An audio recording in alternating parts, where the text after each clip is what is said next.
Good morning and welcome to another big day of action on the European Cricket Network. Group A provided us with two thrilling days. 2,600 runs, 222 sixes were hit and 124 wickets would fall. But I get the feeling, having a look at the teams involved in Group B and some of those players, that Group B could be an absolute blast. I'm Krefeld, you're watching the European Cricket Network and we are on tour here in Germany, Krefeld.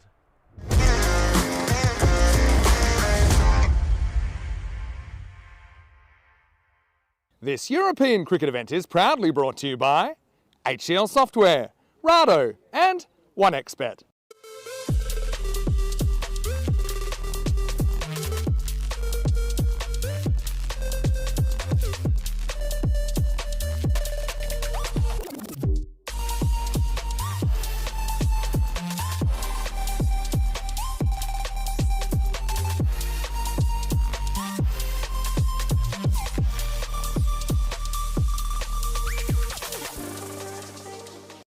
Hello and welcome back. Guten Morgen as we get set for match day 3 of this European Cricket Series and the start of Group B. The weather looked a little bit cloudy. I know there's a forecast of some showers here today, but let's hope we do get lucky because we've got 5 thrilling matches lined up for you, and I think some of the action in Group B is going to be absolutely sensational. We're going to kick off with the Krefeld Boosters taking on the Düsseldorf Black Caps. And on the absence of Tyrone Peters, who's having a well-earned day off today, Mars Bardsey has the 2 captains with him for the all-important coin toss. Boosters versus Black Caps to call. Heads. Heads is the call. Heads it is. We're gonna ball first. Black Caps win the toss and choose to bowl first. Thank you very much to Marzi, Mr. Wolfie himself at the coin toss. And as you saw there, that it is the Düsseldorf Black Caps that win the toss and they will have a bowl first. Kind of understand that move. I think when you look at the conditions today, maybe the captain is thinking that his bowlers are going to get that ball to move around a little bit. We certainly have seen the Grizzlies swing a lot here at this Krefeld cricket ground. That's what he's thinking. I think also he wants to settle the nerves of the players. I think both captains probably would have chosen to do the same thing this morning. Going forward, you may find that they want to have a bat first, because batting first, teams certainly were piling on lots of runs. You just need to take a look at what happened yesterday to see that. But these two teams do know each other very well. The last time that we were here, it was, of course, the Düsseldorf Black Caps that were crowned the champions. And who did they beat? The Bayer Boosters. Now, the Bayer Boosters are now the Krefeld Boosters. So there's a little bit of revenge to be had here. Now, back when they played then, some of the key players were in very good form. Jamshad Khan for the Black Caps. Now, we've seen him play at international level just the last weekend. He was here scoring lots of runs. So he's going to be very key, I think, for the Black Caps. And also last time, Udit Mehta was in very good form. In fact, both of those two guys scored half centuries in the final, getting to 150. And of course, the Boosters fell short by some 46 runs. But they've got some good players in their side as well. I think if you look at Vasikaran, he is going to be key. This guy, he's a monster of a striker when he gets out there, and we do believe that he once again will be opening the innings. He's a great player there. And they also had Dinesh Rajakulsingham in their side. He's another very exciting player to watch. But when you look at the lineups of both these teams, there's a lot of exciting players in there, and we're expecting to see a lot of runs again scored, not just in this match, but in the day. And we're going to start with an absolute cracker. I know somebody who's very excited to see how this game pans out. Tina Goff had a day off yesterday, and I'm excited to be back in the igloo with her and also find out a little bit about what she got up to. But before that, Tina will tell you and remind you of what happened yesterday to conclude Group A, and remind you of which two teams will be here again on Friday from Group A in the final. And then she'll tell you a little bit more about the teams that are going to play the first match in Group B. Thanks very much, Rico. What a lovely introduction that was, and lovely scenes as well, because actually the sun is trying to come out. But before we go to today's action, let's take a quick look back at what happened yesterday. And it was certainly a day for the batting first sides. The Spartans put on 137 thanks to an unbeaten 87 from Arslan Siddiqui, and it was too much for Lenkebek Mal, who've been a bit on and off with their batting as they limped their way to 115 off their 10 overs. So a comfortable win for the Spartans. At that point, it looked like they were pretty much sitting pretty to get through to finals day. We went then into match 7. It was the second and the final game for the Spartans, and they made sure they booked their place on Peacock Friday with a mighty 196. Arslan Siddiqui again just fell agonisingly short of his 198 he scored off 35. In response, KCC never really got going. Adil Ahmad was the only one of the batters to really put in any kind of contribution. 69 not out he finished, but in the end KCC soundly beaten by 79 runs. Then we went into match 8, KCC, the second and final of their games, and they put on 137, probably a below par score actually, but it was enough to see off the Grey Caps. And this was a bit of a basement battle, wasn't it? The Grey Caps actually skittled in the end with 4 balls to spare, 106 on the board. Only really Umar Farouk putting on runs there. Well, Ashik Rahman continues to impress with the ball. He finished with figures of 4 for 14. Those two sides will unfortunately not make it through to finals day. But before the Grey Caps had their final game, Gelsenkirchen, they took to the stage, and we said after day 1 they would be a side to watch, and as it transpired, 172 they put on the board. That was enough to see off Lenkebek, who then fell to their second defeat of the day. It wasn't the highest scoring game. Felt that Lenkebek were always going to struggle against that kind of lineup, and well, we've got to go straight to the action here. No time like the present, especially after we had a slight delay, so apologies for that one, but going to get things up and running here between the Black Caps and the Boosters. Remember, the Black Caps, they won the toss, decided to field. The Boosters, Aritharan Vasikaran and Mahintha Mahendran opening the batting for him for the Boosters, and Vasikaran gets straight off the mark with a boundary.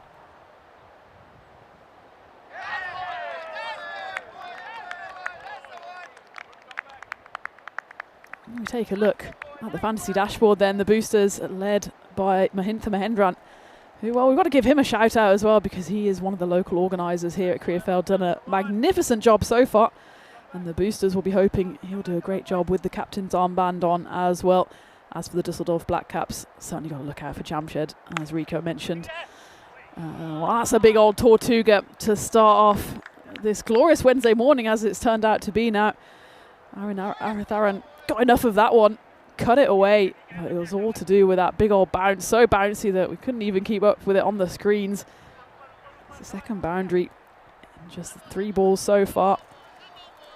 Remember, this is the repeat of the final from 2 years ago, so we can expect big things from both of these sides. Having said that, as we saw in Group A as well, there have been a lot of changes to these sides in the intervening 2 years.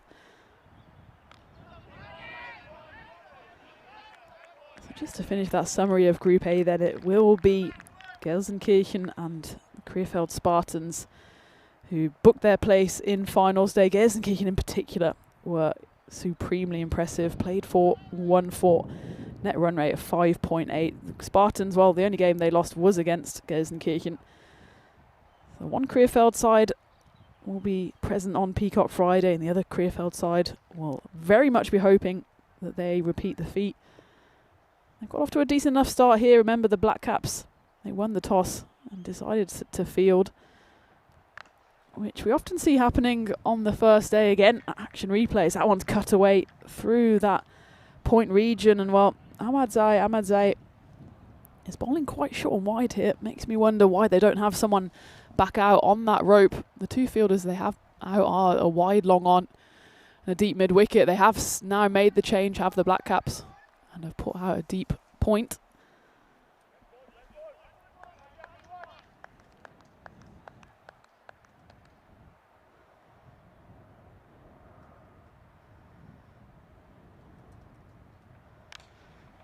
This time it's hit firmly over the covers, and it will be the third boundary of the opening over here. It's one that goes for 16, all off the bat of Aritharan Visakaran. Excellent start here for the boosters. And as I was saying about the toss, the Black Caps, I'm not sure how much of the action they watched yesterday, but all 5 of the games yesterday, as Rico took you through the action, were won by the side that batted first. I will say though, there's often a difference between day 1 and day 2 of the action. Day 1, these sides, yes, they are familiar with the format, but they still need to find their way into this series, get acquainted or reacquainted with the facilities here, and of course the weather overhead and underfoot is certainly going to play into any decision making at the toss. But the good news here is that the sun is burning through here at Krefeld as we take a look at some of the statistics so far. And while the interesting one is the run rate, isn't it? Average score here, 136. I will say that's skewed slightly by the very low scores we had in a couple of games in Group A. 4 or 5 innings ended just in double digits. So it'll be interesting to see how different Group B turns out to be compared to Group A. Remember, 5 brand new sides, all 5 of them will be in action today as they each play 4 games, so just a single round robin, with the top 2 going through to finals day on Friday. Maximo rate and 4 rate is actually quite similar. Sometimes we see the Maximo is much higher, but this Krefeld outfield is generally good and true, so you do get value for shots along the ground, as Mahinath is showing there. He clubs that one back over the head of Abdulmajid Ahmadzai, and it's his first boundary of the series. The boosters move on to 20. Dusseldorf Black Caps, they have some experience in their ranks. Got the likes of Jamshed Khan, who Rico mentioned in his introduction, who of course we saw already at the weekend. We also have some players who lifted the trophy back in 2023, the likes of Elamori Manzoor, Budit Mehta as well. They do have a mix of new players as well, so there's 4 players, including 2 teenagers, for the Black Caps who are yet to feature on the network. One of them, in fact, Ahmadzai, opened the bowling for the Black Caps, so it's good to see them putting their faith in the 17-year-old. It wasn't the worst for opening over from him, just the 16 runs coming off it, which is not too bad as a seam bowler in the power play. As the boosters run their first single of the day. The boosters, meanwhile, they've got 5-6 in their team have played before on the network. They've got quite an old side generally, a lot of experience there. Of course, they will play in their domestic leagues in this area as well. Should be very much used to this pitch, these facilities. Early signs that this will be a close game as well. 52% to 48%, very much in that Goldilocks zone. Final ball of the second, over-pitched from Abdulmajid, and well, he almost got away with it, probably should have got away with it. In the end, it bursts through the fielder at deep covers and ends the second over with a 4, the same way the first over ended. And the boosters move to 25 for no loss after 2. And just as the wind picks up here, Rico's taking shelter in the igloo with me. It's good to be back after my rest. Rico, well, the weather's a bit on and off at the moment, isn't it? But the good news is the rain seems to have cleared, and hopefully we have a full day of cricket ahead. Yeah, I think we will have a full day of cricket ahead. I think the rain we'll have some showers in between. This is how, of course, things finished in Group A. Gunsenkirchen, after a brilliant finish, a flurry yesterday, finished top. They'll get the double chance. And, of course, you'll see that the Spartans finish in the second spot. So those 2 teams we will see again on Friday. Yeah, the wind just picks up a little bit. Of course, we did have a little bit of rain before the start of the match as well. That's a big wide, as this one has been banged into the deck. So it's going to be a wide over the head of the batter, and also one for the over. Yeah, so how was it? I know you were doing a little bit of your keep fit. I know that a few people saw your post on your socials about being in the gym on your day off. I mean, you're a proper trooper, you are. Over the top, that's going to go to the boundary. So other than the gym, what else you get up to? I went for a walk. I spoke to my parents. I did a bit of work as well, so no Yeah. rest for the wicked. And otherwise, started a few new TV series, read my book. It was just a classic. Doing a bit of everything on my rest day. That's good. The key thing is you did get some rest in there as well. Some nice food. Yeah, I went actually got a really nice salad for lunch. I'm trying to stay healthy. There's so many temptations, especially in Germany. I know Yeah. how good and probably not healthy the food can be as that one is cut away. And, well, there is a fielder out there. And he settled underneath it, did Popal Katakill, and only saw it soar over his head. That's such a hot spot already for the boosters. I think probably about 5 of the 9 boundaries so far have gone through that region.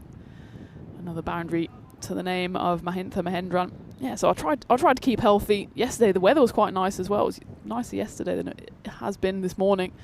So I tried to get a bit of fresh air as well. But you did a great job, Rico.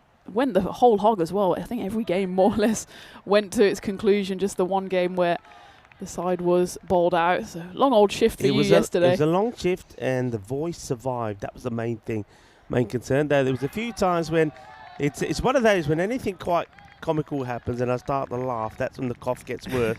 But I did survive, as we say. Good morning to Kai Bai in the chat. Dear Maria's in there as well. Good morning to you all. And I think I even noticed that Jason was tuning in from HQ. So Jay, good morning to you as well. Rob Thompson was also in there, and of course John Heesham as well. As that's played out on the offside, work to be done by the fielder. I think he does okay here. We'll have to just do a quick boundary check, but he does well. Gets the throw in, and it needs backing up. Will be backed up. Let's see it again here. So he's okay here. That foot stays inside. And let's see where that foot lands just there. I think he's all right. That's a pretty impressive save, actually. Yeah, good work early on this Wednesday morning. Give those hamstrings a little bit of a stretch. And he's going to have to do the same thing here. And this one slightly more comfortably into the body. Pretty much everything is going through that point region at the moment. Kashif Shahab just bowling a tiny bit of width. But the good thing for the Black Caps is they are mostly keeping it to one side of the wickets. The final ball of the power play to come.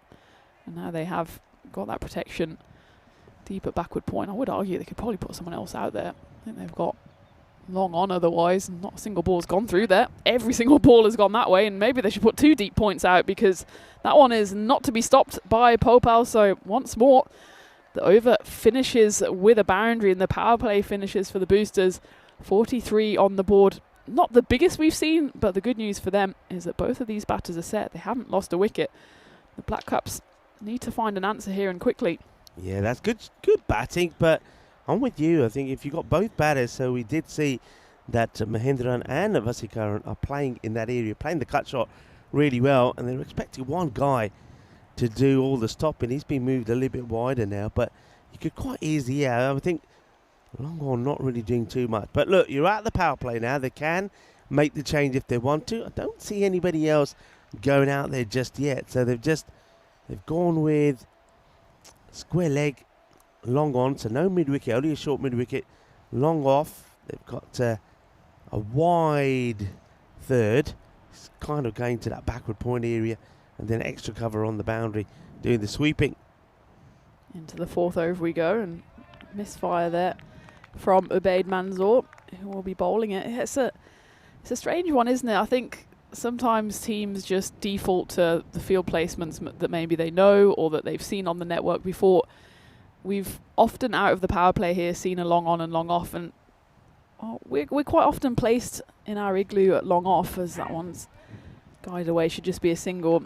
And often when we're at long off, we feel like we're in permanent jeopardy, and here it's just not really been the case. There's been a couple balls that have come here or hereabouts, but certainly there's been so many that's been cut away to our camera over there. I just don't think all of the sides have necessarily adjusted to the pitch here. It is quite a bouncy one.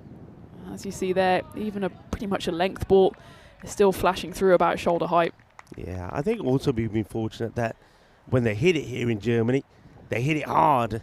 And all those ones that have been hit straight have flown over us big time. So there were a couple yesterday which landed either side of the igloo, but we weren't sort of quite in the phone line. We were okay. It's a good little over this from Mansour. It did start with a wide, but you can see he's slightly short of a length. He's not pitching the ball up, yet he's not giving the batters enough room to play the cut shot. So a single and 2 dots. So Mansour, nice tidy one in this over number 4. Well, commentators curse out here early because that one's a beautiful shot, actually. You got to say, actually, there's not too much wrong with Mansour's bowling there. Maybe just slightly overpitched, and it allowed Arith Aran to throw his hands at it. That's probably an early contender for shot of the day. Crashed over the covers, and the boosters move into the 50s.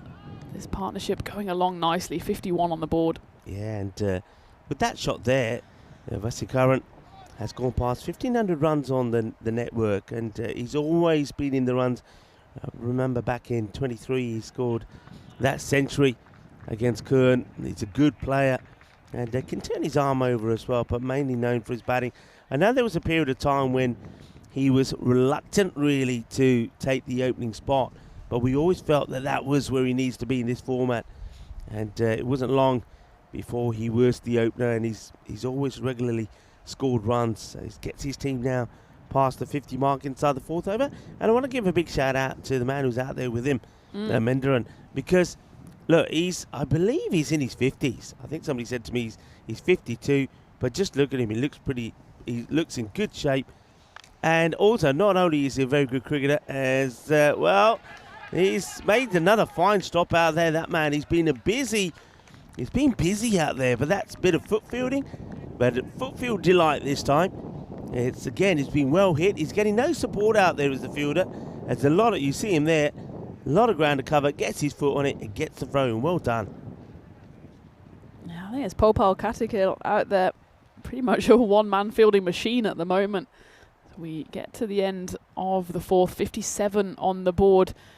Yeah, you've got to give a shout out to Mahindra, don't you? Yeah. He's just been a smiley presence throughout this series so far, both on and off the field. Yeah. I know he was so looking forward to getting out there. He saw first the international action unfold, and then Group A, probably sizing up potential opponents for the finals day on Friday. And he's got his side off to a very good start here. He has been mostly playing the supporting role. He's on 19. Arith Aran at the other end on 36. But this is the exact start that the boosters would have wanted. Remember, they were put into bat by the Black Caps. You have to say as well, the Black Caps, though, they've got a formidable batting lineup, none more so than actually Jamshed Khan, who's come on to bowl this 5th over. But just like Kashif Shahab and Ubaid Manzoor before him, he starts off with a wide as the Black Caps players just loosen up and get themselves geared up for this long Wednesday. Of course, remember, both sides and all 5 sides will be playing 2 games today. Cracked away, and well, there are 2 fielders out there now. And at the moment, doesn't matter how many you put out there, because Mahindra's gonna find the gap. Again, just too much width, if anything, from the Black Caps, especially on that occasion. It just allows Mahindra to lift it over. That'll be another 4 runs. Yeah, Mahindran. You're right, he's a great guy, and the work that he does, I mean, outside when he's on the field. I mean, he's here first thing in the morning. He's the last to go. Yesterday when we were going and we were saying our goodbyes, he was still busy, picking up all the rubbish bags and cleaning up all the areas around the ground. He really is a trooper, and I do wish him well. Oh, well, that's a bit lucky. A mishap from one fielder. But fortunately, the man who's out there is doing an absolutely wonderful job. That's Popal. He doesn't make a mistake. Gets the throw in. It's a good work once again from Popal. Look, I said hi to Jay Sin. Jay has also come back and said, look after your voice. I will indeed, Jay. Thank you very much. I want to give another shout out to, of course, so part of our office crew, to James Cantor, the Cantor family. Now, they've added a new addition to the family, born on the 11th of July, and it's Rocco. Rocco is the newborn, so congratulations. And I'm sure that you're having some wonderful family time at the moment with the new addition of Rocco coming into the family. I love the name. Yeah. Rocco's a name. That's a name. I like that. So, to the Cantor family, congratulations. Yeah, absolutely. Congratulations from the whole crew. This one's coming in. This one's coming in. Just as I said, we weren't in trouble. I was asking for that, wasn't I? Left. Save the equipment, Tina. Save the equipment. Jeez. you were quick on the off the mark there, Rico. Just talking about Rocco, and Rico was in action. James Pond dived out of the way as well. James Pond. Well, the grass is quite wet, so maybe he's gone to have a bit of a drink. But yeah, you're quick as a flash. And that is back-to-back sixes for Aritharan, who moves just too short of his half century. In doing so, I think he's done a bit of damage to his equipment. And while that isn't 3 umpires out there, that's the umpire and the 2 batters. And a bit of a colour clash going on at the moment with blue all over the shop. We do need a new bat. Doesn't pass muster on that occasion. He doesn't even get a choice. He's not one of those where 3 come out and he can choose. They just sell out. Here you go. This is what you're getting. Vasikaran says, okay. And hopefully this one will go as well as the one that he just ended up breaking there. Well, luckily he just broke the bat and not us. That didn't quite come in. It just deviated as it hit the ground in front of us. But it had us scarping around, or certainly me anyway. You just sat there cool as a cucumber. You didn't move. Oh, it was more on your line, and then it just tailed away. It was kind of one of those inside-out shots, and in the end did drop safely to our left. But I would have taken all the credit or the abuse for that one, just as I was saying that we haven't been in danger much all week. But with Aritharan out there might be a few more big hits, as that one doesn't come off the middle of the bat, but it will run all the way to the rope. So that does finish the 5th over, and the boosters keep on going along strongly here as they move to 80 not out at the halfway mark. And it's a beautiful time to bring you into the commentary igloo for the first time. We're being a bit wind battered, but hopefully the sun will clear, and we're looking forward to another brilliant day of cricket action. Yeah, and look, the way it started, I just felt that these teams in Group B, 2,600 and a bit in Group A, and 222 sixes, 124 wickets. I just feel, maybe not on the wicket front, I feel in the runs we're going to exceed it in Group B. Hopefully the weather won't play a part, but I just feel that looking at the players and the teams involved here, I think we're going to see a lot of runs. Yeah, absolutely. There's a few big names to look out for in Group B, and sides that, well, just take these 2 at the moment. They were in the final 2 years ago, and not without good reason, as we go back to live into the 6th. And, well, that understates our point perfectly, as that one has hit a long, long way. And this time, it's the dugouts taking cover as Aritharan gets to his half century in some style, moves to 55 off just 18 deliveries. He's taken no time at all to get into his business here on this Wednesday morning. Yeah, he's, like I said, he's the top player, and he started well. I knew that he'd be dangerous, and he's showing us just how dangerous he is. That's another good shot. Is the uppercut for 6 this time. As well, Popal got a kill. He's done good job on the boundary, but when he's come on to bolt, well, Vasikaran has taken a good liking to him. 2 balls, 2 sixes. Maybe he wishes he's still out there on the boundary, because that, again, just a bit too wide. The Black Caps, well, if they can be accused of anything this morning, it's just bowling too much into the areas that the boosters clearly like to play in. Haven't really seen anything troubling the stumps, or even just troubling the pads. Yes, I know it's easy to just be flicked away off the pads, but just try and do something different. It's very, very clear that both of these batters love the cut. They love just throwing their hands at it outside off stump. So maybe just give them something else to think about. As Popal here needs a comeback ball. Back-to-back sixes so far off his over. Better delivery. That's the kind of ball you want to be bowling. Force them to play straight. It's what we've been saying all week, Rico. If they then smash you over your own head or over long on, long off, you say, okay, fair play. This time, though, just able to dig it out for a single. Yeah, that's better length. We haven't seen too many of those. Got to get that right pretty quickly. Surely the teams would have watched what happened in Group A. And when the bowlers didn't bowl well, when they bowled too short, they got carted all over the place. This one again, well, they've gone back to just the solitary boundary rider out there on the offside, and he's not able to stop it. So it's the 3rd boundary already in the over this time. Crunched away, and it just gets carved the wrong side of the fielder. And the Black Caps here just left scratching their head as they won the toss, wanted to get out there, really wanted to put the pressure on the boosters, but at the moment all the pressure is on the fielding side. Remember, the reigning champions as well. This is not what they would have expected in their first game as the boosters inch their way closer to a 100 opening stand. 97 on the board for them.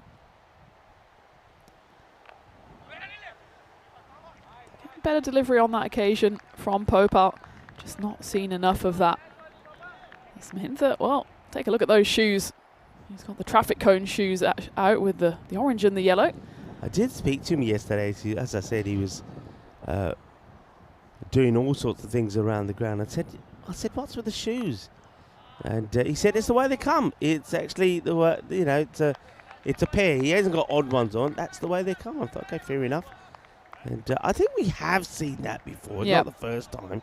But I think he's the sort of character and the personality who you wouldn't expect anything else from him. So he's done a great job. Oh, I want to give a shout out to Verena as well. She's also once again at the ground. Yeah. She was superb in looking after us yesterday, and likewise today. She's here first thing in the morning. She's come round. She's got water for us and everything else. So thanks very much to Verena and the Federation as a whole. Is doing a wonderful job making us feel welcome here. And it's great to be back in Germany as well. And of course, not just here, a bit later on, of course, you'll all know that we'll also go to Kiel. And before I'll be people in the chat, somebody might have already said it, we're pretty well coordinated today. Yeah. We've got kind of the same colour jackets on. We almost like we got a uniform now. Yeah, well, the amount of times we seem to coordinate, and we promise we don't do it on purpose. We're clearly just on the same wavelength, Rico. Well, you were thinking on the same wavelength, you're right. 98 without loss, 6 overs done. It's going to be another big score. Manzoor comes on for his second over. Is this the first wicket to fall? It should be, and it's dropped. Never really gets in the right position there, does Udit Mehta. And it's one of those where, well, everyone's just looking at him in a bit of disgust, frustration, annoyance, because it was up there in the air for a long time. And, well, the word I'd call that is casual. A bit too casual from Udit, and the chance goes down. And the Black Caps, well, they dearly, dearly needed that wicket. They're not going to get it. Yeah, Vasikaran should have been, but not to be. Here's the next. Crunched. And one bounce, 4 runs. So they do put an extra man out there. But Udit Mehta is one of them, and he's not having a good time. Remember, he was the one that the ball went through him to the boundary. Well, maybe he's saying, well, no, don't worry, I'll score him when I'm out there batting. I mean, he's a good bat. But he's been a bit of a hindrance in the field. I notice also that the Black Caps has got a variety of uniforms out there. I think there's a mixture of some of the old kit and new kit combining together.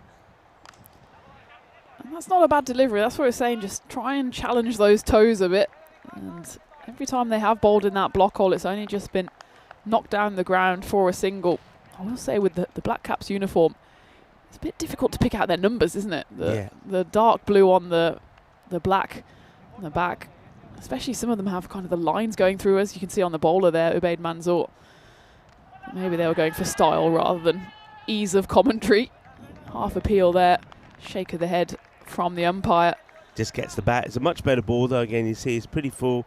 It gets the bat, otherwise it almost goes through Mahinta. Shout out to the men in blue, and by that I don't mean either of the sides, but the umpires. It's Ayush and Guru out there. Avinash will be seeing later in the day, as he's currently on third umpire duties. And we have to say, Rico, they've done such a good job all week, haven't they? They've been outstanding. I mean, there was I was talking to Ayush earlier this morning. You know, he was saying about some of there was a few decisions yesterday, and he was involved in one of them. He said, "Look, what do you think?" And I said, "Yeah, all been good." Avinash was another one. He was involved in one. I think the one from Shaib Khan when he was a 97. And I said, no, I think all the calls that they made were being absolutely spot on. But yeah, there was some action yesterday as we have a look at the Group A's done, and Glenson and the Krefeld Spartans as this one gets blasted for another big hit for Vasikaran, who now moves into the 70s. Well, remember the way Group A started, Tida, and we know what happened in the first match there. I'm saying no more, but I think you know what I'm thinking, because Vasikaran, he is going well. Yeah, he absolutely bladdered that one. And while they have moved not only past the 100, but already to 110, these two. Interesting, the win predictor doesn't exactly have them running away from it. And I think that's also down to the strength of the Black Caps batting lineup, but they certainly won't be wanting to chase too much above 150, 160 in what will be their first run chase of this series. What we're not seeing here really, I think, with the Black Caps is something that we saw a fair bit of in Group A.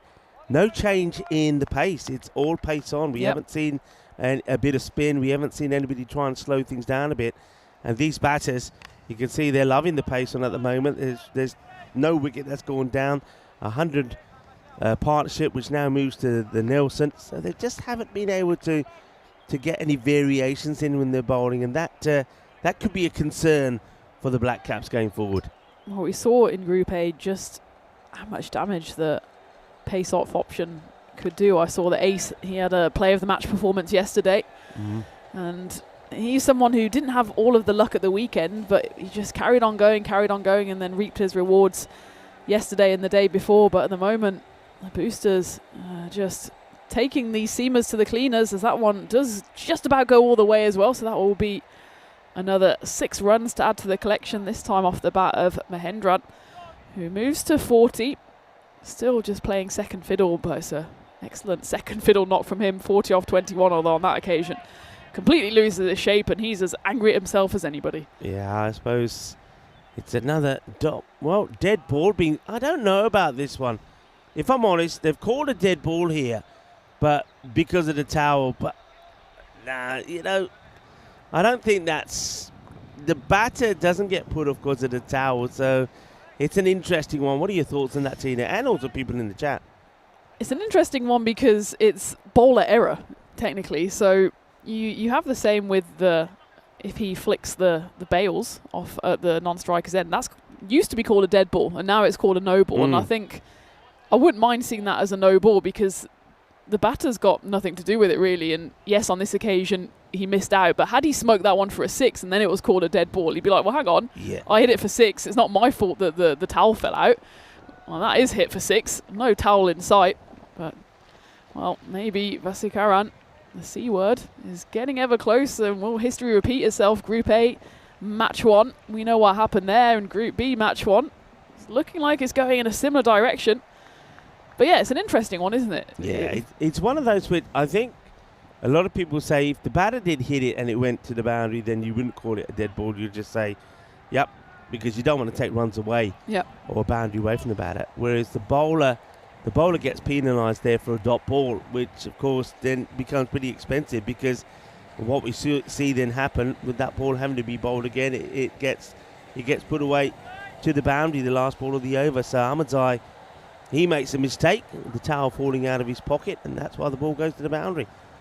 So 124, 12 balls still to go in the innings, and that's just going to go all the way, I think. The wind is kind of blowing into us as well.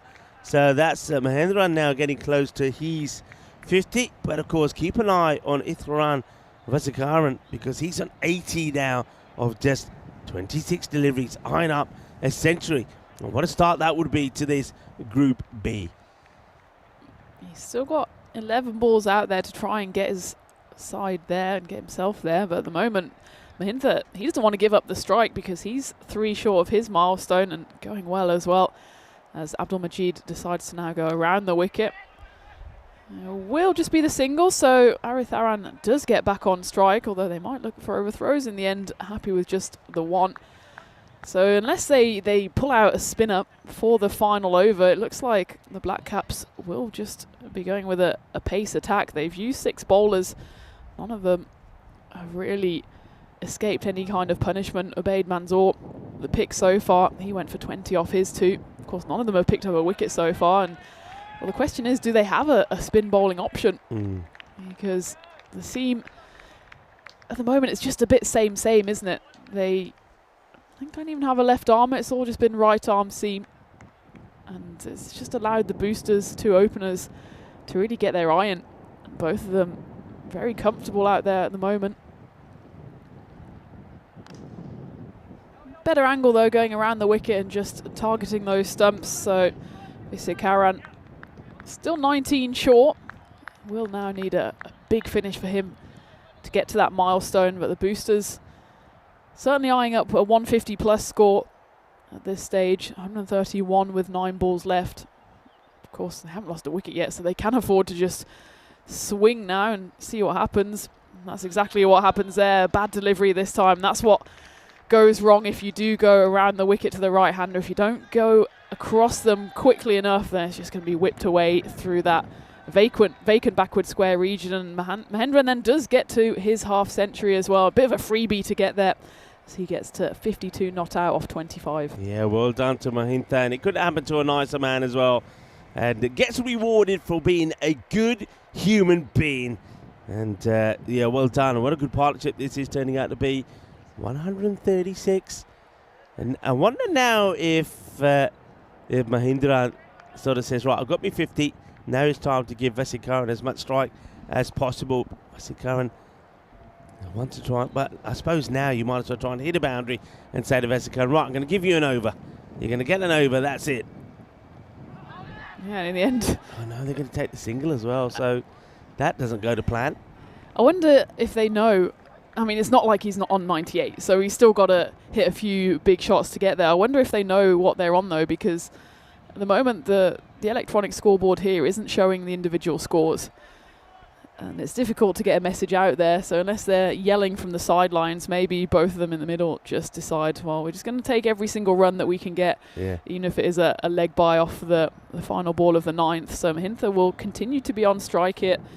There you see the bowlers that have been used. I'm imagining one of Shahab Khan or Katakil will bowl the last unless they do bring in a 7th bowler. Of those, I suppose Jamshed Khan, it's unlikely that we'll see him having gone magical in the first over. Yeah, he hasn't had the best of time with the ball. I know when they tried him at the international level as well, it didn't quite go to plan. So, well, it will be him. So, shows what we know. Interesting to see if this one does pay off for the Black Caps. I suppose what he does have in his favour is he's a very experienced performer, both domestically and internationally, but starts off with a bit of a rank one. It's a hit me ball. That's exactly what Mahendran does, but luckily for them there is a fielder out there who was kind of hiding in the dugout, but he does emerge. Will just be the single. That does get Vesikaran back on strike. It's still doable, 19, 3 sixes, and a single would get him there. He's got 5 deliveries left. Jamshed just tweaking the field. They do have 2 out on the offside, but there's a big old gap between them if it is any kind of width on the ball. Well, we have a leave. It's taken till the 10th over. A leave there from Vesikaran. I think he probably just hoped that one would be a wide. The decision doesn't go in his favour, and in the end, comfortably inside that line. He just tried to give himself a bit too much room and ended up putting it out of his own reach. Slower delivery, and that's something we haven't seen so far from the Black Caps. So maybe it is, in hindsight, a good move to go to Jamshed in the final over, who uses all of the tricks in the book. That one goes through Vesikaran to the wicketkeeper. Yeah, Jamshed just changing things up a bit. He's also round the wicket, changes the angle, going with the slower deliveries. This time he's gone right across. He gets another dot. This over is actually, I mean, it's right up there. We saw this a couple of times yesterday where bowlers were getting player match performances for bowling tidy spells and not necessarily taking lots of wickets. But this over in itself, the way it's going at the moment, could be huge in the context of this match. Only the 1 run of 4 balls so far. That should only just be a single. So what a good over to finish, and a score which you thought was certainly going to get part. Look at the expected score there. Everybody thought this was going to be a 150 something, and it is not. You know, it's not going to get to 150s. It'll probably end up around the 140, and that depends on what happens with this last delivery. And that does mean, actually, on this over alone, the win predictor has the Black Caps now with their noses ahead, which is a strange one given that the boosters haven't lost a wicket, but they also haven't raced away. So even if this one goes for a 6, they'd still finish on 145. It is the final ball. It doesn't go for a 6. It's actually a dot ball. And what an outstanding over that is from Jamshed Khan. We were questioning the decision to put him back on. He hasn't been at his best with the ball for Germany, but he comes back trumps here. Just the 2 singles and 4 dot balls from that over. And what was looking for certain like a 150, 160 score, in the end, doesn't even get to the 140. 140 is the target for the Black Caps, and you'd say at the halfway stage, even though they didn't pick up a wicket, they might be the happier side here. Yeah, look, that's going to be quite astonishing. We haven't seen that often. I mean, I know we're thinking ahead of ourselves, but we haven't seen too often on the network where a team bats first, doesn't lose a single wicket, then ends up on the losing side. Now, that's very probable because of that over from Jamshad Khan. That over alone is worthy of a player of match performance. It's quite an exceptional over from Jamshad Khan. But of course, the way it started, it was, well, these two will enjoy these highlights. It's blistering work. But Vasek Khan, he just ends up getting stranded there, 82-32. At one time, he certainly was on for a century. But got to say, congratulations to Mahintha Mahendran. It's his first half century on the network. So it's a good highlight for him. But Vasek Khan has been there before. I just feel that at the end of that innings, Tina, when the boosters should have tried to boost their score, that Vasek Khan just ended up not getting on strike. And when he was on strike, he just lost his way slightly. Yeah, absolutely. And I suppose it wasn't for a lack of trying for the boosters. I would just say that towards the end, the Black Caps did start bowling the lines that really they should have bowled from the start. And absolutely congratulations to Mahintha. He gets his maiden half century on the network. If we were to be hypercritical, I'd say it's probably too slow.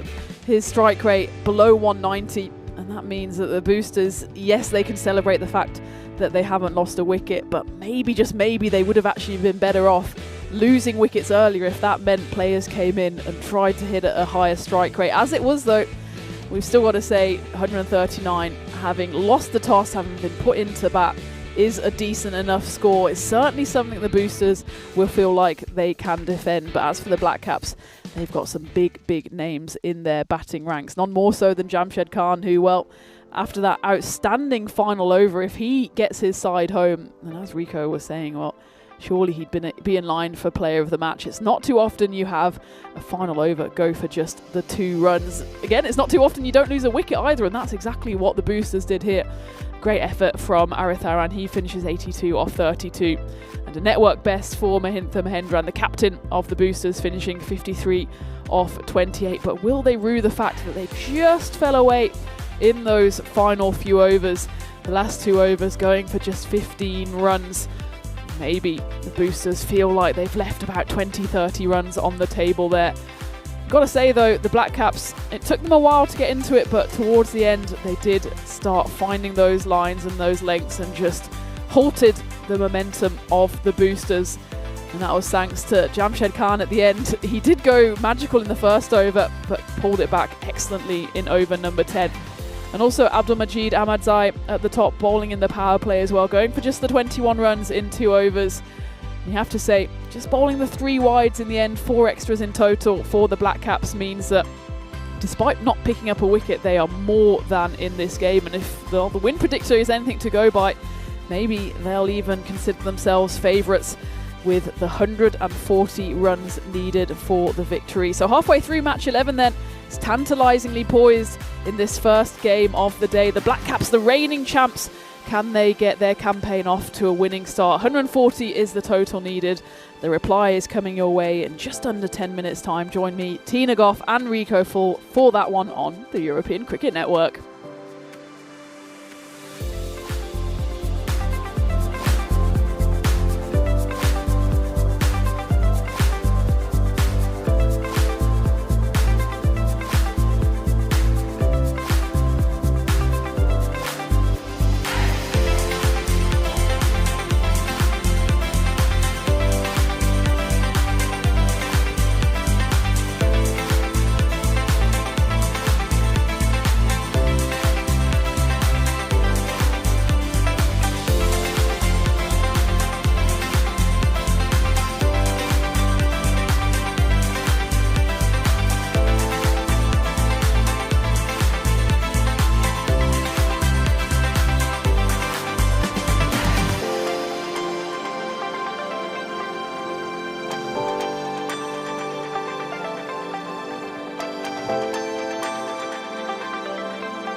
This European cricket event.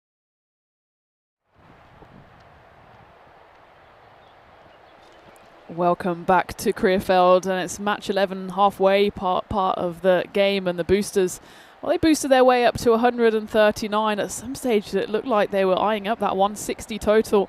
They didn't lose a wicket, but maybe they just lost out on about 20 runs that they should have put on the board. But the bonus point is in play, and the equation is the Black Caps could still wrestle this one home and pick up all 4 points if they get the total in 7 overs or fewer. As for the boosters, 97 is the magic number. That is what they have to reduce the Black Caps to in order to start off their campaign with a bonus point win. It was a curious little innings, wasn't it? Certainly praise for Mahendran, who got his first half century on the network, and of course Vesikaran, who finished on a mighty impressive 82 not out off 32 deliveries.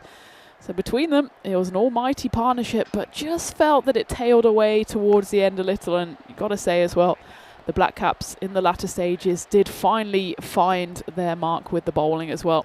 And Jamshed Khan put in an almighty 10th over, giving away just a handful of singles to stop the boosters getting what looked like it was a certain 150 plus score, which means at the halfway stage, despite the brilliant start from the boosters, I think the Black Caps will be the happier of the two sides, as it'll be Abdulmajid Ahmadzai and German international Jamshed Khan who open up for the reigning champs. Interestingly here, Rico and I were calling out for it in the first innings. We wanted to see a bit of pace off the ball, and that's exactly what the boosters have done from ball one here, as Lovejeet Singh opens the bowling for the men in blue.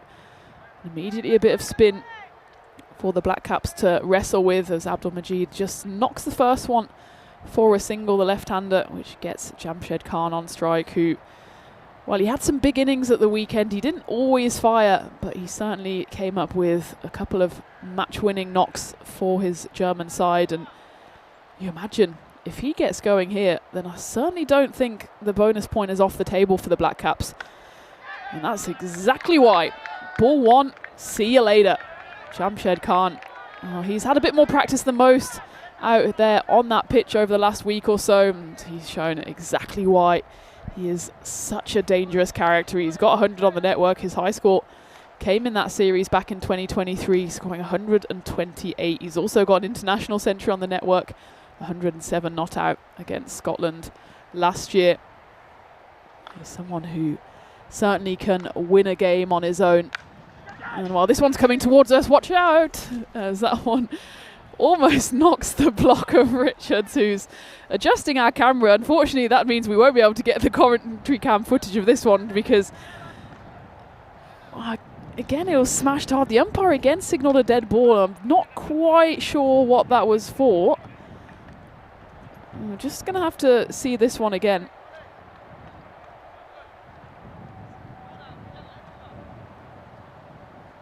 It was smashed to the boundary. We're just going to have to wait to see if that one did count, because you can clearly see on that replay that the umpire was signalling a dead ball. In the end, well, if it was a dead ball, Jamshed Khan won't mind, because instead of almost murdering our production crew and our equipment, he gets a 6 instead of a 4.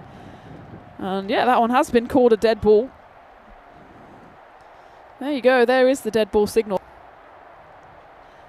I think that was the bail came off. So maybe it was a wind-assisted dead ball rather than any kind of towel incident. Well, since then, it's been the devil coming out to play. 6-6-6 for Jamshed Khan. And certainly, if he gets going here, as I said, we could be on for a bonus point win. The Black Caps, well, they started slowly, didn't they, in their bowling innings? But they've managed to hit their stride here. And Lovejeet Singh, well, maybe this is why the Black Caps didn't go to spin. Certainly it's a risky choice in the power play. If someone likes the look of you, then you could end up flying to all parts, and Jamshed Khan this time doesn't quite get hold of it, but his definition of not quite getting a hold of it is still a 1 bounce 4 this time over the covers. And that's the 4th boundary in a row. It's already a magical over for the Black Caps, 23 runs coming off it. Jamshed Khan looking to finish this first over in style. Does Lovejeet Singh have a trick up his sleeve here?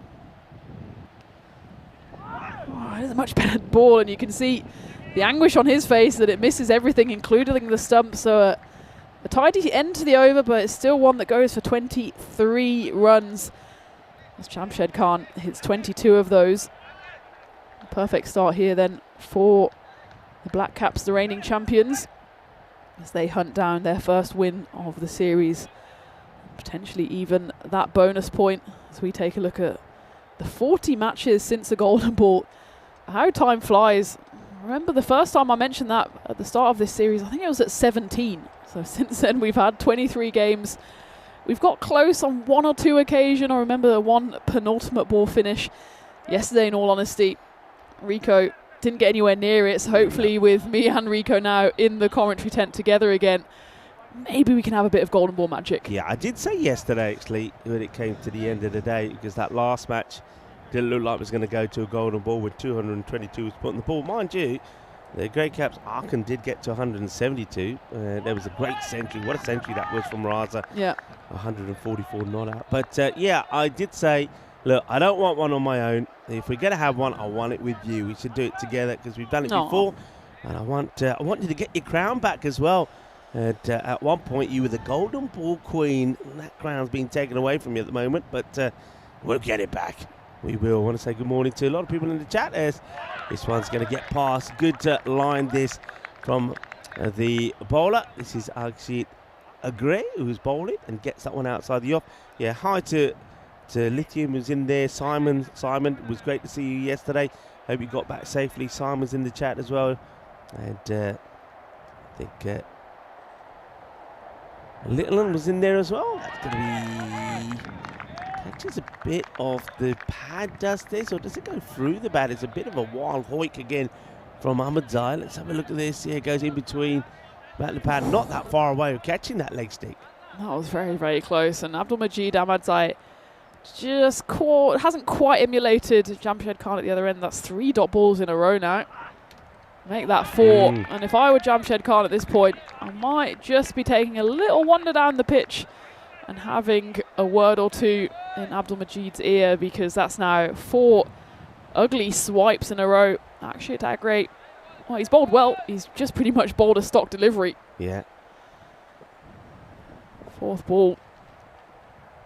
5th ball even. And well, this time he does get bat on ball. And well, that has gone flying over covers. And I'm not surprised that he kind of just ducked his head out of the way of that one. Looks like it's Ahilan Ravindran in the covers there. And it smashed into the AstroTurf and leapt up. It will be 4 runs, slightly over pitch there from Agre. And Abdulmajid does get himself off the mark in this over. And what you don't want now, if you're the Black Caps, is a single, because Jamshed Khan, he's whiling away his time at the non-strikers end. You want him on strike as much as possible.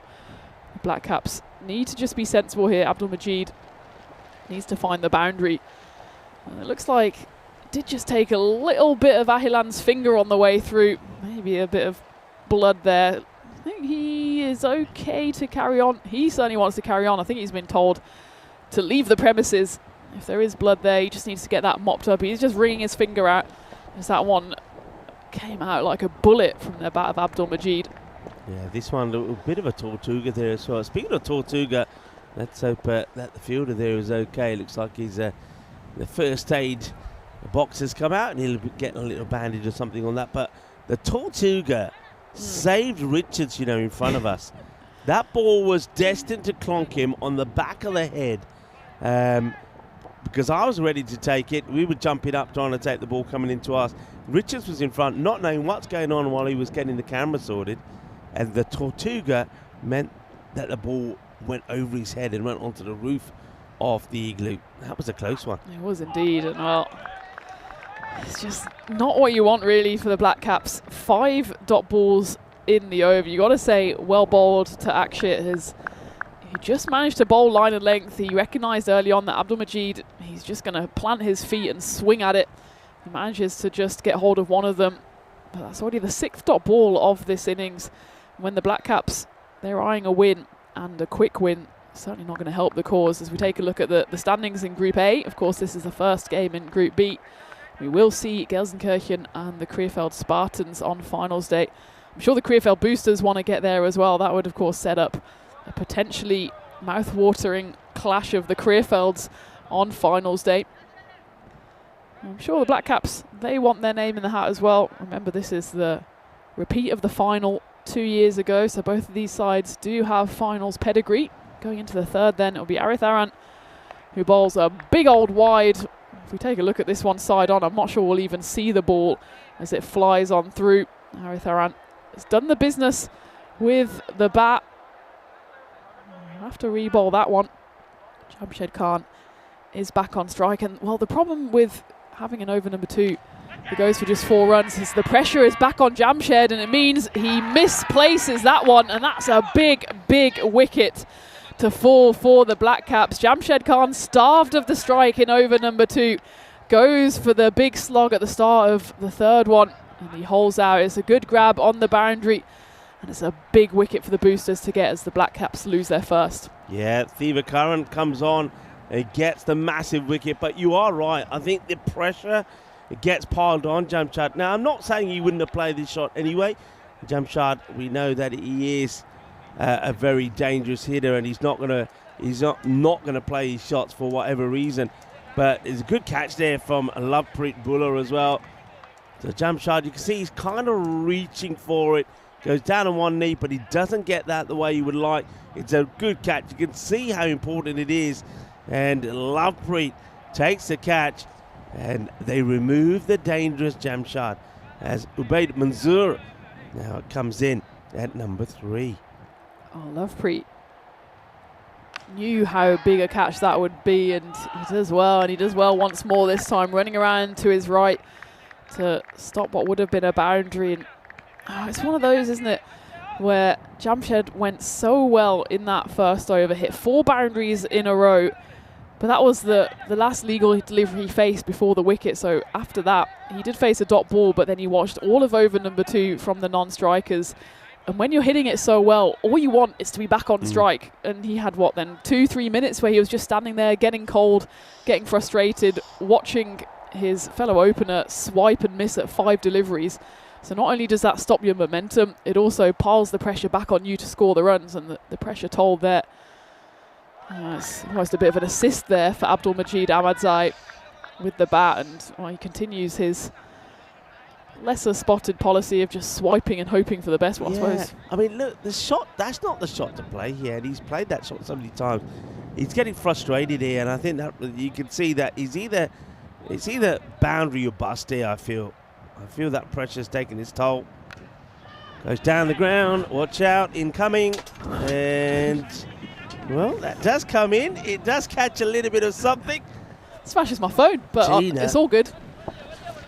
Well, with this one this one might be on the camera. It's being recorded.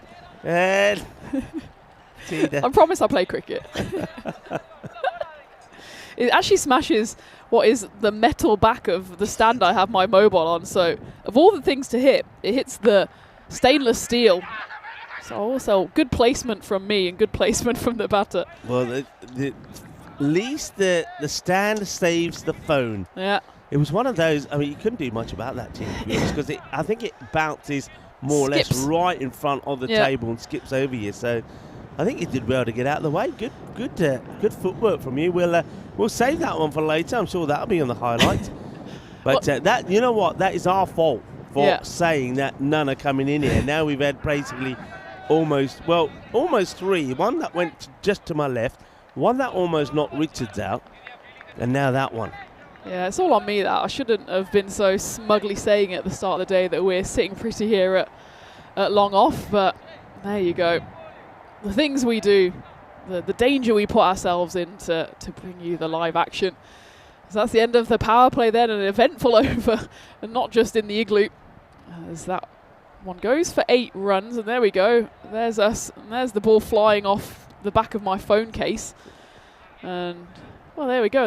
And it's not good out there either, because some rain's just started. You can probably see that on your screens. We'll have a look at this first. You can see that the 2 power plays, 43 without loss to 36 for 1. And that rain is coming right in at the angle here. So I'm going to have to close up the igloo on this side. So I'll let you carry on solo for a moment. Yeah, we're pretty much in a igloo which is kind of like a tent And we opened up the side of the tent to let some fresh air in, especially the last few days where it's been up towards 25, 28 degrees. But now Rico will have to zip up the side of the tent again as this rain, it's kind of this misty rain. It's certainly not torrential. I don't know if the umpires are out there in the middle wondering whether to come off or not. I'd say we've certainly played it worse. It's just this fine mist. So we'll see if we carry on. But in the meantime, then power play is over. 36 runs coming off it for the Black Caps.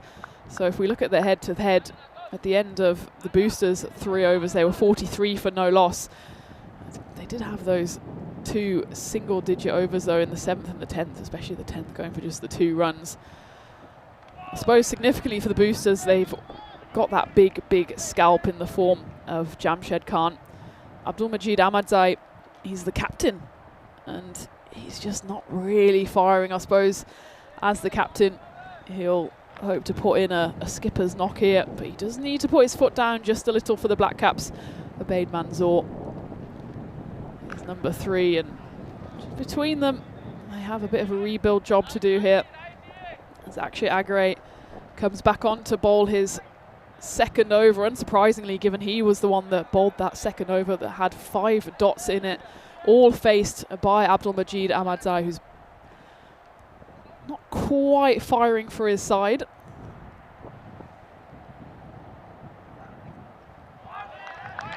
That's zipped through, and the Boosters, they've at least changed things up with their bowling. So we've seen that they opened with spin. Yes, it didn't exactly pay off for them with that over going for 23. But they've got a few different bowling options which the Black Caps didn't exhibit in that first innings. It's paying off for the Boosters, and especially Akshay Agre. He's got this quite strange run-up. Does the Boosters bowler, almost this washing machine style. Just watch his right arm. He bowls the ball about 5 times before he actually then bowls the ball. That one is squeezed away, and it's a lovely shot actually from Ubaid Manzoor. He was cramped up for room, under a bit of pressure as well, with no boundary coming in the previous 6 deliveries. But he manages to jam his bat down on that one and almost says hello to the scorers, who wave to the umpires, and we can wave to the scorers as well, as it's Surya and of course Manav out there in the scorer's box doing a great job, as the rain does just get heavier now. It'd be interesting to see if they do stay out there. But Ubaid Manzoor, he certainly wants to stay. 4 and 6 for him. That one just slightly over pitch from Akshay. You can see the umpires, they're going to have another conversation here. The good news is that the cloud is moving quite quickly. We had a discussion off air just saying, well, it is windy out there. Rico, of course, in his intro, felt how it was feeling out there in the middle, and it's whipping up, but it does mean that the rain will hopefully clear quicker. It will stay out there for now. This one is hit down the ground, doesn't quite have the legs on it. And, well, misfield means that they probably could have and should have come back for 2. But Ubaid Manzoor running through to the non-strikers end, not really interested, probably because he wanted to keep the strike as well, with 13 runs coming off the over. So it's actually below the rate that the Black Caps need, which is just north of 15.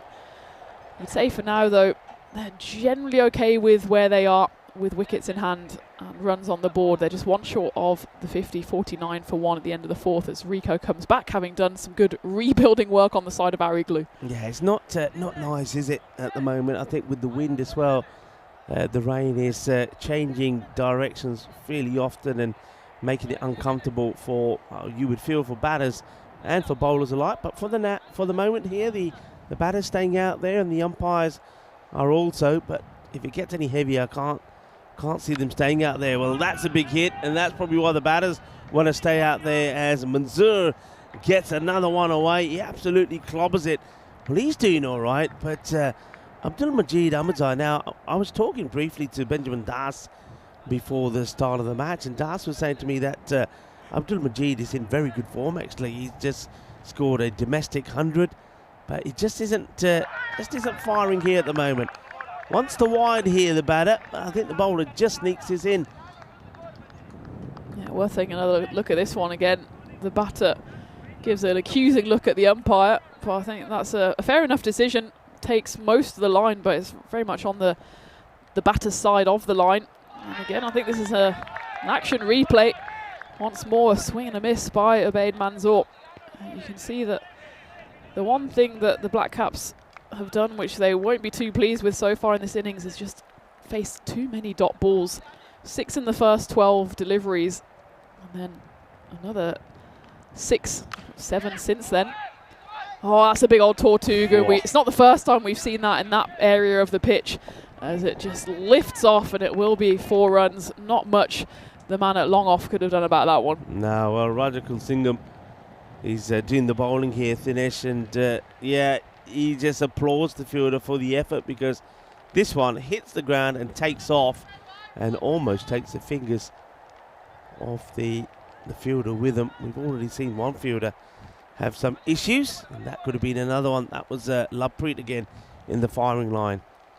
It's good to see 1 or 2 fans still here, friends and family supporting, given the pouring rain. Certainly a day to be under the umbrella. I will say the rain is this kind of rain where you can carry on. If you come off, then it feels like it's a hokey-cokey kind of day, on, off, in, out, shake it all about. But if they do stay out there, I know it's easy for us to say in the relative safety of the igloo, but if they do stay out there, I think we will be able to see the conclusion of this game. As the rain continues to fall, we just don't want it really to get any heavier. Yeah, I suppose for the time being, because I mean we've had some really good weather here. We had a slight shower yesterday before the start of the day, but it sort of came and went, and it was beautiful and sunny all the way through. So I think the ground certainly is going to be able to absorb a fair bit, but of course the question will be just how the pitch plays as it gets wet. I don't think it will cause a problem, because it's a pretty coarse pitch, but if it starts getting too wet, then of course players will start to slip and slide. Upcoming events, and once we finish here, of course, after a weekend of ECSW action, we go to Sweden in Stockholm. We have the Budapest Cup in Hungary. We go to Rains Park, Wimbledon, Gibraltar for some weekend action. And also the 7th of August, we start action in Croatia. That could be pretty close. The umpire has a look. Now, doesn't seem to be that interested. The bowler wants to know why. Is it just, well, what do you think? Just maybe pitching outside the leg slightly? Yeah, I think so. Maybe just missing as well. And again, just Afsat Majid, I'm willing to accept that he might have been in some form, but he just looks so scratchy out there. He's losing his shape. That one does find its way to the rope, but more through luck than anything else. They're going to have to come off pretty soon, Tina. This has got pretty heavy now. It is chucking it down. The umpires are going to have a chat here. And, well, what are they deciding? Well, they're saying, yeah, it's getting heavy. I think the sensible thing here probably to do would be to get the covers on, see if this passes, because it is pretty heavy. But they're sticking. Well, hang on a minute. They're saying, no, come on, let's go. Yeah, bring the covers on. I think that's the right move. I think the umpires and on. They probably asked the batters. The batter said, yeah, okay. And then it's now really got heavy. It's the heaviest that it's been. So, unfortunately, we're going to start to see the covers come on here, Tina. Yeah, it's one of those where it was pretty consistently raining for the last 10 minutes or so. But just the last minute, you can see it's just got a tiny bit heavier.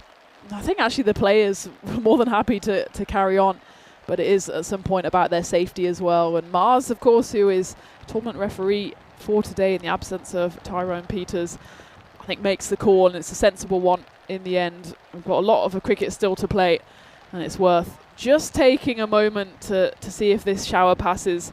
As we've said earlier, the rain is coming and going. The wind is swirling, which generally means that it might go a bit quicker, as we can see Verena doing a great job there with some of the players to get the covers on. So hopefully we'll be back to the live action as soon as possible. In the meantime, though, maybe take a look back at a couple of the highlights so far.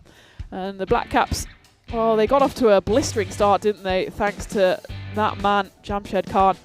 He scored almighty runs, 4 boundaries in the first over, but then he just had to watch in frustration at the non-strikers end as his captain Abdul Majid Ahmadzai swung and missed on 5 occasions in the second over. That was the only one he did manage to get to the rope. But when Jamshed Khan got back on strike, it felt like the pressure just paid a bit and he held out to Lovepreet Bhullar. That's the only wicket to fall so far.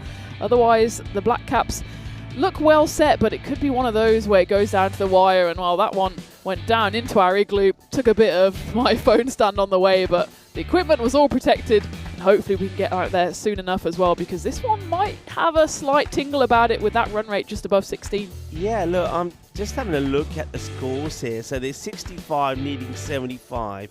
We just started, that's the 6th over. Now that wicket that's fallen, that could be pretty crucial. If we don't get back on here, of course, you will go to DLS. There will be a result here because the Düsseldorf Black Caps have batted more than 3. The rain's still pretty heavy.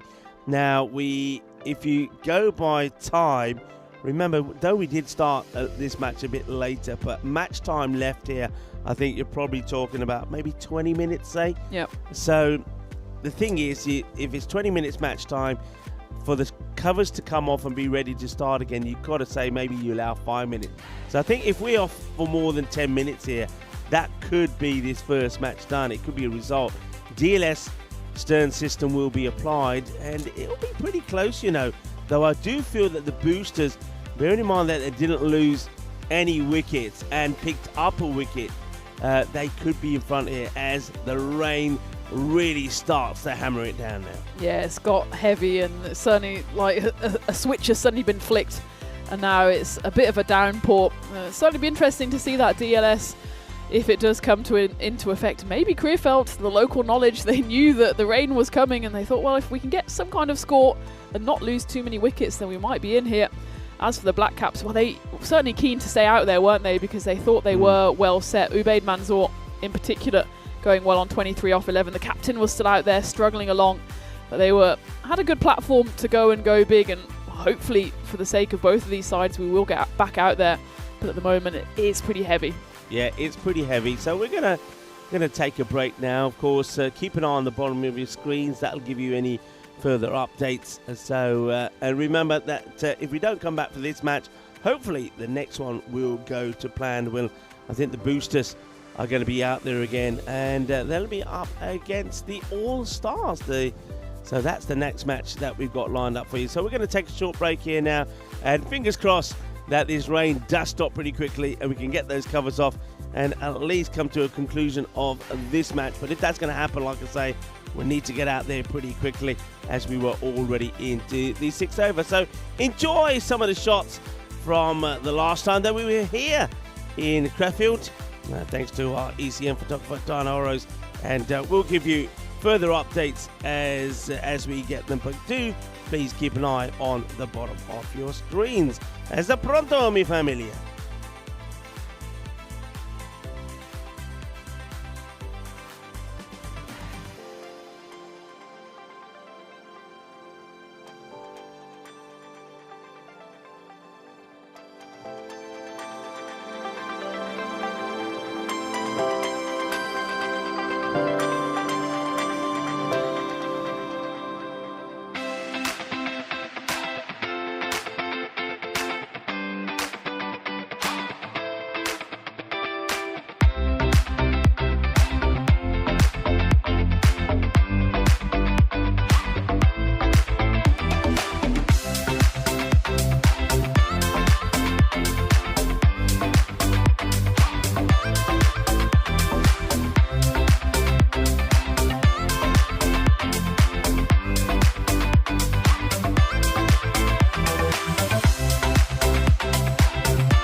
so divine. Blue water and yellow sand, just you and me. Summertime, get ready, we are so divine. Blue water and yellow sand, let's live our dream.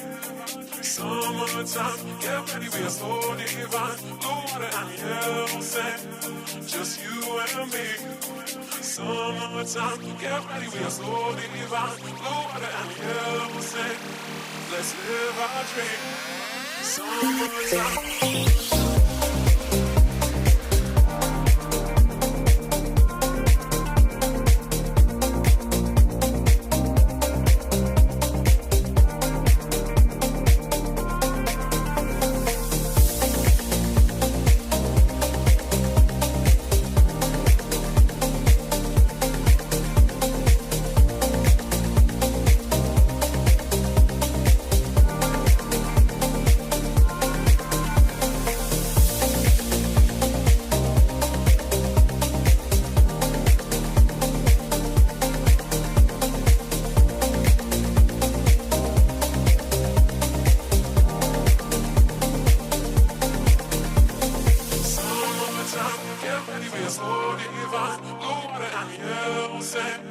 Just you and me. Summertime, get ready, we are so divine. Blue water and yellow sand, let's live our dream. Summertime, get ready, we are so divine. Blue water and yellow sand, just you and me. Summertime, get ready, we are so divine. Blue water and yellow sand, let's live our dream. Summertime.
This European cricket event is proudly brought to you by HCL Software, Rado and 1xBet.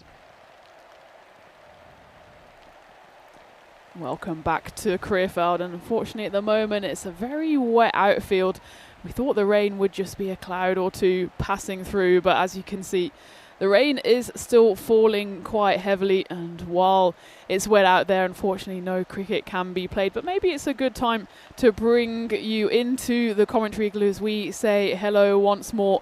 Well, hopefully, Rico, the rain will clear sooner rather than later. Certainly the forecast doesn't say it's going to rain all day. It's just a case of being a bit patient, I think. Yeah, of course, on a day like this, it's very frustrating for everybody. It's going to be very frustrating, of course, there to the Düsseldorf Black Caps, because they're going to go down in that first match because of the DLS turn system by 5 runs. And I think they're going to be disappointed, because I think they will feel that, one, that, you know, good teams kind of sort of anticipate what could happen. There was a bit of rain in the forecast. And I think their captain, more than anybody else, is going to be disappointed, because he was out there 18 or 15 balls. He missed. There was too many dot balls. We said it at the time, and they lose out by 5 runs. So if things had gone a bit differently for them, it could have been a win. But they're going to have to come back stronger, hopefully, weather permitting, a bit later on. I know that having a look at the forecast around there and talking to the umpires who have caught all kinds of apps possible, they were saying that once this current shower dust passes, we should be all right for the rest of the day. So let's just hope the wind picks up, moves these clouds away, and then we are ready to go a bit later on. But of course, we always have some cricket lined up for you. So the news at the moment is the next match is scheduled to start maybe around about in about half an hour's time, weather permitting, but it will likely to be a shorter match. But talking of cricket, we've got a great one lined up here. Now, this is going to be taking us back to 2023, the European Cricket League.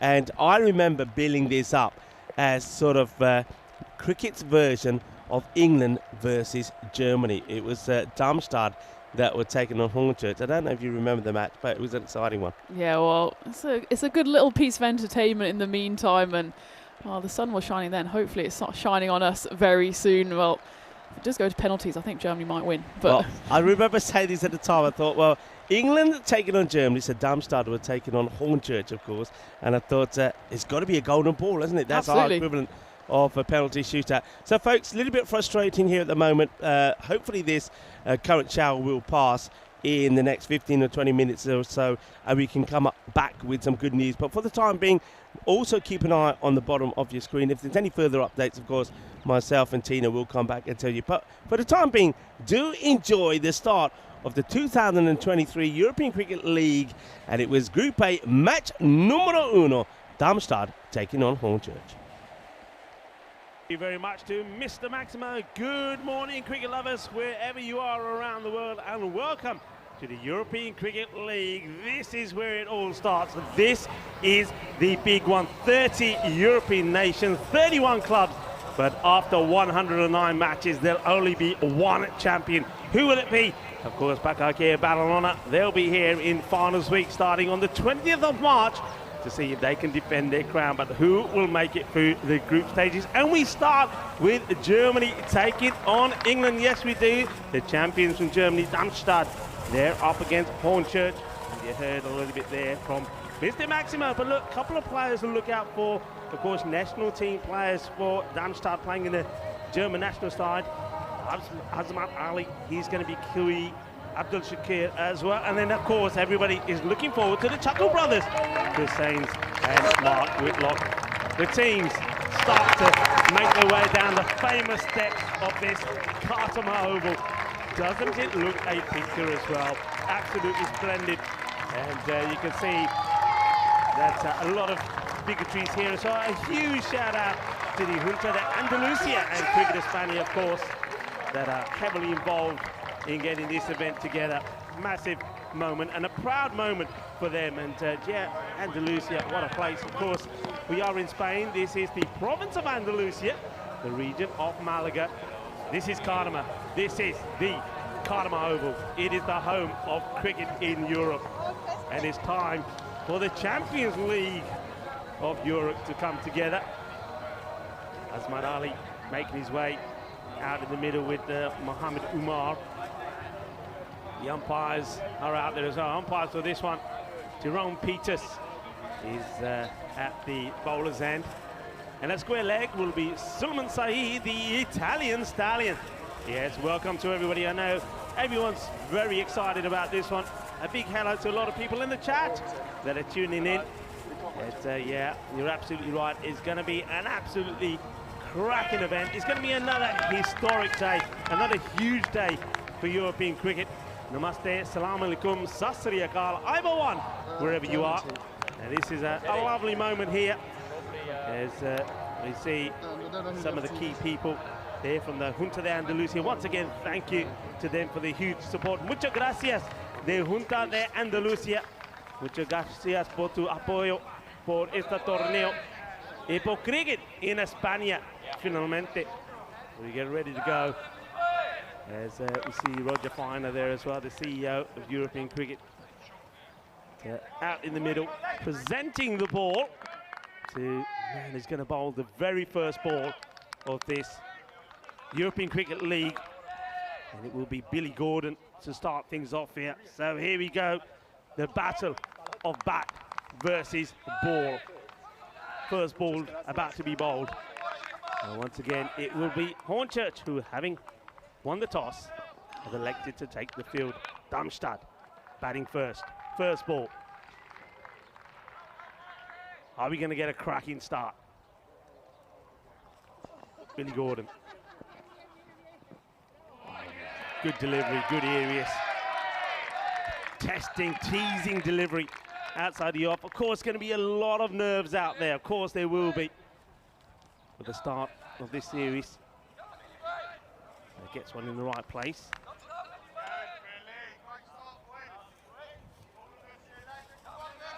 A lot of noise out there, a lot of support from the Hornchurch players. Gordon comes once again.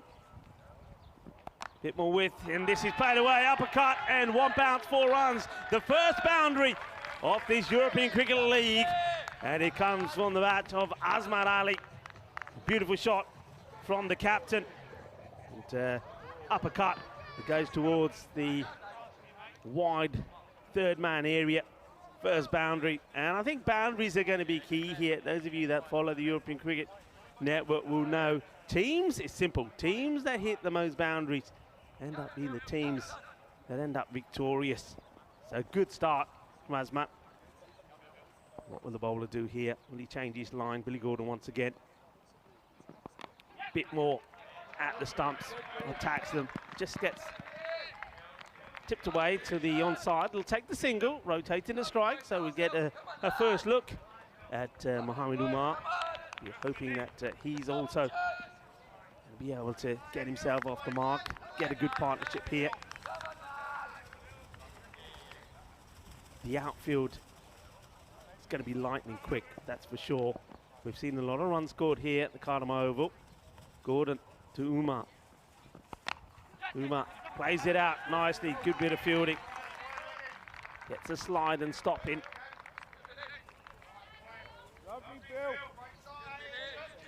Ted Cooney doing the fielding. And look, magnificent kits for the team. I mean, look at the detail on those kits. Absolutely loving it. A good shout out to Nick, who's done a lot of work on the design of those. They're in the marks of some of our partners.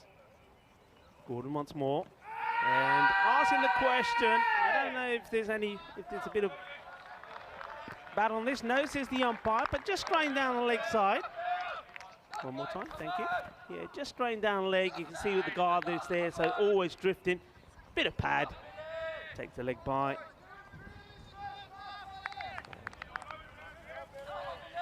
Thank you to HCL Software, Grizzly Bear Sports, for all of their support for the European Cricket Network. Width doesn't quite get this right. Straight back to the bowler. That will be the end of the over. So 7 without loss, and a great time to welcome back into the commentary box the man with the dazzling shoes. Those shoes, I needed my shades this morning, I knew I did. Not for the sun, but for those dazzling shoes. Is the one, is the only, is the legend himself, Mr. Maximo. Buenos dias. Buenos dias, Rico. Buenos dias a todos. Yeah, you can see these shoes from from the moon, I think.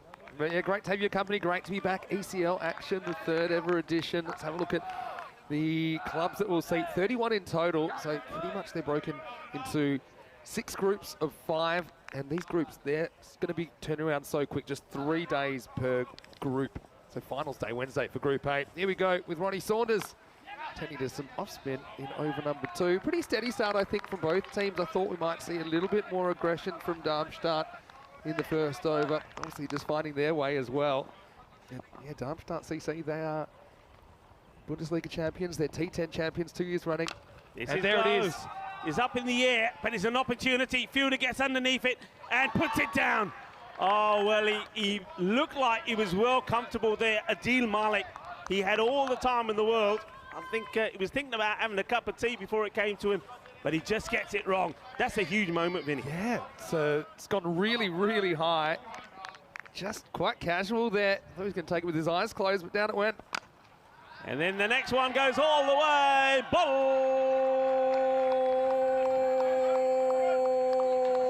Bolle, bolle. Manos arriba, porque eso es 6 carreras. The first Maximo of the European Cricket League, and it comes from the bat of the captain, Azman Ali of Darmstadt. Good shot. Yeah, it's just compounding the issues there with the Maximo now halfway through the power play. Darmstadt getting into their work. A good comeback from Saunders. Draws him out and then beats him outside the off.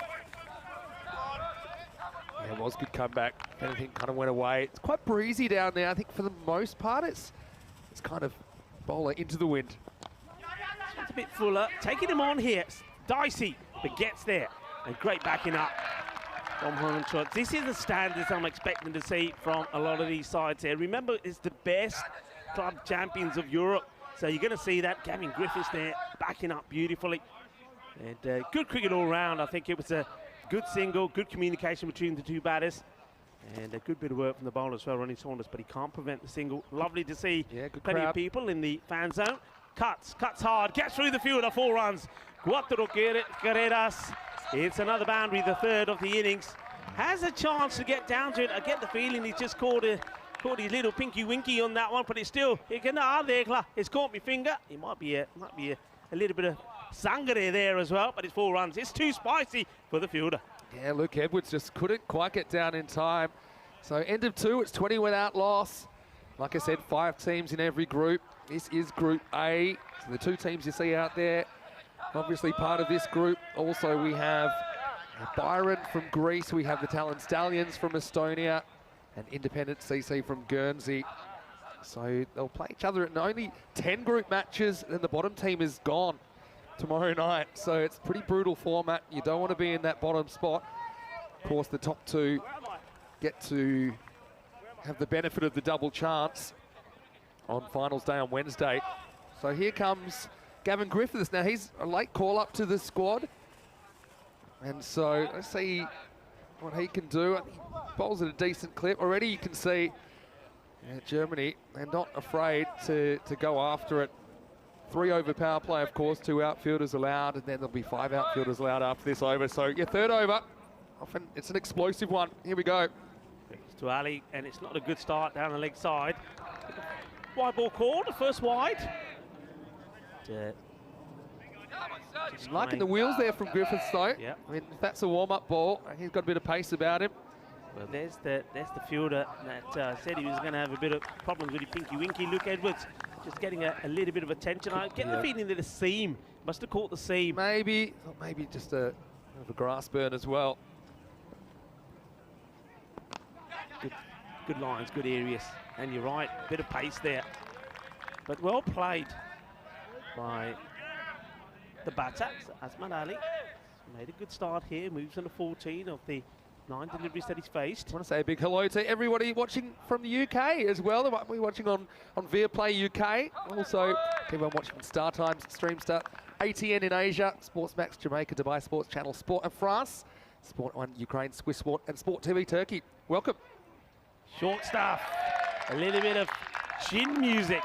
And there's another indication of that space. And he just beats Umar here by pure speed. They ditched the helmet. might be having second thoughts about that because that whistle's past his nostrils. Yeah. Benny, what a huge moment this is, though, once again for European cricket. Oh, I mean, what a platform this is, and European cricket growing all the time, but strength by strength. Fantastic. Going to be great to see all these teams again.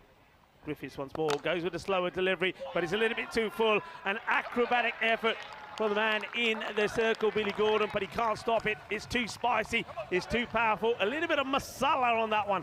4 more runs. Yeah, look, once he went the short one, you know he can't bowl another bouncer, so onto the front foot really quickly. That's absolutely smashed. It's a pretty athletic effort from Billy Gordon there at cover, but he found himself in the danger zone. Another boundary to Darmstadt.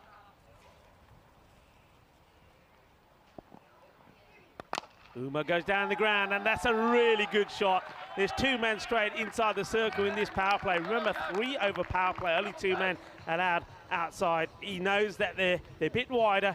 He chances himself, and this is a beautiful straight drive. Lovely shot. Yeah, that's probably my favourite shot. Yeah, cleared the front leg, straight down the ground, sight screen smasher. One thing about this format, you don't have any time to settle. It's all action all the time.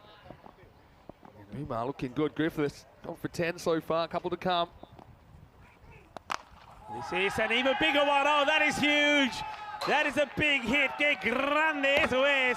Eso es 6 carreras, una golpe dulce, más dulce de tarta de chocolate. That's such a good shot. Honestly, straight pull, had no margin for error. If he gets this wrong, it's going straight up in the air. But he absolutely nails it. Maximo, straight as they come. Darmstadt building in confidence through this 3rd over. Great shot. Well, he looks like a man you don't want to put down there. Put him down when he was on 1. Now straight down the leg side. And misses out on this one, Uma. It's pretty lucky that didn't bounce onto the stumps, actually, because it just went past the bails at a pretty furious pace. End of the over. 17 off that one in total. The score is 37 without loss after 3. And talking about what's a good score here, typically around 100 or so in ECL cricket, maybe a few more for some of the top teams. But, you know, it's a good start from Darmstadt, but the middle over is going to be super important. But have a look at that acceleration, 7, 13 and 17 in the power play. It's going in the right direction, isn't it? And it looks like they're going to take the pace off once more. So Adil Malik, the man who was guilty of putting the catch down, now gets a chance to rectify himself. Now he's the brother of Shoaib Malik, famous Pakistani cricketer. And he also has played T10 in the Middle East and had a lot of success. So let's see how he goes. Over number 4. Oh, he's going to go towards the boundary, but they've got 2 men there patrolling it now. Yeah, 5 outfielders now are allowed. So want to welcome everyone, of course, watching from the UK and from Germany, particularly for this game. Hornchurch club founded in 1783. Rob Kemming was their first ever captain. No, I'm just joking. A good bit of history. This is not a good delivery, but he may get a wicket from it, you know. Fielder, oh, well, he gets this wrong now. I wonder how much. Have a look at the flags in the background there. Yeah. The wind's blowing a fair bit. I get the feeling this is the wind has caught hold of this, and he's not able to get that out, but it's another opportunity, and that's Mark Whitlock. Yeah. Puts it down. That's one of the Chuckle brothers, but he's not laughing after this. Yeah, the flags are blowing in all directions, so I don't really know what to make of it. He's got a bit more work here. This time we'll be able to keep it to 1. They got 2 off the previous one. Yeah, if you look at the different parts of the ground, the wind's all over the place, so you can understand it's going to be a bit tough with those high balls. And the way this ground's cut out of the landscape, it is, yeah, it's a bit of a vortex. Well bowled, they're taking the single. This is good partnership from these 2, from Ali and Umar. Not only are they prepared to take those singles, but they're playing some good shots as well, a healthy rate. You can see that Malik, he's a handy operator, isn't he? And good wrist spinners on this pitch. They've had success. I'm thinking of bowlers like Saqib Zulfikar from the Netherlands last year. Even finger spinners like Clayton Floyd, for example, as well, the Netherlands. Pearce from the English 11 last year. It's all about the accuracy. Yeah, they do enjoy the extra bounce on this pitch. Strain down the leg side as well, and this one will be go all the way. Clears the man out long on. This is a lovely shot. It's all about timing. Doesn't try and hit it too hard. Yeah, that's a good, clean, crisp strike. 6 more. Shaka Lagia. Yeah, what a good shot. And yeah, that wasn't an easy one either because he was kind of fighting the turn, but it's the end of 4 overs, now 49 without loss. I think most batting teams, they'd be pretty happy with 120 plus, which is 2 a ball. That's the pace they're on at the moment. And Adil Malik bowled a pretty good over, but he went for double in the last ball. 6 became 12. Hornchurch at the moment been guilty of not taking the chances that have been presented to them. See there, the run rate starting at 7, and at the moment, 12 and over. Be a wide, and how many though? Fielder gets after it as Whitlock once again gets there. It does well. 2 wides, just straying down the leg side of the 50 comes up in the start of the 5th over. Ronnie Saunders, the bowler. And this is another one that will go all the way. Bolle, Ginnasona, Shaka Lagia. Yeah, what a shot. And once again, clearing that front leg, making space, fearless. You have to be fearless in this format of the game. Yeah, that's a really good shot. Umar is dealing, isn't he? 34 off 13. Yeah, great shot. Good timing again. Umar will go for another one, and the fielder is trying to get onto it, and he can't. It's a great effort. It's a great effort, but he just can't get anywhere near it. You can see he's just trying to clip this back into the field of play, Gavin Griffiths, but it's a good strike. Hits it clean, out of the middle. And, well, that is sweet, sweeter than a bowler. Rasmalai, 6 more. Yeah, it took off from over the boundary anyway, so it would have been 6 anyway, but yeah, going for pretty much everything at the moment. This one is sliced away to the man who's short 3rd man. I want to have a quick hello to everyone in the comment section as well. Yuvraj Singh, he's contributed 1,000 rupees. Thank you, Yuvraj, that's very kind. Hello to Manas, to James, to Shrug, to Kai, to Jay Corduroy as well. He's asking, is this AstroTurf? No, it's natural grass, and geez, they really know how to grow their grass here at the Cardamom Oval. Looks beautiful. Now, this is a lovely shot. I think it just bounces just short of the boundary. But that's a classy hit, and these two are really starting to open up here now. Now it's the captain's turn. Absman, like the way he gets the wrist involved. He knows where the fielder is. Good field awareness. Nice, clean hit. Yeah, I mean, 2 opportunities have gone down. They've kind of made their own bed to an extent here, Hornchurch. They're certainly getting a bit of an initiation as we approach the halfway point of this first innings. This is played out. Fielder's got a bit of work to do. Should be no issues though, Vinny, on this outfit. I mean, it's like a lush carpet. Yeah, that's true. It's like a lush carpet. It's so very, you're going to have very none of true. the issues with the ball bubbling about. You get behind it, you should stop it. I just want to say hello to James, who's watching from Estonia. If you want to jump in the comment section, we always love that interaction. Short, well hit to the fielder. Slight hesitation, but both the openers, they looked at each other and they said no. Good communication. So Saunders goes for 33 off his spell, and it gives us an opportunity to say very, very good morning to you, or good evening, good afternoon, whatever the situation is in your part of the world. So many sound to him, Mr. Maximo for the European Cricket Network. I'm here with Rico Full. Corey has arrived as well. Yeah. He's got a few stories about yesterday where he set all kinds of records with the Spanish team. We'll talk about that a bit later. But yeah, very warm welcome to you. You might be watching on Viaplay in England. Vinny Sandu and Rico going to take you through the morning session. And yeah, this is going to be a really good matchup because Hornchurch, don't you worry, they've got some big hitters of their own. Yeah, I was going to say it's a cracking start from Darmstadt, but they know they have to keep going. They've got to maintain this because I think Hornchurch, they'll have a big part to play in this as well.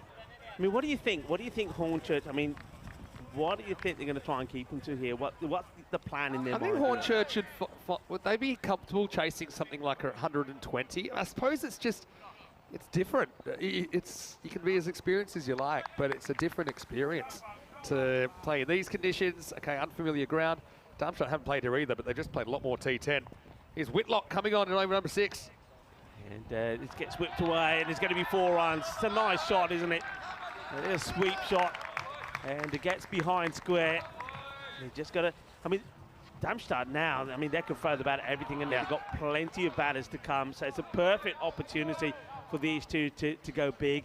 And whoever comes in next, well, what a platform that's been laid for them. Yeah, what a good shot that is. Seemed like footballs. That sounds good, doesn't it? Really sounds good. Will be fielded. I'm liking the way these two are batting. I'm liking their understanding, looking at each other, running the singles well, and playing some cracking shots as well.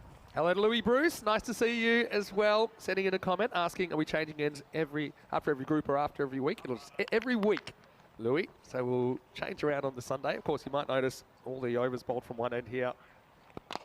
Down the ground, and it will go all the way. Arriba, arriba, arriba. Manos arriba, arbitro. Porque eso es 6 carreras. Well, I think there might be Kristaps up there. Give us a thumbs up if you're okay, because this one's a cameraman killer. Crossbar challenge achieved. That was big, and it was still motoring.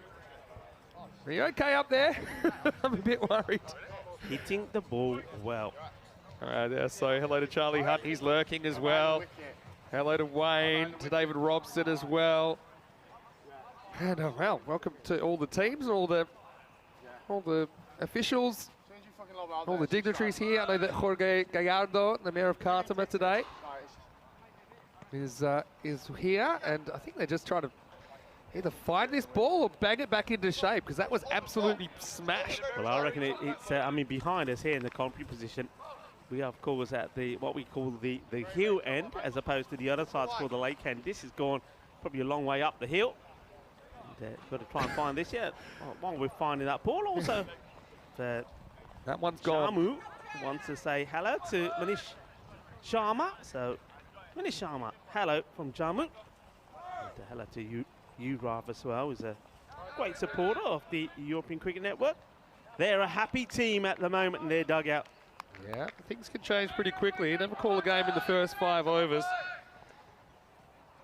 What theatre. Ball. I don't know if it's the same ball that comes back. No, I think they got a new one. Whitlock back on the rack. Hit hard, but to the fielder. No mistakes. I mean, field is going to be super important. I don't want to harp on it, but yeah, a couple of chances missed already. And now you can see it's come back to bite them with this opening partnership worth 80. Umar within reach of a half century. And this one is going to go all the way as well. They're just getting it right, aren't they? It's 6 more. And it's a lovely shot, well played. And the captain saying, well, whatever you can do, Umar, I'm right behind you, buddy. 6 more to him. What a hit as well. I mean, that one's not quite out of the middle, but they got a bit of margin for error there. Hornchurch supporters a little bit shell-shocked, I think, at the moment. Chance. Taken. Good catch. So they get the breakthrough. Well, I tell you, they may have been a little quiet, but they're up and about now, because that's the first wicket. The first wicket that Hornchurch take in the European Cricket League. And it is Whitlock that, well, he puts the end of this partnership that was worth 87, and it is Ali that will have to go. But look, the captain has given his team a fine start. 34 he'll go for. Yeah, and it tried to force it off the back foot. Not an easy shot to get the elevation. It's rowdy Ronnie Saunders that takes the catch out there at deep cover point. And so Whitlock, maybe he's having a chuckle now because he gets the last laugh as Azmat Ali departs for 34. And after 6 overs, pardon me, it's 87 for 1. Yeah, but I mean, those last few overs, and we saw an over of 17 from Griffiths over number 3. Took the power play, scored to 37. Ronnie Saunders the over before. He went for 20. It was a magical one. That so I want to one say for 18, so they're going well. Quick hello to all of our viewers watching on Fancode, of course, in the Indian subcontinent, and everyone watching on our YouTube channel, ECN European Cricket Network. Here's Malik back for over number 7. And okay, this is a teaser for the fielder. 13, unlucky for some, and it's going to be unlucky for the bowler as well, because not for the first time Malik gets one skied up in the air, but the fielder cannot take it, and that's Luke Edwards. Yeah, well, actually, Malik knows exactly how that feels, because he was in that position, and it is blowing around, and he's going to get to his 50, actually, as well. Muhammad Umar, 50 off 19. lucky to get there, but you make your own luck. Here's another one, and this one isn't going to get caught. Rico, this one's out of here. Maximo! बहुत बताया मोहम्मद उमर नु पहला batter European cricket league ने अपनी 50 पूरी कर ली. Shabash, Shabash, and he says, I'm not done yet. I've got me 50, but there's plenty more in the tank as he hits the next one out of the ground once more. Right, your luck. It's played out to the man at deep square. It's a tough one, though. I mean, that's 2 high balls that we've seen barely a finger laid on. And that's all to do with this wind. It's not an easy one to predict. If you look at the flags, one side, they're going that way. Look at the flags, the other side, they're going another way. It is swirling around. You 50 can just of tell. 19. 50 of 19. Well, remember, he was dropped, though, dropped on 1. Now the wind's blowing stuff off our table. So, yeah, it certainly is not easy conditions. Here's Abdul Shakur, who we have seen with the German national team. He's no stranger to this venue. See if he can get going at number 3. Quite happy here. Now, look, I'm liking that. He knows that he's got somebody out there at the moment, Mohamed Umar, who's hitting the ball big, seeing it like a football. So his role at the moment is just to take the single, give him back the strike, and get the feeling that Mohamed Umar will still fancy himself going after Malik here. Malik being unlucky, you got to say. Good delivery, sort of follows the batter there. You can see Umar trying to give himself a bit of room, and Malik says, oh no you don't, follows him. Hey, lovely crowd here at the moment, isn't it? I mean, you mentioned a lot of supporters from Hernchot, but I know that the word now around this Cardamom Oval, it's a good delivery, a little bit quicker, fires it in, well blocked out. Yeah, I mean, all the locals know about the cricket now, don't they? Oh, yeah. And they come in busloads. Yeah, absolutely. 7 overs down, 99 for 1. Yeah, it's a pretty good effort from Darmstadt to take 24 off Adil Malik. For me, I think he's the draw card of the Hornchurch attack. It's just a reminder, you can get in touch with us on social media. You can always follow us at European Cricket. Don't forget to subscribe to our YouTube channel, ECN European Cricket Network. And also, you can get me at Mr. Maximo or Rico at Rico4 on Instagram if you want to send us a message, and perhaps we can read it out during the broadcast. Also, Corey will be here around the middle of the day. So, looking forward to what will be a really fun 4 weeks ahead. It's a celebration of European cricket. Don't know if the sound's on up in the fan zone, but give us a wave. We're over here. Hello to everyone. Anyway, Whitlock comes back for a second over. Wide, clever shot. So chase is on here and very well fielded. That's what we're expecting to see, especially from teams like Hornchurch. It's nicely done there by Luke Edwards. Didn't really get it, did he? But this outfield, you do find if it comes from a height, it kind of plugs a little bit. It's a little bit soft underneath, so that one didn't really race away. Firm, straight down the ground, and as soon as this gets over Whitlock, it's always going to be a boundary. Loving the footwork here from Shakur, loving it. He dances down the wicket like a ballerina, hits it hard and flat. 4 runs. Yeah, straight is normally a pretty safe area. This is also pretty safe because this one's going to join us, fly straight over our head. Maximo! Shakur, well, it might be one he didn't middle. This one was absolutely tattooed out of the ground. Hundreds come up during this over as well for the Germans. Look, day 1, match 1, and we've seen some big hits already. Cardamania, this is what it's about. Oh, that is sweet. That is big. Uncorked all this energy, haven't they? Back to live action. And it's another one. Ball! Bolle, Shaka, Yeah, a little bit short, bit of an overcorrection from Whitlock. He's got the treatment a little bit here, hasn't he? This one, very good footwork from Shakur. Gets back, gets deep in his crease, makes that look even shorter than it was. So that one ended up in what we affectionately call the jungle. It's come back with a bit of jungle on it. Yeah, going a long way, isn't it? Long, long way. And I'm looking forward to seeing Hornchurch get after these runs, though, because they're going to have to be pedal to the metal, I think, from the get-go. They're on 153 pace at the moment, Darmstadt. goes for it again. This time, it's another opportunity and no mistake from the fielder. Catch is taken, a good technique from Gavin Griffiths. And they take the catch. Shakur will go, but he's played the perfect innings, really, I suppose, when you think about it. As I said, the two openers laid a good foundation for him. He just came out and he just wanted to muller it, and a very healthy strike rate. Hit 20 of 6 deliveries before he departs to ball number 7. Yeah, that's a good catch taken by Griffiths. And they've started to take their opportunities, but they're already chasing a fair few as it is. I would have thought about 120 would be a decent total batting first.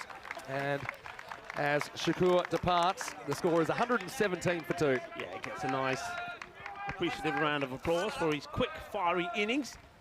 And Whitlock, though expensive, he's the only man in his side to have picked up wickets at the moment. Both wickets belong to him. A ball to go in this 8th over, and it's Nazir that comes in to phase it. Yeah, Adnan Nazir, also a big hitter. Whitlock, one of the so-called Chuckle brothers. Love that. He gets one through. There hasn't been too many dot balls, has there? And now the bails come off, so I think he's making an inquiry here to the umpire, but I think there's a quick shake of the head. He's all right. So Nazir swings and misses. End of 8 is 117 for 4. I want to say, yeah, quick hello to Jesse, who has sent in a comment saying he's new to this. How have the teams qualified for this competition? Well, the reason that they're here is because they're domestic champions. So every country has slightly different criteria. In England, it's the club that wins the Vitality T20. For the Germans, I think it's whoever wins the Bundesliga there, which is their limited overs competitions. And as it would be, Darmstadt CC, they're also T10 champions of Germany. So every club you see here, they are domestic champions. Billy Gordon back into the action, and he'll start with a wicket. This is a good catch. So very good technique, safe hands, and it's the wicket that they wanted to get, and it's the big man who will finally go, Mohamed Umar. And he just got away from the strike a little bit, and he wouldn't mind it, of course, because Abdul Shakur didn't waste any deliveries while he was there, but was at the other end. So he wanted to go for a big. He knows it's the closing stages of the innings. A nice catch taken there by Chris Sands. Yeah, nicely taken. Just had to skate round to his left, so the catch has started sticking. Yeah, so the other champion clubs we'll see in Group A, we have Byron from Greece, we have the Talon Stallions from Estonia, we also have Independence Cricket Club from Guernsey. So a pretty strong group, Group A. Just feel like there's all this energy that's been kind of like wound up and it's getting released now. That's what I feel. You can kind of feel it around the ground. I think Darmstadt, slightly cautious start, I suppose, in the first over, but once they started hitting bombs, they've kind of just relaxed a bit.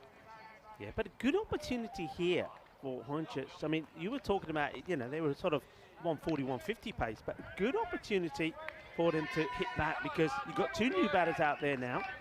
And can they put a bit of a squeeze on here? Maybe keep this to under a 130 score. That'd be a good comeback from them. Gordon starts well with his second.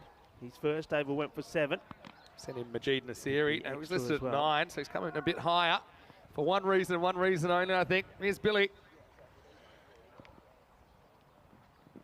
Oh, this is brutal as it gets hit over cow corner.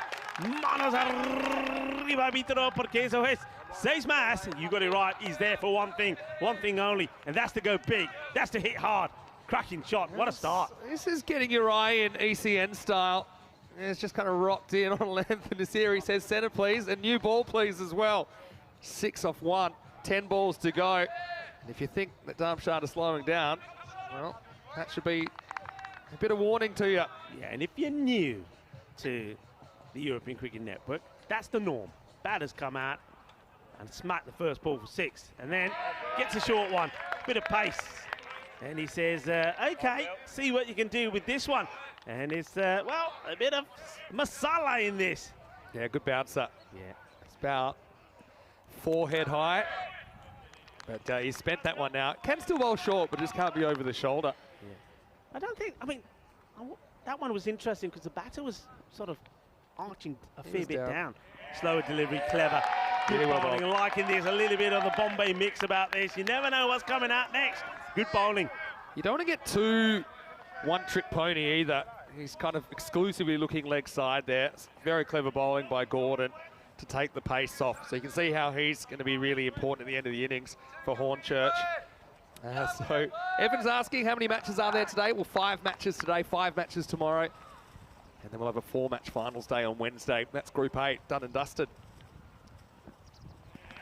Big swing, and this is okay, this is the 1-6, of course, but other than that, it's a nice over, nice and tidy. There's a few dot balls in there. Dot balls are gold dust, is what we like to say. So I want to say hello to Keanu, who's watching, and hello to Ian Latin, who's watching, and Big D watching from Austria. Hello, Big D. Hello, Big D. Hopefully you're well. You'll see him for Vienna CC later in this tournament. Last ball of the 9th.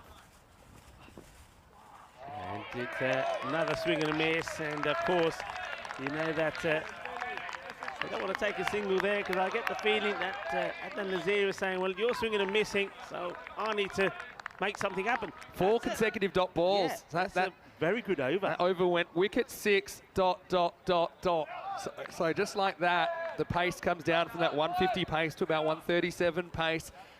Not on the last over here. See, Whitlock, it's 2 wickets, but pretty expensive, 2 for 36. Gordon, for me, with that over, becomes the best of the bowlers, 1 for 12. Looks like Griffiths coming back to bowl the 10th. Great chase setup here already. What a start this has been. This is what we've been waiting for. This is the big one. This is the Champions League of cricket here at the Cardam Oval. And it's we're doing it Cardamania style to start. Asking the question, but I think always drifting down the legs. But it's another dot ball. Yeah, so, like I said, if they can keep this to under 130, they'll be very happy with the way they finished this innings. Griffiths comes on a bit quicker than he looks, I think. This one's maybe high down the leg side, but dot ball, that's what it's all about. With a really good over here, might be able to keep it about 130, and that actually seems a bit more reasonable for the English side after the start they had. Yeah, you can see both these batters now, they're a little bit guilty of trying to hit the ball too hard, then time it. Timing is everything. Nazir trying to get off the mark. And, well, they're thinking about changing it up. Just gone cold here, haven't they, Darmstadt? This is what a couple of wickets can do. Yeah, we saw one big bang from Naziri, but there's been nothing since. Yeah, I want to also say hello to Max Hornbeck. He really liked Billy Gordon's hair. He said great hair from the bowler. Well, Maxie knows 1 or 2 things about that. He's actually a male model in the Netherlands as well as a cricketer. So that's big, big praise. Hello to Alex. He's asking why does the weekend on Wednesday? It's because we have more teams and more groups. So it's going to be a quick format. You play everyone else and then straight into finals. they're going to have to try and take it on, but they can't. I mean, he's just swinging and missing here, and this is not helping the cause. Nazir's got to be thinking, got to go back to the basics here. I mean, singles are also runs. And how many dot, what's that now in the last? Is that 7 dot balls on the spin? It is, that's 7. From Gordon. And it's actually kind of, apart from that 6, there's 2 wickets and no runs ever since 7.4. Yeah. So that's almost 2 overs where there's just been 1 scoring shot. It's crazy. He's just got to get something on this, whatever it is, bat, pad, body. Got to rotate the strike. And this one may be called a wide. Yes, it has. He's over the head height. I suspect that he just dug this in too much. He's got a good bit of pace there. So that's a result. I mean, the ball will have to be bowled again. I mean, though he's coming out the crease, you can see the ball's always going upwards. There's no way that's going to end up going below the head. So Clear good call there from the umpires. Yeah. Thing is, the umpires are under scrutiny as well, obviously, with the technology. And they can have some assistance from the technology at times. That was a good call. It's Tyrone Peters at square leg. Again, they've got so much to look out for every ball. They're watching for how many outfielders, how many infielders, how many fielders on the leg side, how many fielders behind square, and probably about 23 other things. Well, finally gets hold of one, and this will go all the way. Manos arriba, arriba, arriba, Vitro, porque eso es 6 carreras. What a good hit this is. So this is more like it. He finally finds the middle of his bat, finally gets off the mark. And it's a case of boom, shaka, yeah. Deep in the crease, pick the slow ball and hit it well that time. That's the one they needed. So they have set something in the 130s, I think. Unless we see something dramatic here, maybe 140s on. 2 to come. Doesn't quite time it, but it's still going to take some stopping, and it's still 4 runs. Doesn't get the middle of the bat, but he gets enough on it. And you can see Malik there trying to catch up with it, but no chance. 4 more. So good comeback after a few dot balls. 2 boundaries, 6 and 4. And you know what the saying goes on the European Cricket Network, 6 and 4 hungry for more. Well, you better be hungry for more, but you better be quick, because otherwise the restaurant's closing. This is the last ball. Seatbelts on, everybody. 134 plus this. Yeah, he wears this one, but they'll take. I think this will probably be signalled as leg buys. I don't think there's any back involved here. It's more body. And they do. They finish with a single. They take the score to 135. And though it's a good score for a very first match here, the first outing there for Darmstadt, it's also a good comeback there, I think, by Hornchurch. Yeah, it certainly is. I want to say a quick hello before we go to the highlights. Hasbul Hussain, hello to you. To Siddharth as well, to Venkatesh Magashayam in the Czech Republic, Cameron Sanders, Abhishek Prajapati in Malta, and everyone else. Join us for the second half, because it's going to be a chase to remember, I think. Hornchurch had a little bit of tap there, but they came back well. I think we saw some of their death bowling skills being pretty important. I think they save about 15 runs there with that massive run of dot balls. As the batters walk off, I think they'll be pretty satisfied if you offer the Germans 135 after being inserted by English captain Billy Gordon. And they'll have to come out and do it with the ball. As we get ready, and it was ready, steady, go. The first innings, 109 matches here over 4 weeks. Group A getting underway, very proud moment. Hornchurch founded in 1783, and who would have thought one day they'd be here in Spain playing for a European title. And look, couple of missed opportunities, but then some outstanding stroke play from the openers really set this up for the Germans. Yeah, there certainly was, and but I mean there was a few blips, weren't they, in the field from Hornchurch, and that what really cost them. I mean, they dropped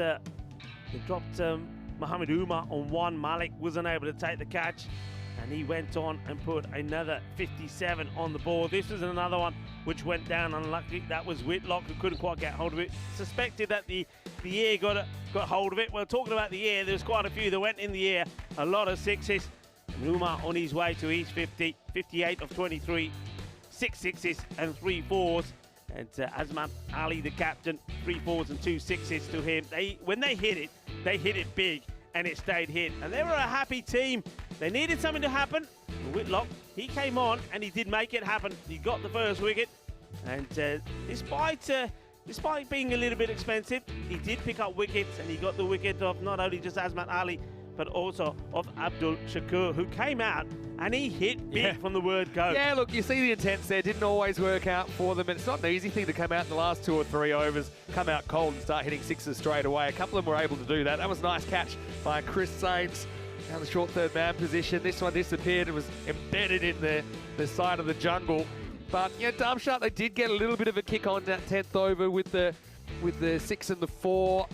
That just broke the run of dot balls. There were 7 dot balls in a row there at one stage. But really, all things considered, Hornchurch, I like it. They're going to have to be aggressive. They're going to have to learn pretty quickly what this is all about, with only 4 group matches and potentially finals. But just have a look at that Cartermore Oval. It's a beautiful place, the home of European cricket. And looking at the scorecard, 58 to Umar, just 23 balls. Azman Ali was good as well. The skipper, 34 off 18. Apart from that, Shakur with 20, Nazir with 10, Desiri with 6. But yeah, certainly there was a kind of maiden, a hidden maiden in there in the 9th and 10th. You thought they were going to get something high 140s. 135, a bit more reasonable, but still, England, they're going to have to bat really well. And I think the Germans, it's their game to lose. It is, yeah. Billy Gordon, pick up the bowlers really as we see the bowling figures come up here. I think he bowled really well, very intelligent. I love the way he varied it, not just his line, but his pace as well. And then, as you know, the other 2 wickets fell to Mark Whitlock. And he was expensive. He went for 36. And catches, though, were held off him at least. And he picked up 2 wickets. And all the other bowlers, well, a little bit too expensive. Adil Malik was unlucky. 2 of those chances were off his bowling.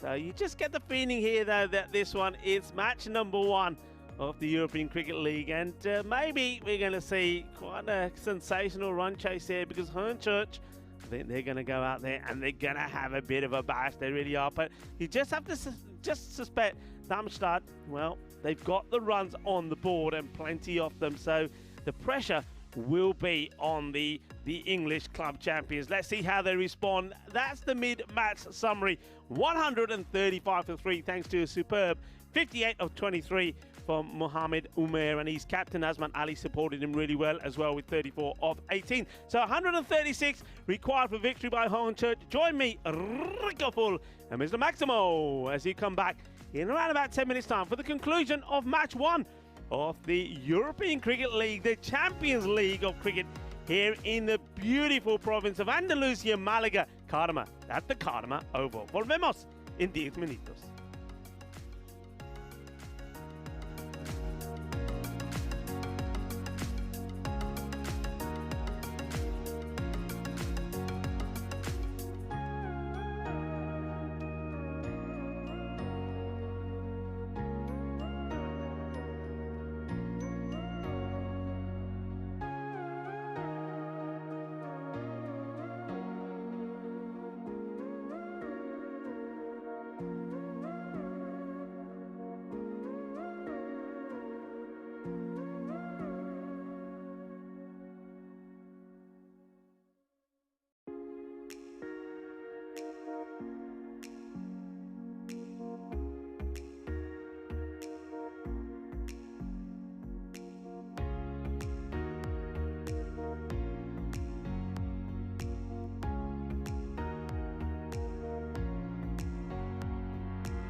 The European Cricket League is brought to you by HCL Software, Dream 11, and Andalusia European Region for Sport. Hello and welcome back to day one of the European Cricket League. Yes, a big shout out to our partners. And, well, isn't that a magnificent sight? And, of course, a massive shout out to the Junta de Andalusia for all their support.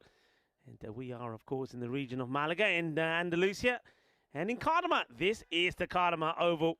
It's where European cricketers' dreams come true. And Darmstadt is their dream of a perfect start going to come true. The German club champions taking on Hornchurch, the champions from England. Darmstadt have given themselves a very, very good opportunity to cause what some people would say is maybe a bit of an upset against England. And Hornchurch, 135 on the board, thanks to a super half century from Mohamed Umar. He scored 58 of 23 deliveries, and then was supported well by his captain as well, Asmad Ali, 34 of 18. Need a good start, need a good power play. Those of you that are new, 10 overs. All the overs are bowled from one end. That's all about just getting quick time in so we don't have a mess about with the cameras as well. 5 matches we're bringing you a day. Well, your doctor says you need 5 a day. We're going to give you 5 a day. 5 matches, 10 overs, 3 over power play, and in that 3 overs, only 2 men allowed outside. So it will be Mansoor Khan who's going to bowl the first. Darmstadt making a lot of noise. They're out for this. Want this. Bowling to the left hand at first up. Need to try and get the perfect start. And welcome to everybody around the world that's tuning in. I hope you've enjoyed the action so far. I know a lot of people on our chat have been loving it. Say hello to everybody watching via fan code as well, and all the other networks that are covering around the globe. Here's the reply. Swings wide, swings hard, but ball just catching the wide line. So trying to just sneak this one in, but you'll see that the umpire's going to be very consistent with these. If it's thereabout or touching slightly, it'll be called. Rico Full here of the European Cricket Network, and alongside me is Mr. Massimo, Vinny Sanders. Get the popcorn out. This is going to be good viewing. Yeah, Murray's out there. Saw him behind the stumps for Hornchurch out there with Hankins, 2 big hitters. Oh, this one's even wider. So just you can see what he's trying to do. I don't mind that. But, they got the field set for it as well. They've got like a third man that's in the circle. It's a bit finer. They've got a slightly square third man, more of a 45-degree third man down on the boundary. So just trying to hit that spot. Hasn't quite got it inside the line yet. Straight at the fielder, in comes the throw, direct hit, he'd be in trouble. Well, I think we get a chance to look at this side on, and I think if this is direct, that would have been the first. I think this is going to be, I mean, would have been called a wide again, but you can see the batter just wants to get bat onto ball. Yeah, it would have been gone. This is another strategy we've been talking about lately. Sometimes if you bowl ones that are kind of wide, batters will chase them, and I say spoil a wide. It's kind of spoiled that because they just get one and it uses up a ball. Anyway, you get the chance to look at Hankins. So yeah, left-hand, right-hand combination. That's certainly something in the ECIW last week that was causing the opening bowlers to have a bit of hassles, just constantly having to readjust the line. He's going to come over the wicket now, Mansoor Khan. Yeah, let's see if he prefers to bowl to the right. And he does. Gets it right on the money straight away. You get that with some bowlers. They just always have few issues with a left-hander. As soon as the right-hander comes to place, gets it in the right place. But I think Hankins just quite happy just to play the first one out. But of course he knows with the required rate of over 13 per over, he can't afford to see too many out. Chases on. Good running. Liking the enthusiasm though from the keeper, Kudratul Alfat.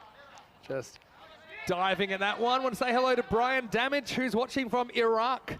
He said he's got his TV room set up again. His boss just walked in and started shaking his head. There's going to be a few weeks where the cricket's on all the time. Hello, Brian. Missing you here.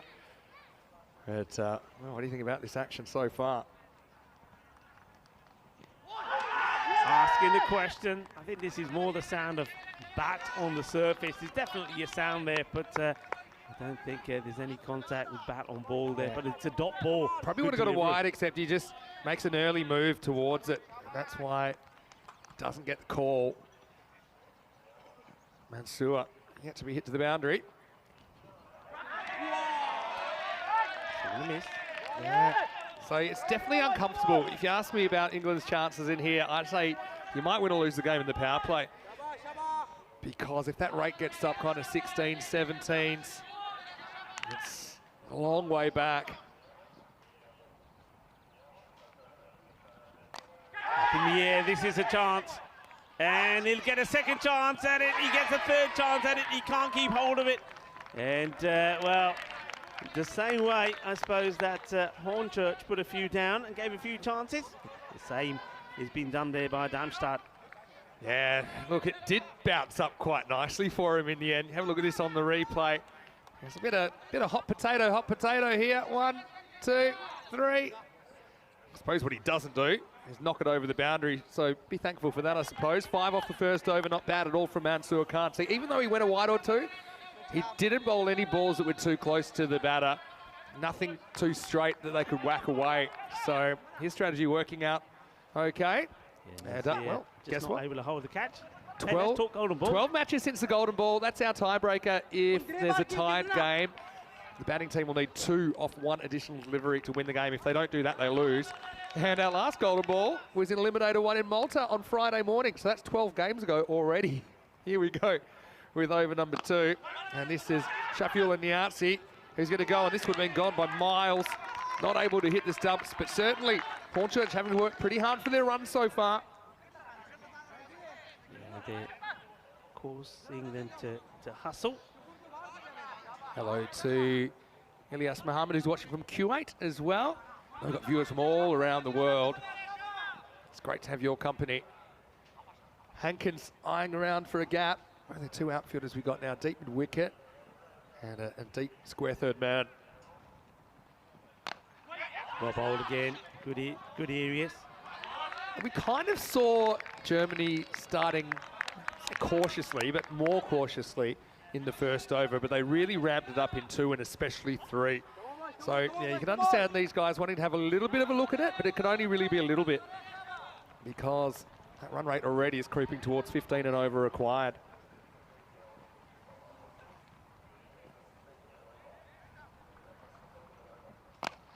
And this is a good hit. It was there. I think he just held back the pace a little bit, but that's been put away nicely. It's a good, firm, solid hit in the power play. Yeah, Nice shot. got some of the Hornchurch youngsters down there as well. If they need an extra couple of fielders, I reckon they might find them here. Nice bit of work. Look at that. Clean pickup. Throws it back in. As well. He'll want to do more fielding. That means his team's hitting boundaries. Edge and taken. Good catch. Nice sharp catch. Well, he may have put 1 down earlier when he had 3 attempts at it. This time, well, it was in his zone. It gets down, gets low, takes the catch, and the first wicket goes. Murray would be part for 7. And then Nazir, we saw him fumble one earlier. This one was a bit more straightforward. It wasn't as high, but he does well. He takes it and rolls. It's kind of a de facto slip position. We've seen it time and time again because the edges do fly with the amount that these guys are swinging the bat. And Nazir, a bit of the WG grace about him with that beard, but he holds on to it, and that is the first wicket down. Niazi with the breakthrough. It's 11 for 1. Yeah, well bowled by Shafiullah Niazi. He's got a bit of zip about him, hasn't he? Bit of zip, and he just rushes the batter through. And Paul Murray will go well caught there by the fielder. Nice sharp catch, gets himself in a good position. It's all about positioning, it's all about the balance. And that's what Adnan Nazir does there to take the catch. Yeah. You've got to have a good pair of hands in this position. You can't really hide people here because a lot goes in that direction. But I like the way he protects the ball. He impacts with his shoulder, makes sure he doesn't risk having the ball sneak out of his hands. This is Adnan Malik coming in at number 3.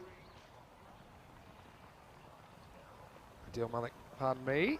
And I think I mentioned earlier that he's the brother, Adil Malik, of Shoaib Malik of Pakistan fame, but also a very good player within his own right. I loved his leg spin bowling. I think that he'll be a pretty important cog in this attack. Probably the leader of the attack, really. Yeah, I'm with you there. He didn't have the luck really today, but yeah, he's going to be key. Down the leg side once more, just letting himself down a little bit here, the bowler. And after getting the wicket, he's straight down the leg side.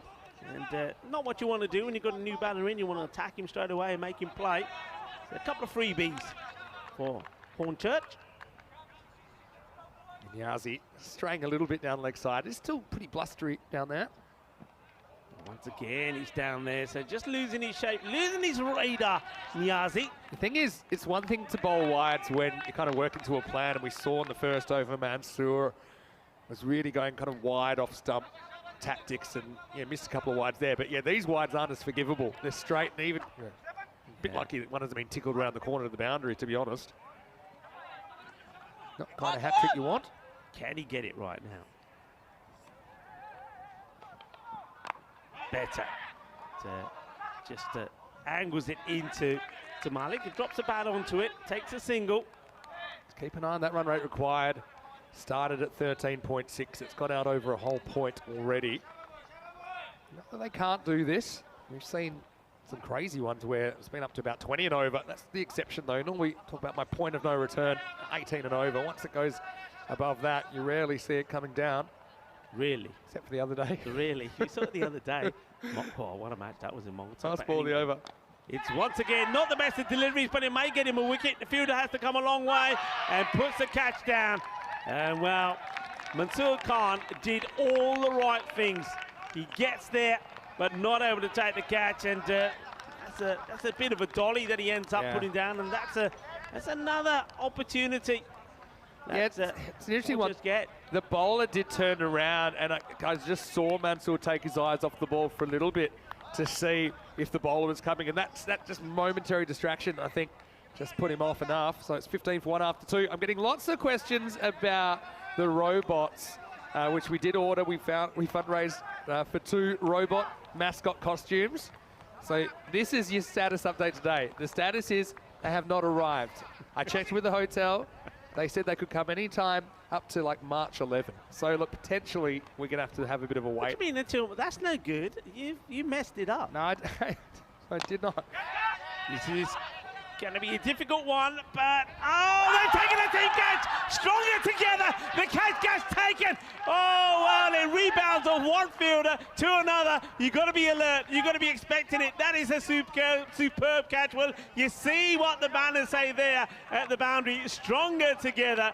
This was stronger together. Well, what a catch. What a team catch. Unbelievable. And it's Niazi who comes around from the long off boundary and just bounces straight to Azmat Ali, the skipper. So what an incredible piece of cricket. I often say this, you'll only see this kind of action right here on the European Cricket Network. All action all the time. And you see, it's actually a really good reaction. What a catch. From Azmat Ali. Oh, look at this. Oh, loving Spring Productions, take a bow.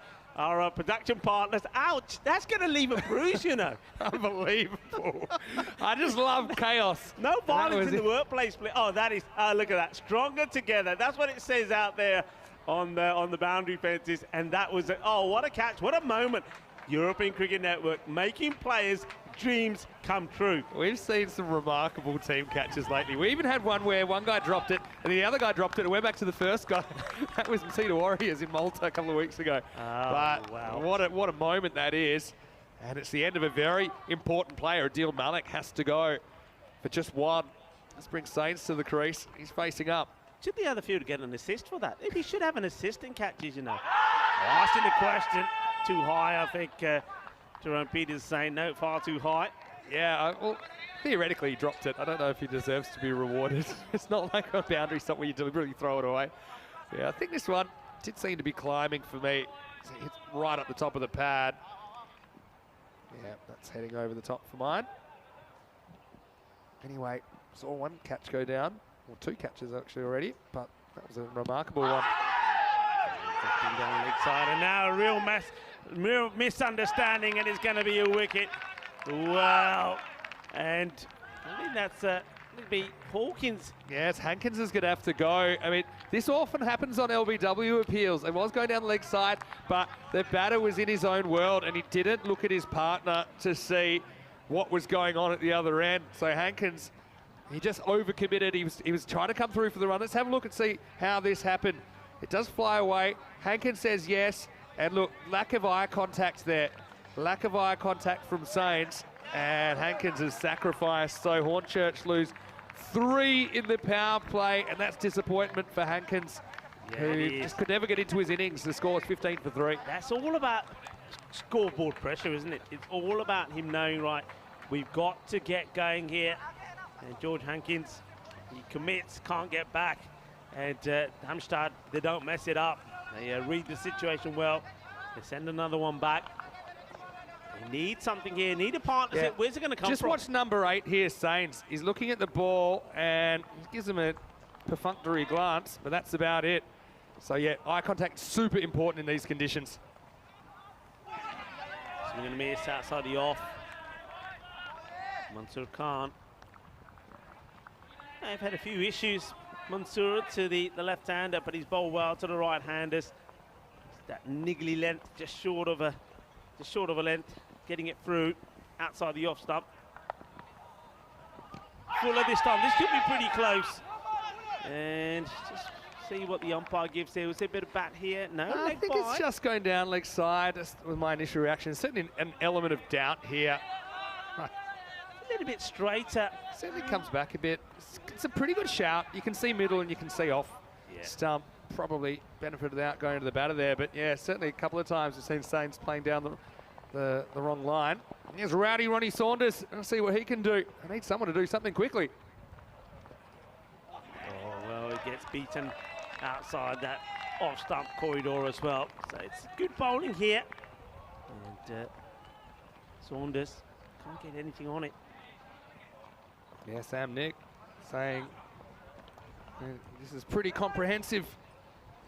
And Hornchurch getting a bit of a T10 crash course at the moment. That's the end of the power play. 16 for 3 after 3, so not quite run a ball pace, and that's pushed that rate up already to over 17 and over required. Well, you'll see just that one run off this last over, and of course those 2 wickets as well. So. Second last over is where Hornchurch came back into the game and actually followed into the 10th. There were 7 consecutive dot balls. It looked like they'd be chasing something like 150. But in the end, 136. Obviously, still a lot of runs to get. This looks like it's going to be Parway's Akudzada. It's a ball over number 4. So now already you're out of the power play, so you can have up to 5 outfielders, and that's exactly what they've gone for. Here's the 4th. Bit leg side-ish, and the chase is on for the fielder, and a desperate effort, but can't quite get hold of it. Abdul Shakur diving. Kafi's cautious to get the field on him, but Jokka Lagi out 4 runs. Gotta love the energy though of Shakur, who really wasn't going to give up on this ball. Hurled himself at it, but it's no avail. Desperately needed boundary coming off the bat of Chris Sains. Sains. Just slightly over pitched did Hakuzadi. This time down the leg as well. Fielder comes in from square. Tidies it up. Single taken. Yeah, need someone to come out and have a real heater. See, definitely time to think for Hornchurch. How are they going to get out of this mess? Yeah, it's worried looks on their faces, of course, with that rate now. It's gone past the 17. Good delivery again. Just haven't been able to get these ones away, have they? There's been a number of occasions where the ball's just been outside the off stump there and batters have played and missed. Dot balls hurt you. That's what we're seeing here. Saunders. Nice looking shot. It's going to test the field. And gets a stop on it. Batters, did just take the 1 maybe? Yeah, I didn't want to take on the 2. It was a good stop. Never got too far away from the fielder out there. That's Mohamed Umar. Batted well. Yeah, Germany. You can see why they're T10 champions. Shorter delivery. Tucked him up a little bit. Unfortunately for the batter, there's nobody really at short square leg, so they'll just get another single. So Darmstadt well on top in this one, match number 1 with the European Cricket League here in Spain, Andalusia. This one's going to be called wide. It's a slower delivery as well, a bit of a grunt, but it goes too wide. Yeah, Akazada doing pretty well as well to keep things under control. And they'd over 3 a ball already, past the point of no return.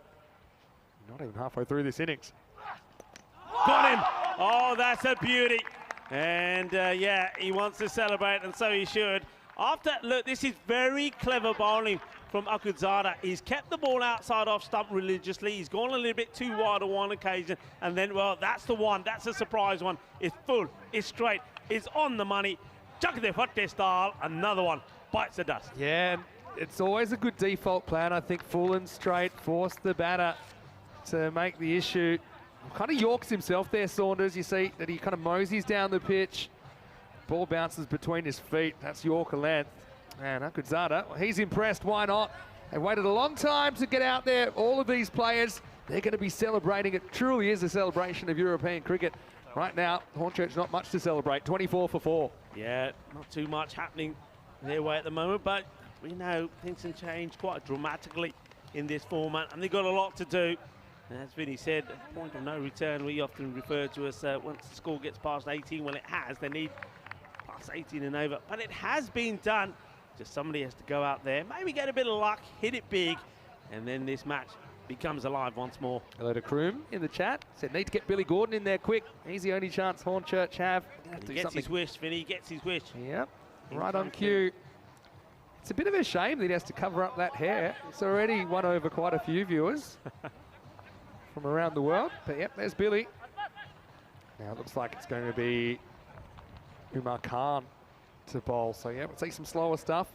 Kind of need that magical over. Normally we say if it's 20 or more, it's a magical over.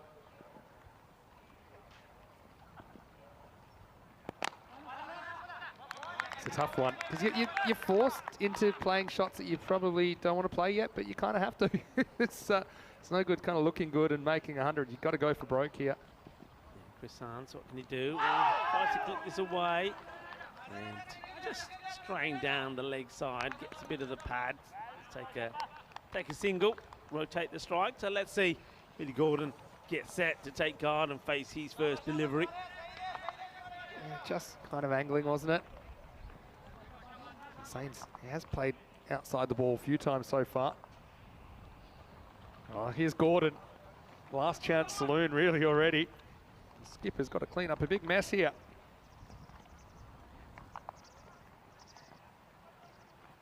It's a wide one and gets caught wide as well.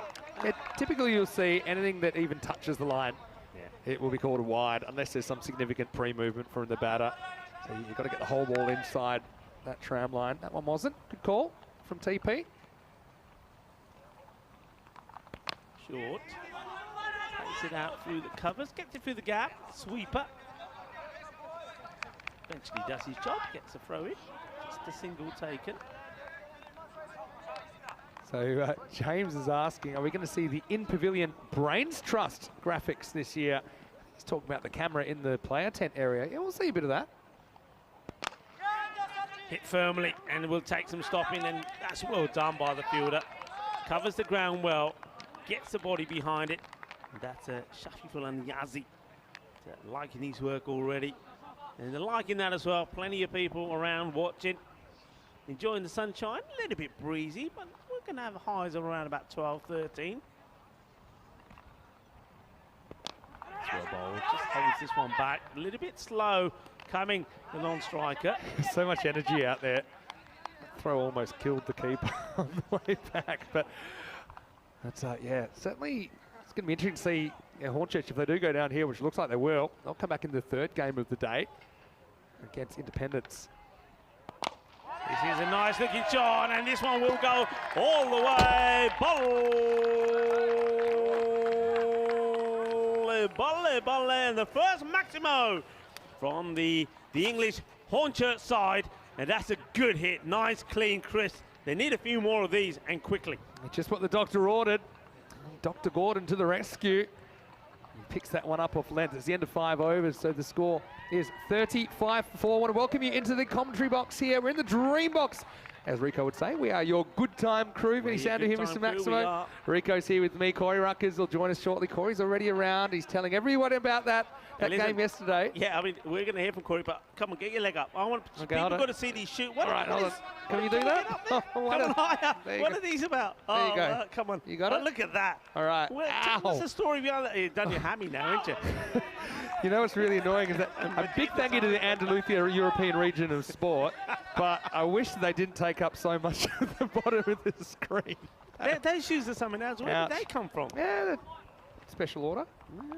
I see your shoes got here, but not the robot. True. Edge, and he's going to probably get 4 runs, is he? He's going to run away in his outfield, yeah, 4. Watch yourself there. So we're going to see quite a few players having to pull the handbrake, and if there's a handbrake failure, going over those the barriers there. Yeah. Yeah. Try and stay this side of the fence. I've got the ball retrievers there. You need a bit of luck, to say the least. This game's already gone, I think. Who's Walker likes your shoes? Wowzers, he says. Hi, Louise. Yeah, I saw Ken earlier. I wandered down to Molly's Roadhouse down the road in Coen here yesterday. And they do the Maximo burger there. So Mick and the crew, they're shut today, so expect to see them all here. It's gonna be a good crowd today.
This European cricket event is proudly brought to you by HCL Software, Rado and 1xBet.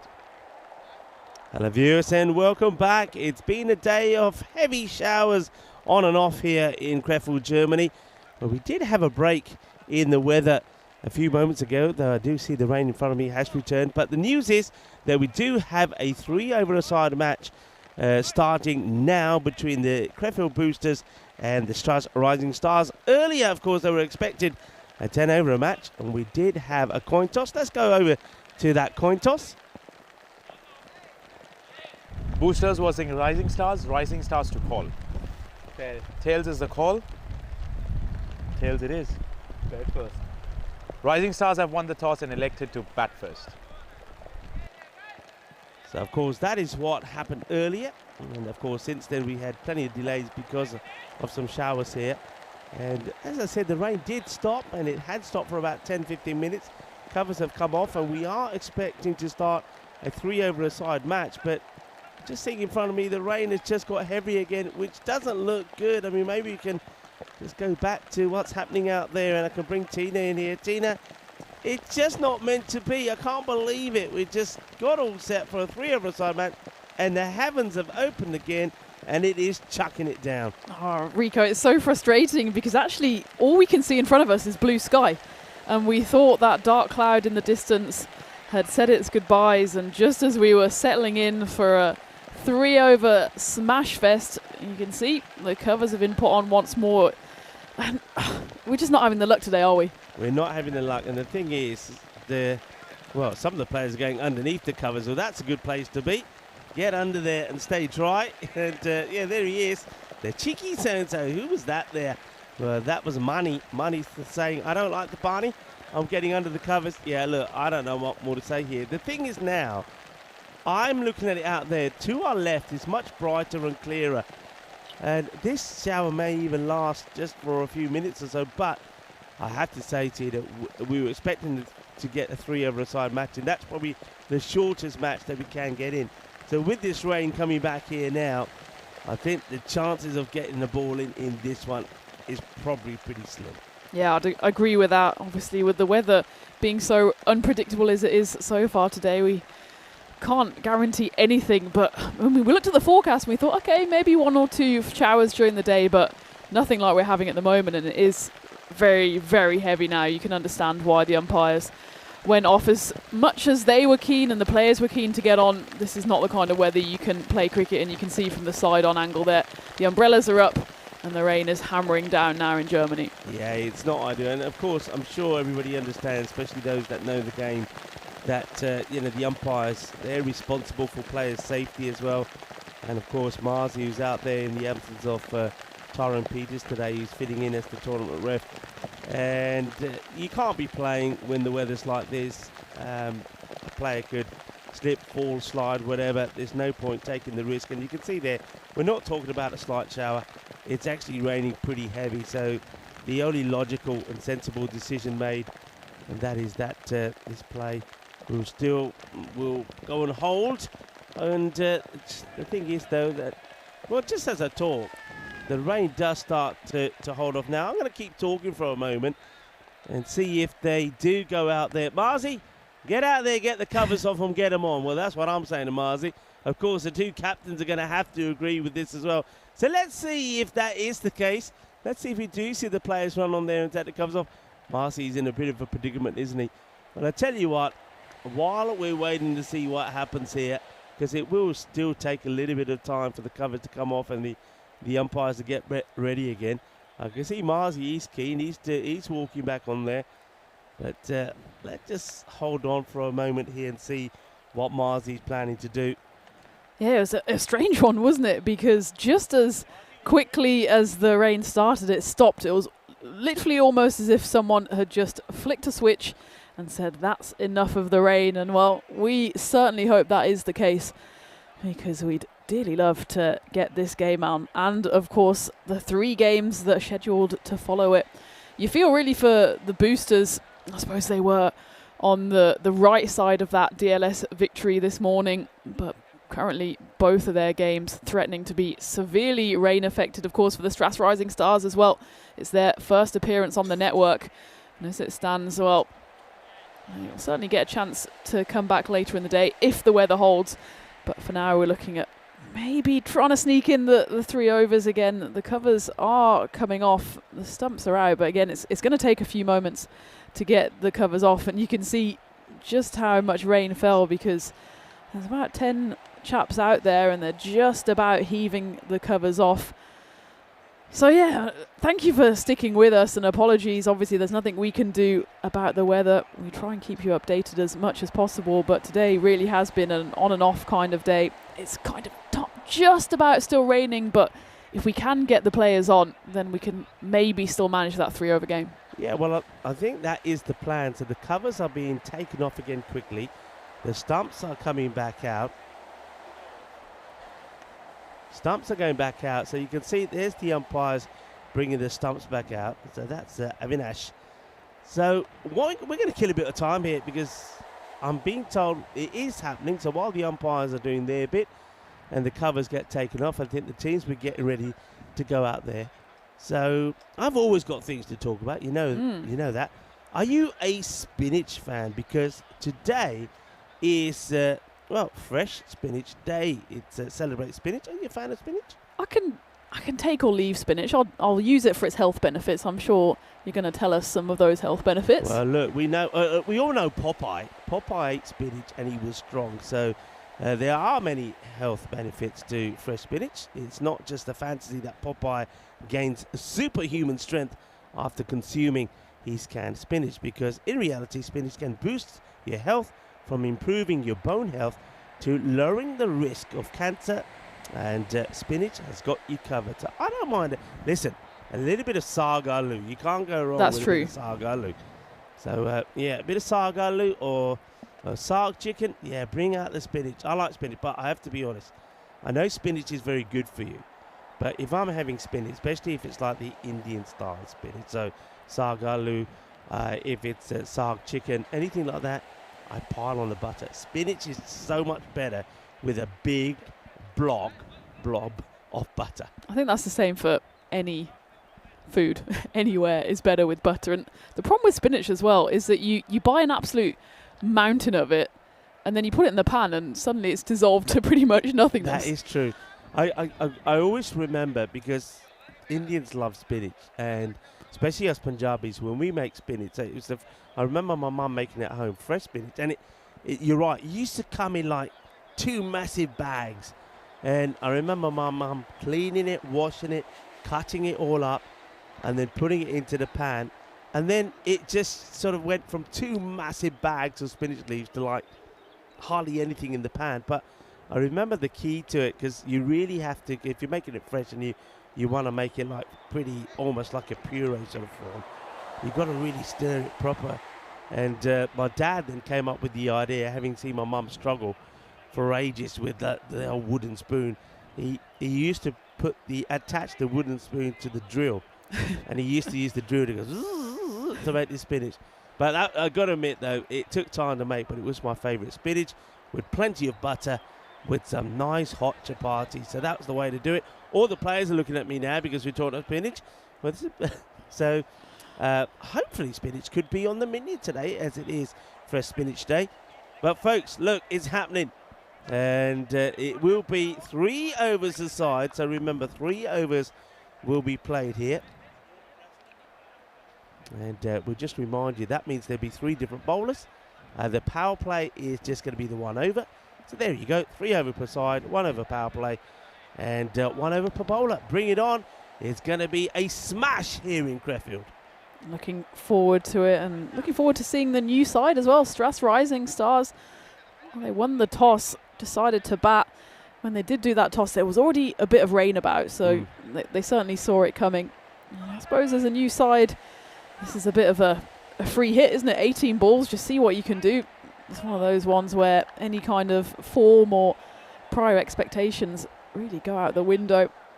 It looks like it'll be Akshit Agre to bowl the first over. He bowled very well in the first game, and we finally get this game underway. And it will start with a boundary, and that's going to go all the way. Bowl it.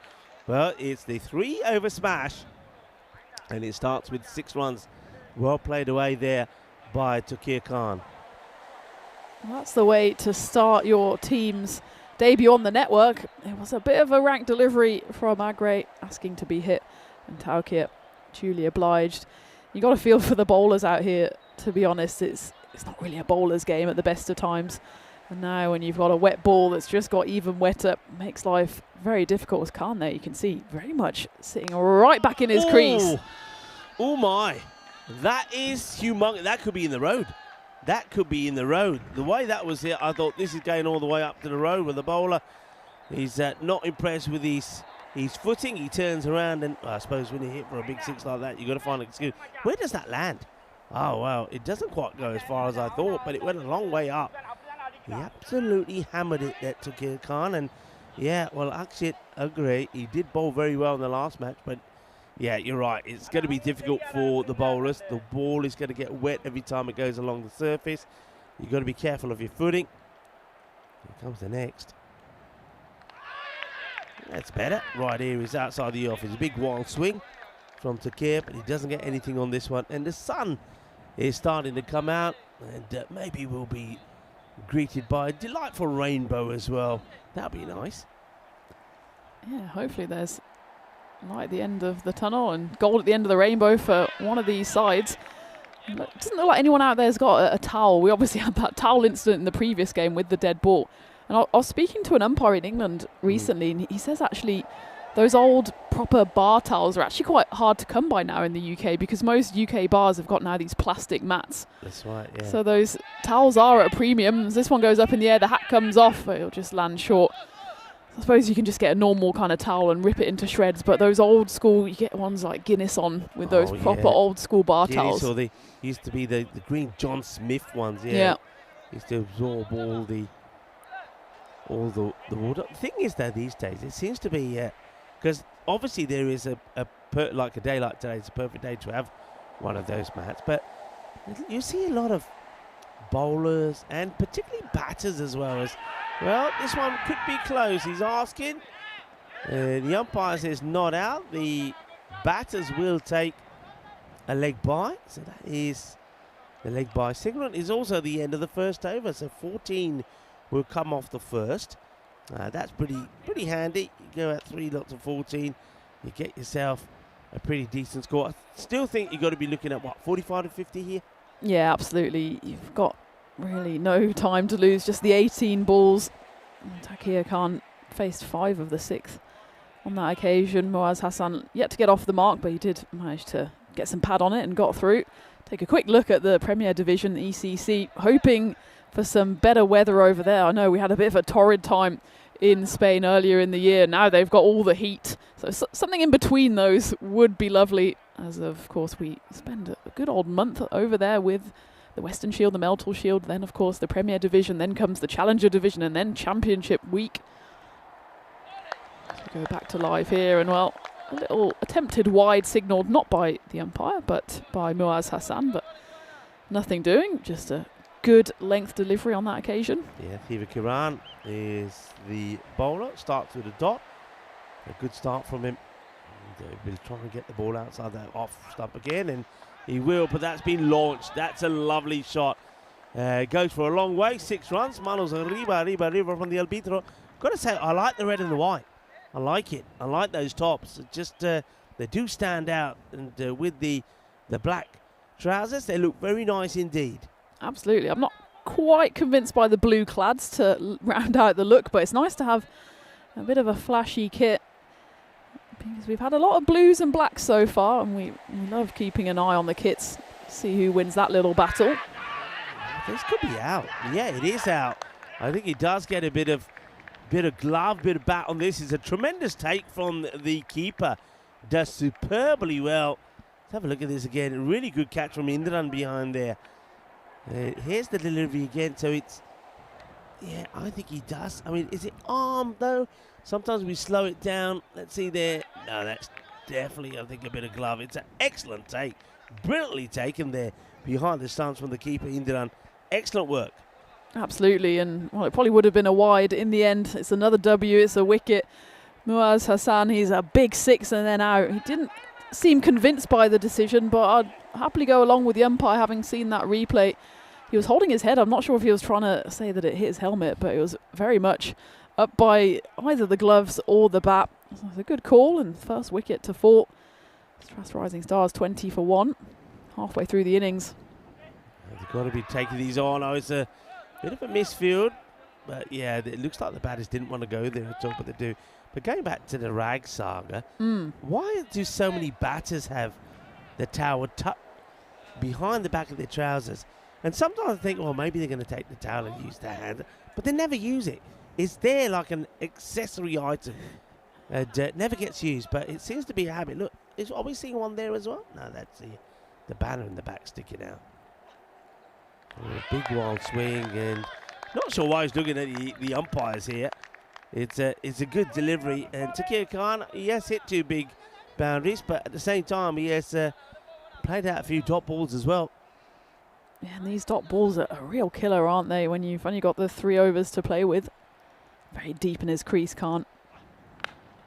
He gets this one, though. Oh, he's absolutely pumped the batter. Look at the reaction of the batter here. I don't think I've ever quite seen a reaction quite like this. It comes right at the end of the... Oh, look at him. He's absolutely... Well, I don't know if he's delighted or furious at himself. It's a bit of both here from Takir Khan. I mean, he hits this and watch it. Oh, look at him. He's pumped. And if we stay with him, I mean, the ball's gone a long way for 6, but if we stay with him there, he just carries on that way all the way as he walks to the non-strikers end. Just what? There he is again. He'll punch his bat in a minute as well. Look at him. He's still going. He's still going. And in a moment here, he'll go. There he goes. Oh, he's in the zone, isn't he? 27 for 1 after 2. It's been a while for the Rising Stars to get out there and make their debut, and Takir Khan, well, seems that he was just sitting on the sidelines pumping up that adrenaline, and it all came out on that one. Big 6 to finish the over. It's still, you'd say pretty much 50-50 on that over, though. Goes for just the 13 runs. Varun Reddy faces up to this 3rd and final over, and we're going to have a bit of spin. Played away. This is where the ball will soak up a lot of that surface water as it goes back through. It's a good idea to throw it back to the keeper first. The keeper gets his gloves on the ball and takes some of the moisture off, and then the bowler does the rest. But yeah, no rag out there. It's off the toe end of the bat. It'll be a good catch if it's taken, you know, and it will be taken. That is a very good catch. Wet ball, it's going over him. He has to turn around and try and find it and holds on to it. What a good catch this is. Superb. One man probably not to look at the moment is Takir Khan, because if he was punching his bat and everything when he was hitting a ball for 6, who knows what he's doing when he gets out. But what a catch. Brilliant catch. Those ones are sometimes underestimated because, yes, it just goes up in the air, up and down.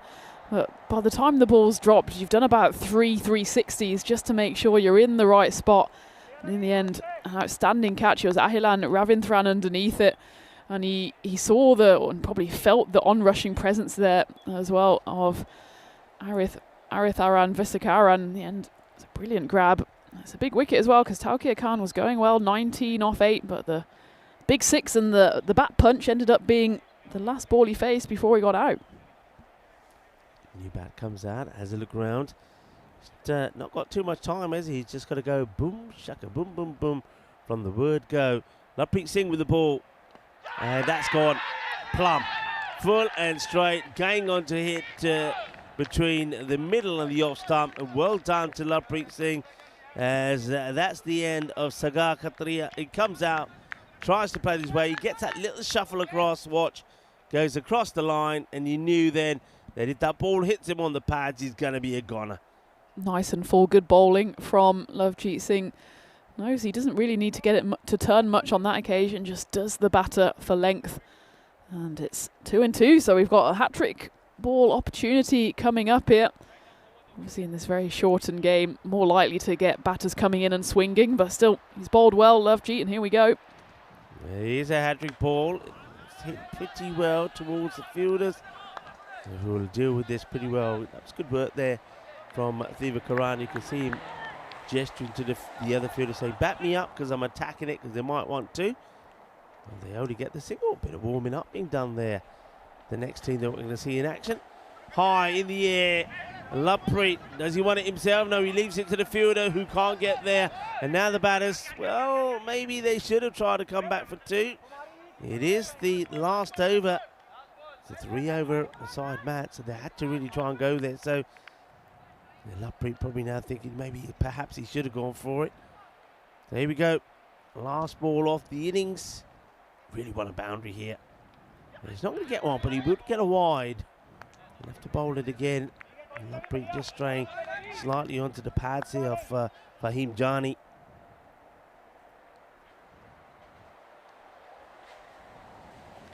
And just, oh well, there probably wasn't a need to throw it, but it gets backed up again. Well done, well backed up. That's Ahilan who took a great catch earlier. That's it. That's the end of the innings. It's quick and fast.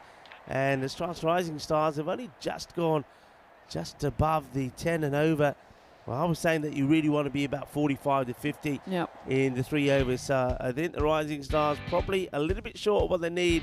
And we know that the Krefeld boosters, they've certainly got some players that can give it a boost. We thought we were going to start, then we thought we weren't going to start. The covers came on, and then the rain stopped, and everybody said, come on, let's get back on, let's play some cricket. And we did.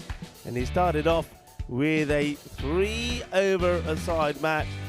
And there were some good stuff. The first over was okay. Went for 14. There were some nice shots there played by Takia Khan. But that was a really good catch. Excellent catch taken by the keeper there. Brilliant work by Sakant Indra. And that was a pretty decent catch there as well, as that one was well taken by Hilan Ravindran. And then Laprik Singh just got it full and straight as Sagar Khatri would go first ball. And then they just scratched around for a couple of singles. A leg by here, a single there. It would get them to a score of 32 for 3. So the boosters, you would expect, especially when we know the kind of batting that they've got. Remember, they haven't lost a wicket in the day. They did play the first match and they won, putting 139 on the board without loss. The good news is we got started. The bad news is that the rain has come back. Let's just hope that once again it's like it was at the beginning of this match, a very quick passing shower, and then we can return. Yeah, fingers crossed. It's one of those days where I don't think we're going to remain dry the rest of the day, but we'll see. And I think it's just getting light again. But shout out to Lovejeet Singh for that final over, going for just 5 runs, picking up the 2 wickets as well. Outstanding effort from him, as the other 2 bowlers, Agre and Tiva Karan, both go for 13 runs. So the target then for Krefeld boosters, if they want to make it 2 wins in 2, is 33 off 3 overs. And well, the rain has come down. It's just about still coming here, but fingers crossed we'll get going in just about 5 minutes time again. So a very quick turnaround. I imagine there will be a delay on the next game, but for now, put the kettle on, grab yourself something to eat, and join me, Tina Goff and Rico Full, for the conclusion of this rain-affected shortened match between Strath's Rising Stars and Krefeld Boosters here on the European Cricket Network.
This European cricket event is proudly brought to you by HCL Software, Rado and 1xBet.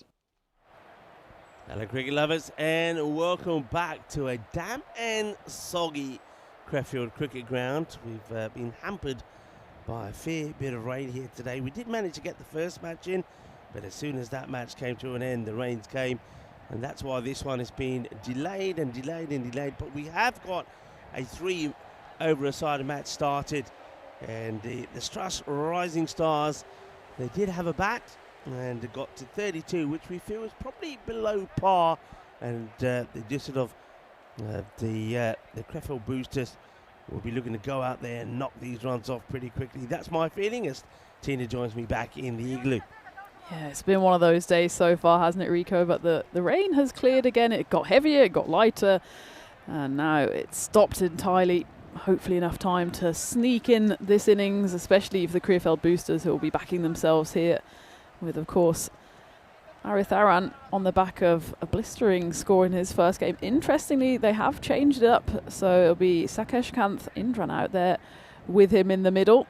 Mahintha Mahendran, the captain, has dropped himself down the order.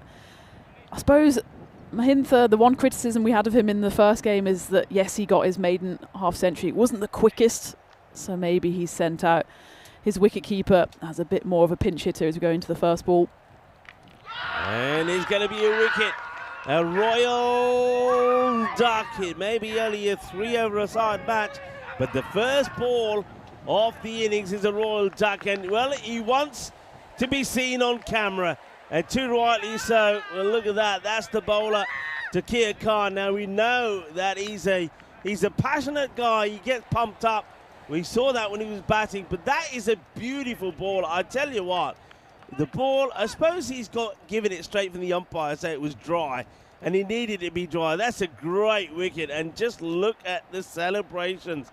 So the Struss Rising Stars, the very first ball that they bowl in the European Cricket Series, and it's a wicket.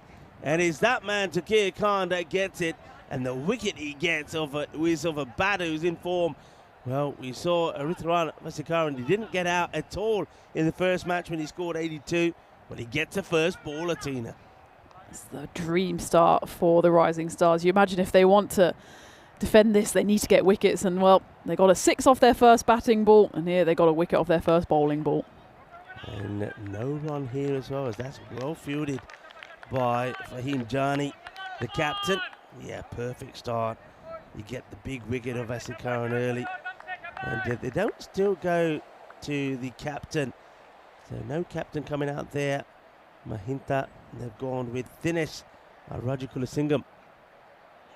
And he's swinging and missing at the moment. So remember, you're needing to get to 33 here.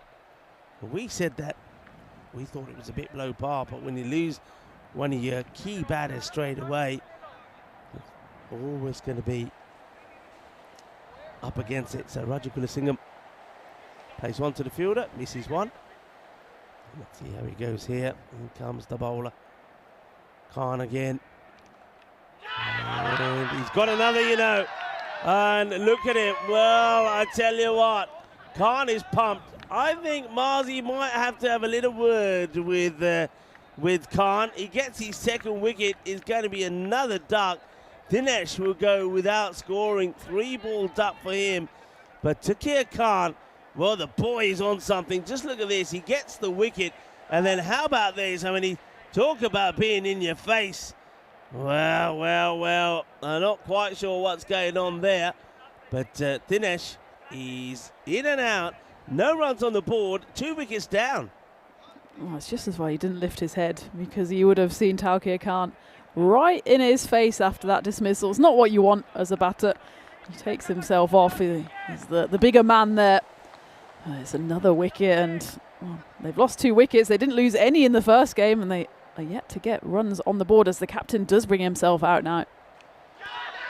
It's another one that goes. He nicks it, and it's 2-2 once more, and this time Takir Khan is going on an old lap of honour. Well, look at, oh my word. Oh my, he's going to hurt himself. What is this about? Is the most bizarre celebration that you've seen?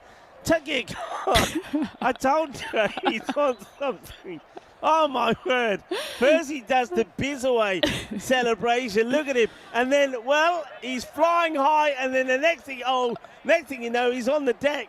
What happened there? Have we not got all of that? I tell you what, it's brilliant, brilliant bowling. Take nothing. I mean, he's taken 3 wickets and no run so far. So he's on a 3-wicket maiden. He might get another one. And both the batters that could not be removed by, remember, the Düsseldorf Black Caps, both have gone without scoring. First ball, golden duck in their second match. What a start. Incredible. In comes Khan again. And he could get another. It could be. Will it be? It will be. It's a hat-trick. It is a hat-trick. And it is the most bizarre over you'll see. It is a hat-trick. 4 wickets fall from it.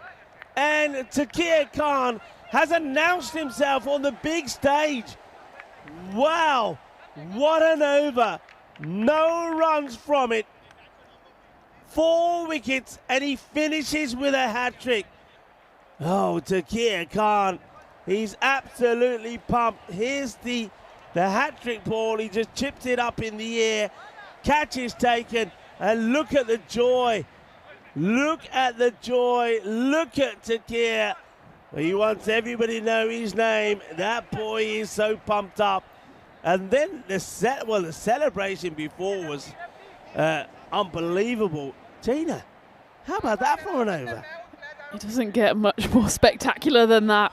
It's a quadruple wicket maiden, including a hat-trick. Takir Khan puts himself in the Hall of Fame. Unfortunately for him, he'll only have the single over. Otherwise, he might have been threatening Stefan Gooch's all-time figures on the network. But what a way to announce yourself, and what a start for the Straths Rising Stars. Well, I never. Nobody expected that. Even the sun has come out for him. Right, next over. And they've got to start somewhere here, but that's now another. So another dot. That's 7 dot balls. There's not a run on the board here at the moment. Well, the Krefeld boosters, I don't know what's happened to the boost, but it's gone. They're firing blanks. All right, here comes the ball again. It's Fawad Sukradi. He's going to give the first runs away. It's going to be a wide ball. So the first runs, and I suppose the boosters, they'll breathe a sigh of relief. Look, they've still got batters that can do it. Indra, we know he's a good player. They've got Harshdeep Singh, who's joined him out there. They just need to get started, get a boundary, get started, and they'll still believe that they can get there. And still need to get 31 runs.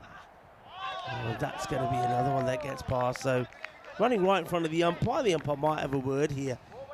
You need to get another 32 runs for victory, but dotting up. So that's the 8th dot ball. No runs off the bat. The only run that's come from this, that's happened in this inning so far, has been the wide. Incredible. Absolutely incredible stuff from the Straths Rising Stars. That's a big wide, and well, that'll help. That'll help big time. It's a horrible delivery there from Fawad Sukradi. It just comes out of the hand wrong, and it goes all the way for 5 wides. Well, that certainly now should get the Krefeld boosters started. Well, the halfway stage, Rico, when the rain came, I think that the Straths Rising Stars were sitting in their dugout saying, yeah, I think we're happy to call this one a draw. The heavens and then cleared, and well, that one should be stopped. No, it won't be, as that picks the gap perfectly. Straths Rising Stars, well, at the moment, you won't be able to drag them off the pitch because they really think they're up and about here. They do, but the thing is to remember is they didn't particularly get a high score on the board themselves. Now, with that ball going to the boundary, so that's a third of the runs. That's the third of the runs. There's still 3 balls to go in the over. The 5 wides really hurt them big time. And now that could hurt him as well, because that's going to be first. It's a drop catch. It goes for 4 or 6. We'll have to wait and see. He's lost a finger or 2. It could also be a no ball. I'd like to see this side on. I think it's a no ball. I honestly do think it's a no ball. Let's have a look at the height on this, please, Rainus. I think this is a no-y. At that pace, I think that's a no ball. I think you've got to be calling that a no-y. It's not, yeah, there it is. It's correctly called. So now we've got to see the boundary check. So let's go have a look at the boundary. So the fielder drops the catch.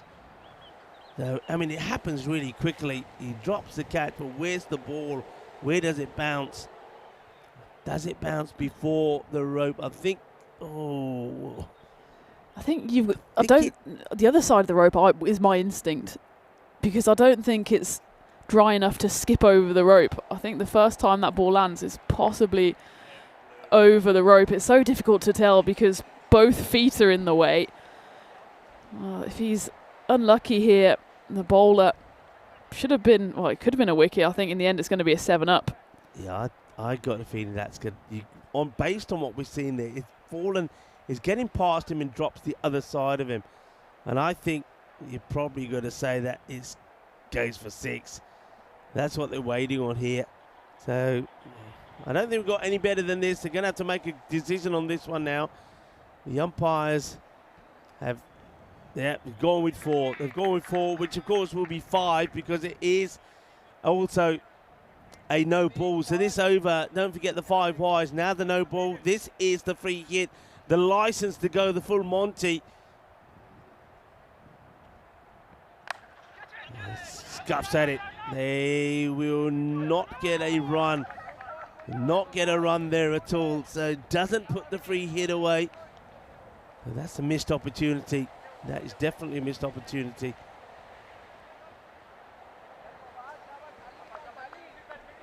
It's halfway through the over, so you've got to think that the Krefeld boosters want to get at least one more boundary to take it into the last over. That's another bad delivery. It's another wide. It's a great stop actually there from the keeper. That's Afzal Mohammed. But remember, they got nothing off that first over, so this is a massive over now, and just feel that they're just letting this slip away from them after that really good start. So score. Well, got a slight delay here for some reason here. Not sure what the delay could be here. You see that the umpire takes the ball back from the bowler just while something gets sorted out here. So this over so far has gone a dot. There was a wide, a dot, then a 5 wides, then the boundary, then the 4 that went for the no ball that went for 4, and then after that I think we've just seen he misses out on the free hit. So 15 have come off the over. That means 15 the score.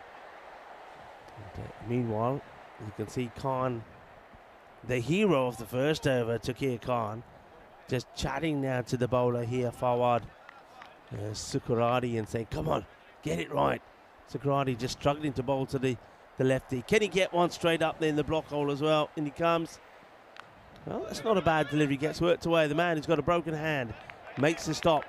So no sign of any issues. Pratik Harsh gets the throw in. They take the single. A bit reluctant to take the single there was Sakesh Kanth. He's got to take every run he can at the moment. With that total so low, it's now just 16 needed in 7. A boundary here would be absolute gold dust for the boosters going into that final over. And again, Taukir Khan, I think he's had his Weetabix this morning because he's all over the shop. That's where you've got to take a single. They don't take the single. And, yeah, I don't know. I mean, Indra probably doesn't want to take it because he wants to be on strike for the last. They're going to need 16 from the last over to win. I still think you take the single, but maybe they're feeling that Mani hasn't quite got the power to do that. So we're going into the last. The first over went for nada. Nada, nada, nada. It was a 4-wicket maiden, which included a hat-trick. The second one there has gone for 16, and that was mainly to do with all the extras in it, which means 16 required for victory. It's all about these opening balls, and it's all about who's going to bowl them as well. I suppose Strass dearly wished that Taukir Khan could come back on. Alas, it's just an overreach for each bowler, and it looks like it will be Fahim Jani, the captain, who brings himself on. Big call here from the skipper, trying to lead from the front and lead his side here to their first win at their first attempt on the network. Just a question, Tina. Anybody tingling? Because we can still have a golden ball, you know, and it's a shortened match. And I know Vinny always says in the shortened matches, the probability of one is higher. Here we go. Not a good delivery to start with, and Indran wraps that away. That's going to go in. He said it's gone. That's gone into that bus. That Grizzly is now on its way to Krefeld Centre. Have a look. This goes and it jumps on the bus. There goes the ball. There's the bus. Bye-bye, Grizzly. Have a nice time in the city centre. That was a big, big hit. And Fahim Jani brings himself on. Doesn't look like the right call so far. It's just a bit of a drag down. And we've already seen that Indran can hit a big ball. One more 6 here and it's almost curtains.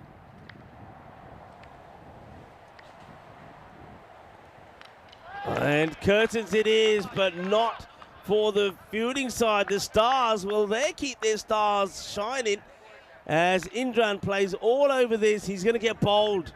So with 10 runs required, he gets out. 4 balls to go. Captain Jani gets the wicket. Nice delivery, actually, just much fuller compared to the previous one. Learned his lesson very quickly, and he just plays all around it. Does the wicketkeeper Sakesh Kant Indran. He goes for 15 off it, 8.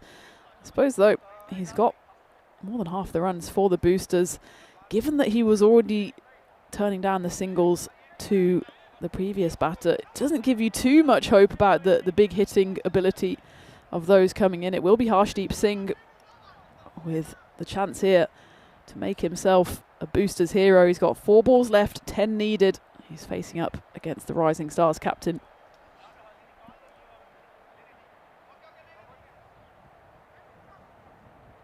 Big moment, tense moment. Got to get something on it. Oh, he gets something on it, all right. Oh, that is humongous. Well, Harshdeep Singh absolutely clobbers it straight down the ground. And, well, that certainly helps their cause, doesn't it? That takes it down to 4 of 3. Big hit for 6. Now, can the Captain Jani get another wicket here? He needs it. That was a beautiful shot as well. Pure class on that occasion. It's catchable. And it's straight into the hands of the fielder. Hardeep Singh, I mean, he's kind of pushes this. Doesn't really try and hit it. It's a pretty full delivery. Watch this. He doesn't really try and hit it. He just kind of, see what I mean? It's almost like a little nudge down the ground. And then, well, he hits his legs, hits his pads harder than he hit the ball, does Harshdeep. So he gets 6, he gets out. 4 needed now of 2 deliveries. Tingle, tingle, people. Tingle, tingle. It was a strange one, wasn't it? It was a low full toss, and the way that the ball came off the bat, at first I thought it might have been a bump ball. As you can see, it's just one of those low ones that he tries to chip up in the air, doesn't get the distance on it, and well, so far this over has gone 6 wicket, 6 wicket. Boosters, well, if they get another 6, follow the pattern, and it's game over.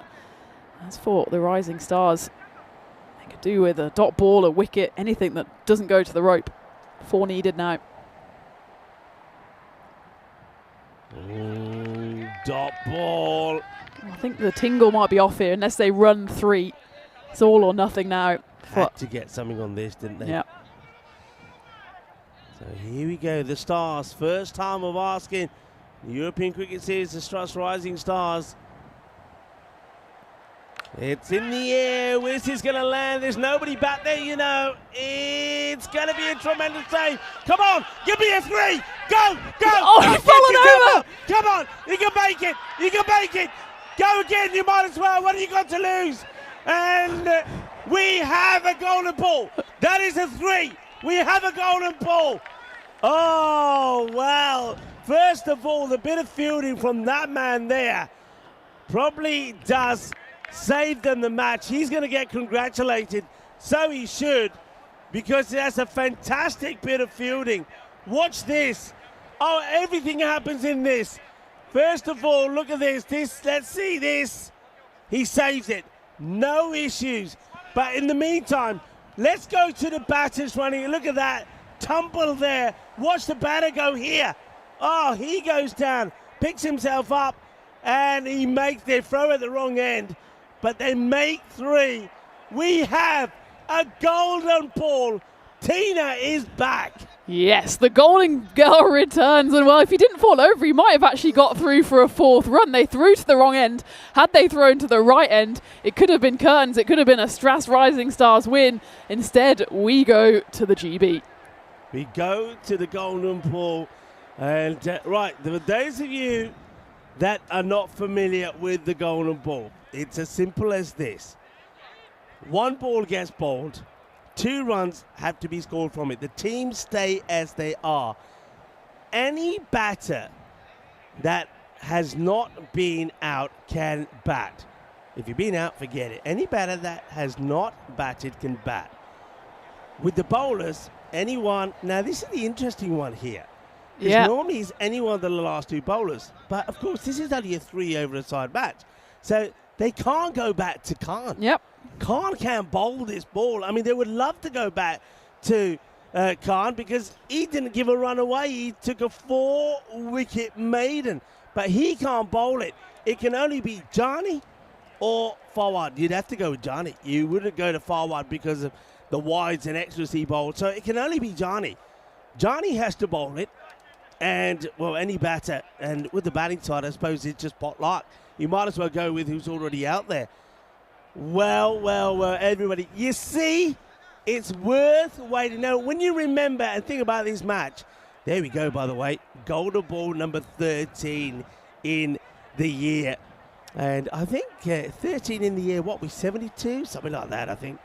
And we're also on a run of 5 of the batting side winning. I think that is the case. Yeah, they ran 2 in Jersey. And, well, I've made myself look like a bit of an idiot. Never I said going to run 3. They're never going to run 3. Never going to run 3. And here we go.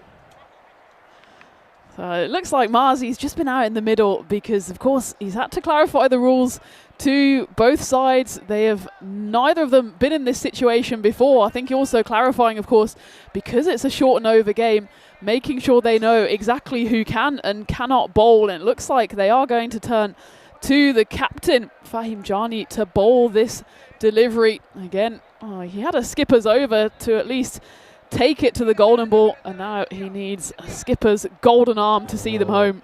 Phil G in the chat. Well, Phil, me and you had one not long ago. Well, here's the next one. And you know what? Things are worth waiting for. That's the thing. This match could not have happened. It may not have happened. Remember, we're about to start. The rain came. They came off. I thought we were going back to the classic match, but forget it. We go back, and we don't go to a classic match. We go to a golden match. A golden ball is happening here in Krefeld in Germany. Johnny, the captain, to bowl it. Well, 2 needed to win. Here we go. Golden ball. And he scuffs at it. Surely not getting 2 here. That's 1. He'll just gently walk back. And that is it. It will be victory to the Strass Rising Stars. The first time playing on the European Cricket Network. And look at Takir Khan there. No wonder he's pumped. He was pumped from the moment he started, from when he was batting to when he was bowling. There's your player of the match, everybody. But the Stars, the Rising Stars, they've won their first match on the network. It is a 3 over a side match which goes to the golden ball, and they have won it. Wow, what a way to mark your debut on the network. That 3 over game had absolutely everything, and Taukir Khan, I don't think he's going to come down from that adrenaline for quite some time. There was another slip and slide. They had to go for 2 in the end. It was never on. Congratulations to the Rising Stars, and hats off as well to the captain Fahim Jani, who held his nerve.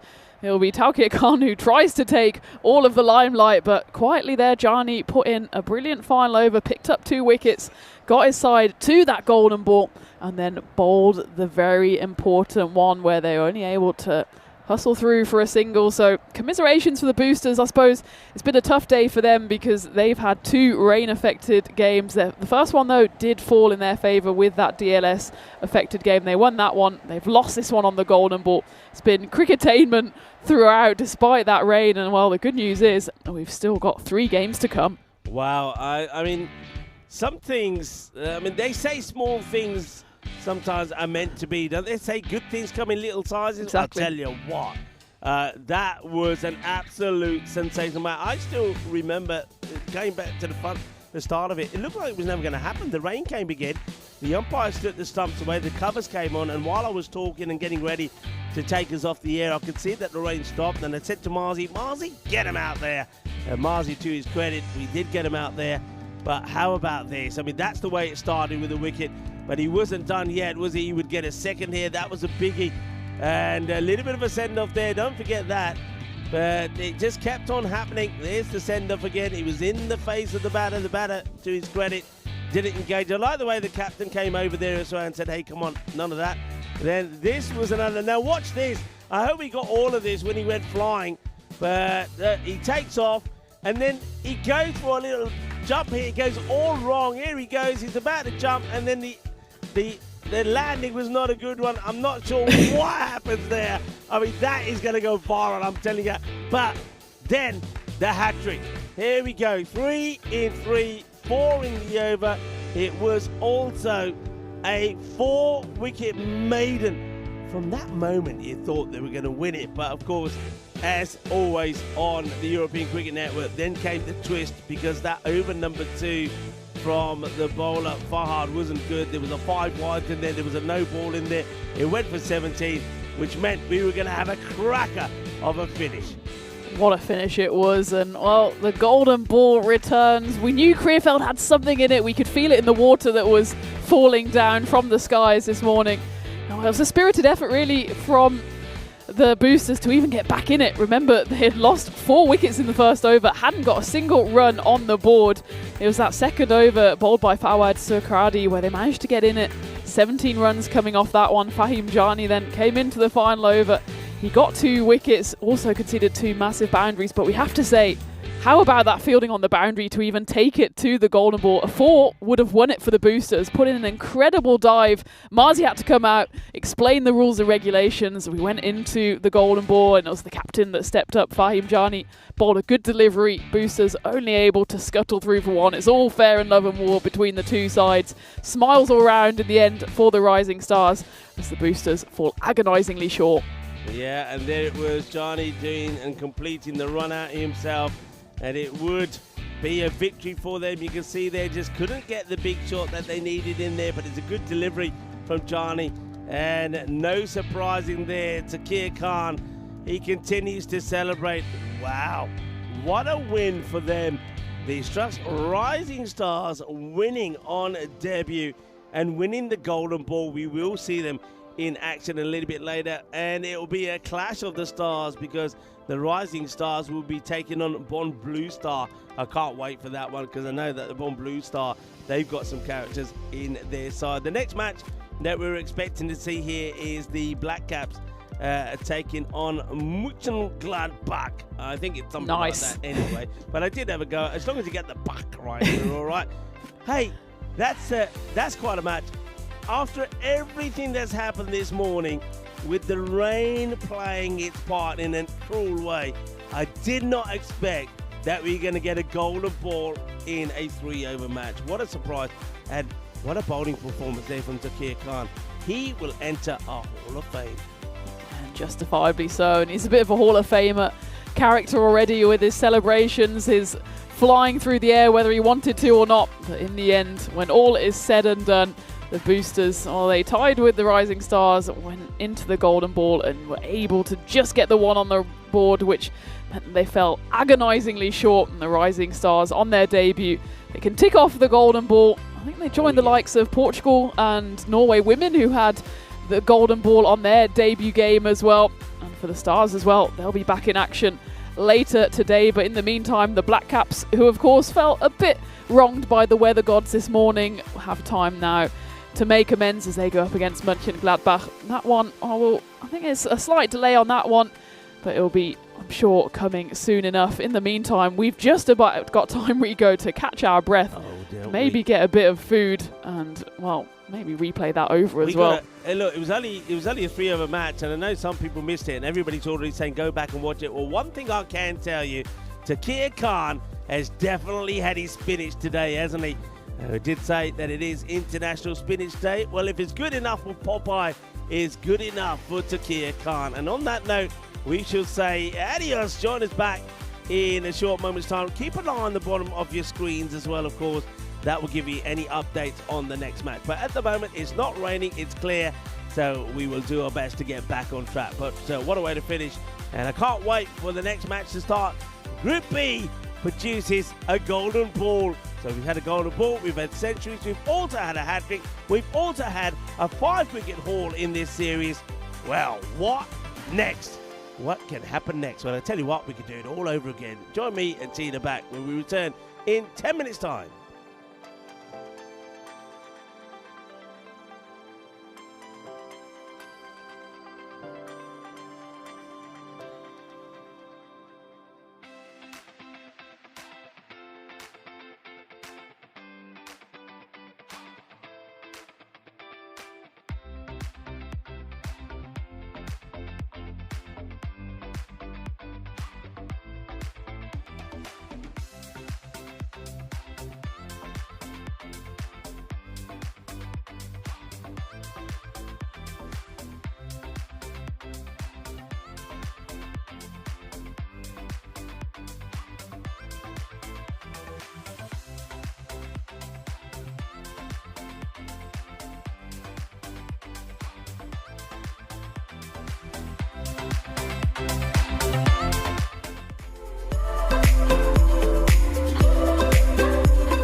This European cricket event is proudly brought to you by HCL Software, Rado and 1xBet.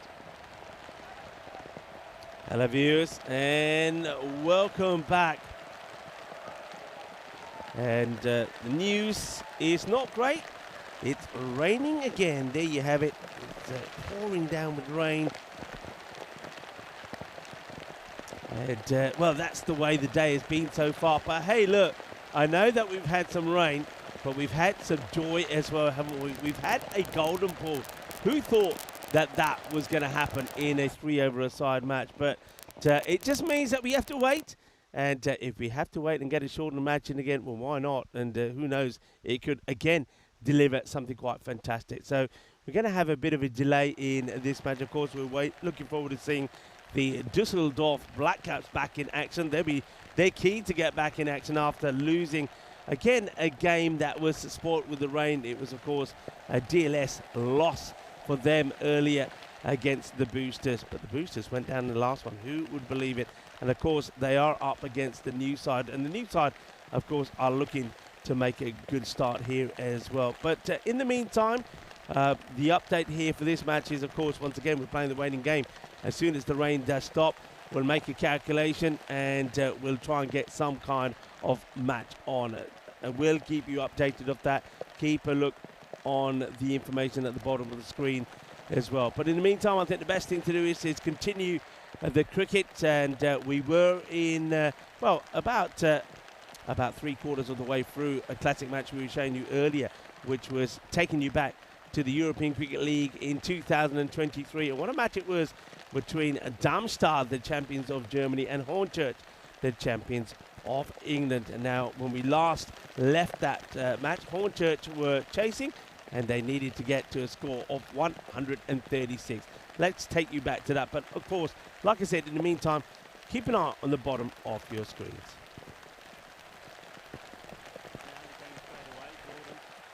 The obliges. Let's not forget the German club back in 2019. It's been a great shot of our crew here at Spring Productions. And this one will be a 6 as well. Well, that's a lovely shot over deep extra cover. Beautifully timed hit. Gets it right. He knows that fielder there in extra cover is inside the circle. Once this gets over him, 6 more. So they're fighting back in. All of a sudden, after a bit of tiki-taka, the boom started. What about that, man? What a bit of fielding, one-hand pickup. Yeah, but look, that's exactly what they need to do. End of the over as well. So 53 for 4 off 6. Billy Gordon, I think you've got to bat him higher than 6 based on what we've seen so far. You just don't have a lot of time to wait in this form of the game. It looks like it's going to be Akudzada who's going to come back to bowl over number 7. Yeah, so what I was going to say is it was SG Findorf from Germany. They were runners-up in the first ever ECL back in 2019. They made a dream run to the final, and they went down to VOC Rotterdam in a memorable final. They won't want to remember it, but yeah, Germany have history in this form of the competition. And MSC Frankfurt, their representative last year, they just got knocked out in the last over thriller by Albi Zalmi in their group. So they performed pretty well during the week as well. So yeah, Kazada's done this a few times, push it down the leg side. Yeah, so the Germans, like I say, they've got pedigree. Well, there he is. Well, Corey, he's on the hype. He's on the hype. So yeah, big thank you. We have an official energy drink here. Hype comes in a variety of flavours. Swing and a miss. Yeah, so I'm a little bit worried because I know that Corey, I think the 3rd game he'll be coming on. And so, well, yeah. Why don't we say cheers to Corey? I mean, cheers is on the hype. he's on. No. You know he's going to, oh no. Don't go on Corey now. Not now. Oh, good stop, outstanding. Well, that's a bit of hyper fielding for you. That's nicely done. Good work there. Diving. Well, yeah, let's have a quick yeah, cheers well. to you. Yeah, I'm actually going to save this for Corey. I've already had my hypes. Anyway, we're bringing the hype. A good Zada. Oh, this is a lovely shot. Straight down the ground. Ball. Well, that is hypersonic as it goes all the way for 6. It's a bit of hype all around this ground. Yeah. Artemania looking good. Sands had a bit of a nervy start, but he's gotten with the program now. And this is just missing the block hole length. Back to live action. That's nicely played hook shot.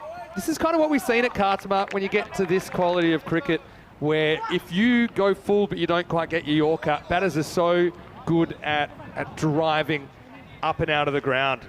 Just like that shot we saw from Sains. You see quite a few supporters here. Good to see them in their team colours as well. Gonzalo gets his wicket. Very good bowling. He knows where the cameras are. He's sharing a little bit of love. And we're loving the action. Hope you're loving it as well.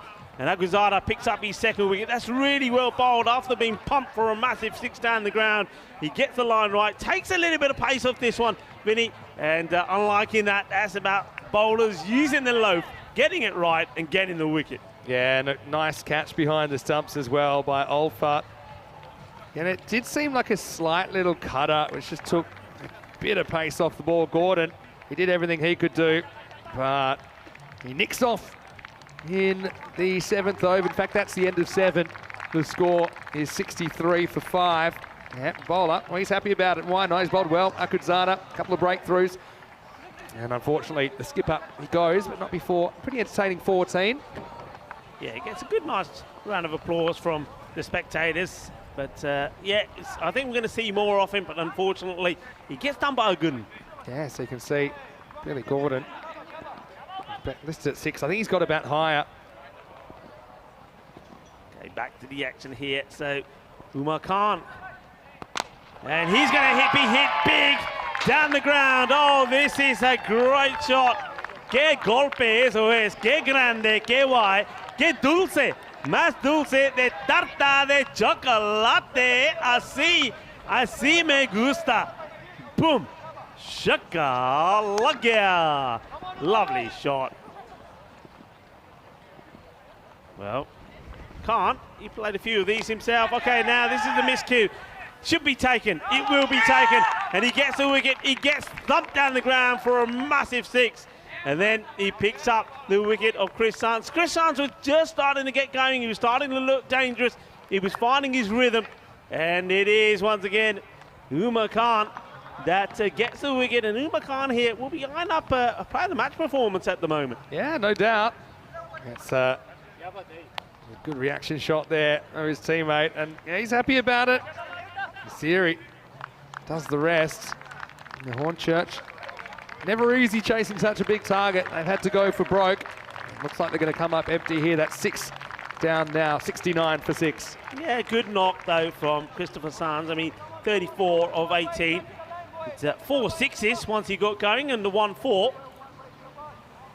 It just means that him going out, leaving 2 new batters really out there to try and get things going. Gavin Griffiths and Edwards there now as well. So Edwards gets about, I suppose, blessing in disguise. More of the Hornchurch guys are going to get out there and experience the conditions, kind of get a taste of it with the bat. Umar Khan, 1 for 16 into his 2nd over. Pushed out and long off will come in and do the stop. Yeah, I'm a little bit worried about the hype energy drinks. Surely there's a maximum that you're meant to consume, and I'm worried that he's hit it. He's hit it before noon. Unfortunately, it's well bowled, quicker delivery, nicely bowled and well taken. I like the work by Offat, the other stumps. Unfortunately, Corey's found my hidden stash of the energy drink, so I'm going to have to move him before he comes back into the commentary box. Up in the air, another opportunity should be taken, has been taken. Nice, easy catch by the captain, Azman Ali. And that's going to be the end of another batter, and it's going to be an unfortunate one because I think it's going to be Griffiths who's going to go, and he's going to have to depart without scoring. So it's going to be our first one of these, I think, Vinny. It's going to be the first. You do that so well. But yeah, Griffiths, I liked his bowling. Obviously had to go for it, wanted to go for it, didn't quite get it. Nicely taken. Ahmed Ali takes this one without it bouncing off a teammate. 70 for 7. First duck of the European Cricket League as well. And there'll be plenty of those as well. And there are plenty of boom booms and boom-blastic shots. Action, entertainment, excitement, a frenzy off. And I'm certain there's going to be a bit of drama as well as the new batter comes out. And it's going to be Whitlock. Whitlock was successful with, though expensive, was successful with the ball, picked up 2 wickets. Let's see what he can do with the bat. Chris Sains and Mark Whitlock, apparently they're called the Chuckle Brothers. So let's see if he can bang one out of the ground and have a bit of a chuckle. He'd enjoy it. Last ball for Umar Khan. At the moment is Khan, of course. 2 wickets now to his name, and that's the last in his spell. And this could be out. I get the feeling, well, this is going to be close. I think that it's all about the feet. I think the bat is in the air, but does he get his feet down? Does he get inside the crease? Let's have a look at this. Yeah, it should be an interesting one. I've gone upstairs for this. So when you're running on the grass here, if you try and slide your bat, it can backfire. Let's see what we got. Oh, I think he actually hits the stumps. Oh, he's in anyway. He's in a long way. But he does get his bat down, so yeah. obviously by the time I'm looking at it, the bat comes back on the... So, yeah, he gets it quite no dramas anyway. So, yeah, that'll be the end of the over. So it's 8 overs down, and the score is 71 for 7. Yeah, good spell from Umar Khan, 2 for 18, and that to go alongside the 58 he scored of 23. Certainly, I think we could probably say that there's probably not too much doubt about the player of the match in this one. Good performance from him. And now with the ball, it's going to be another guy that's bowled very well. Shafiq Niazi to bowl his second. Tipped away, just wide of the fielder. And if you don't stop it, he's going to go all the way, 4 runs. Yeah, nice shot. See, the margin for error is so minute for bowlers. This one's just kind of angled in slightly towards the stumps. Gets a fair bit of bat on it. Akadzada had a swipe at it, came up empty. Yeah, Shafiq Niazi just a little bit too much down the leg side there, and that just gets helped along the way.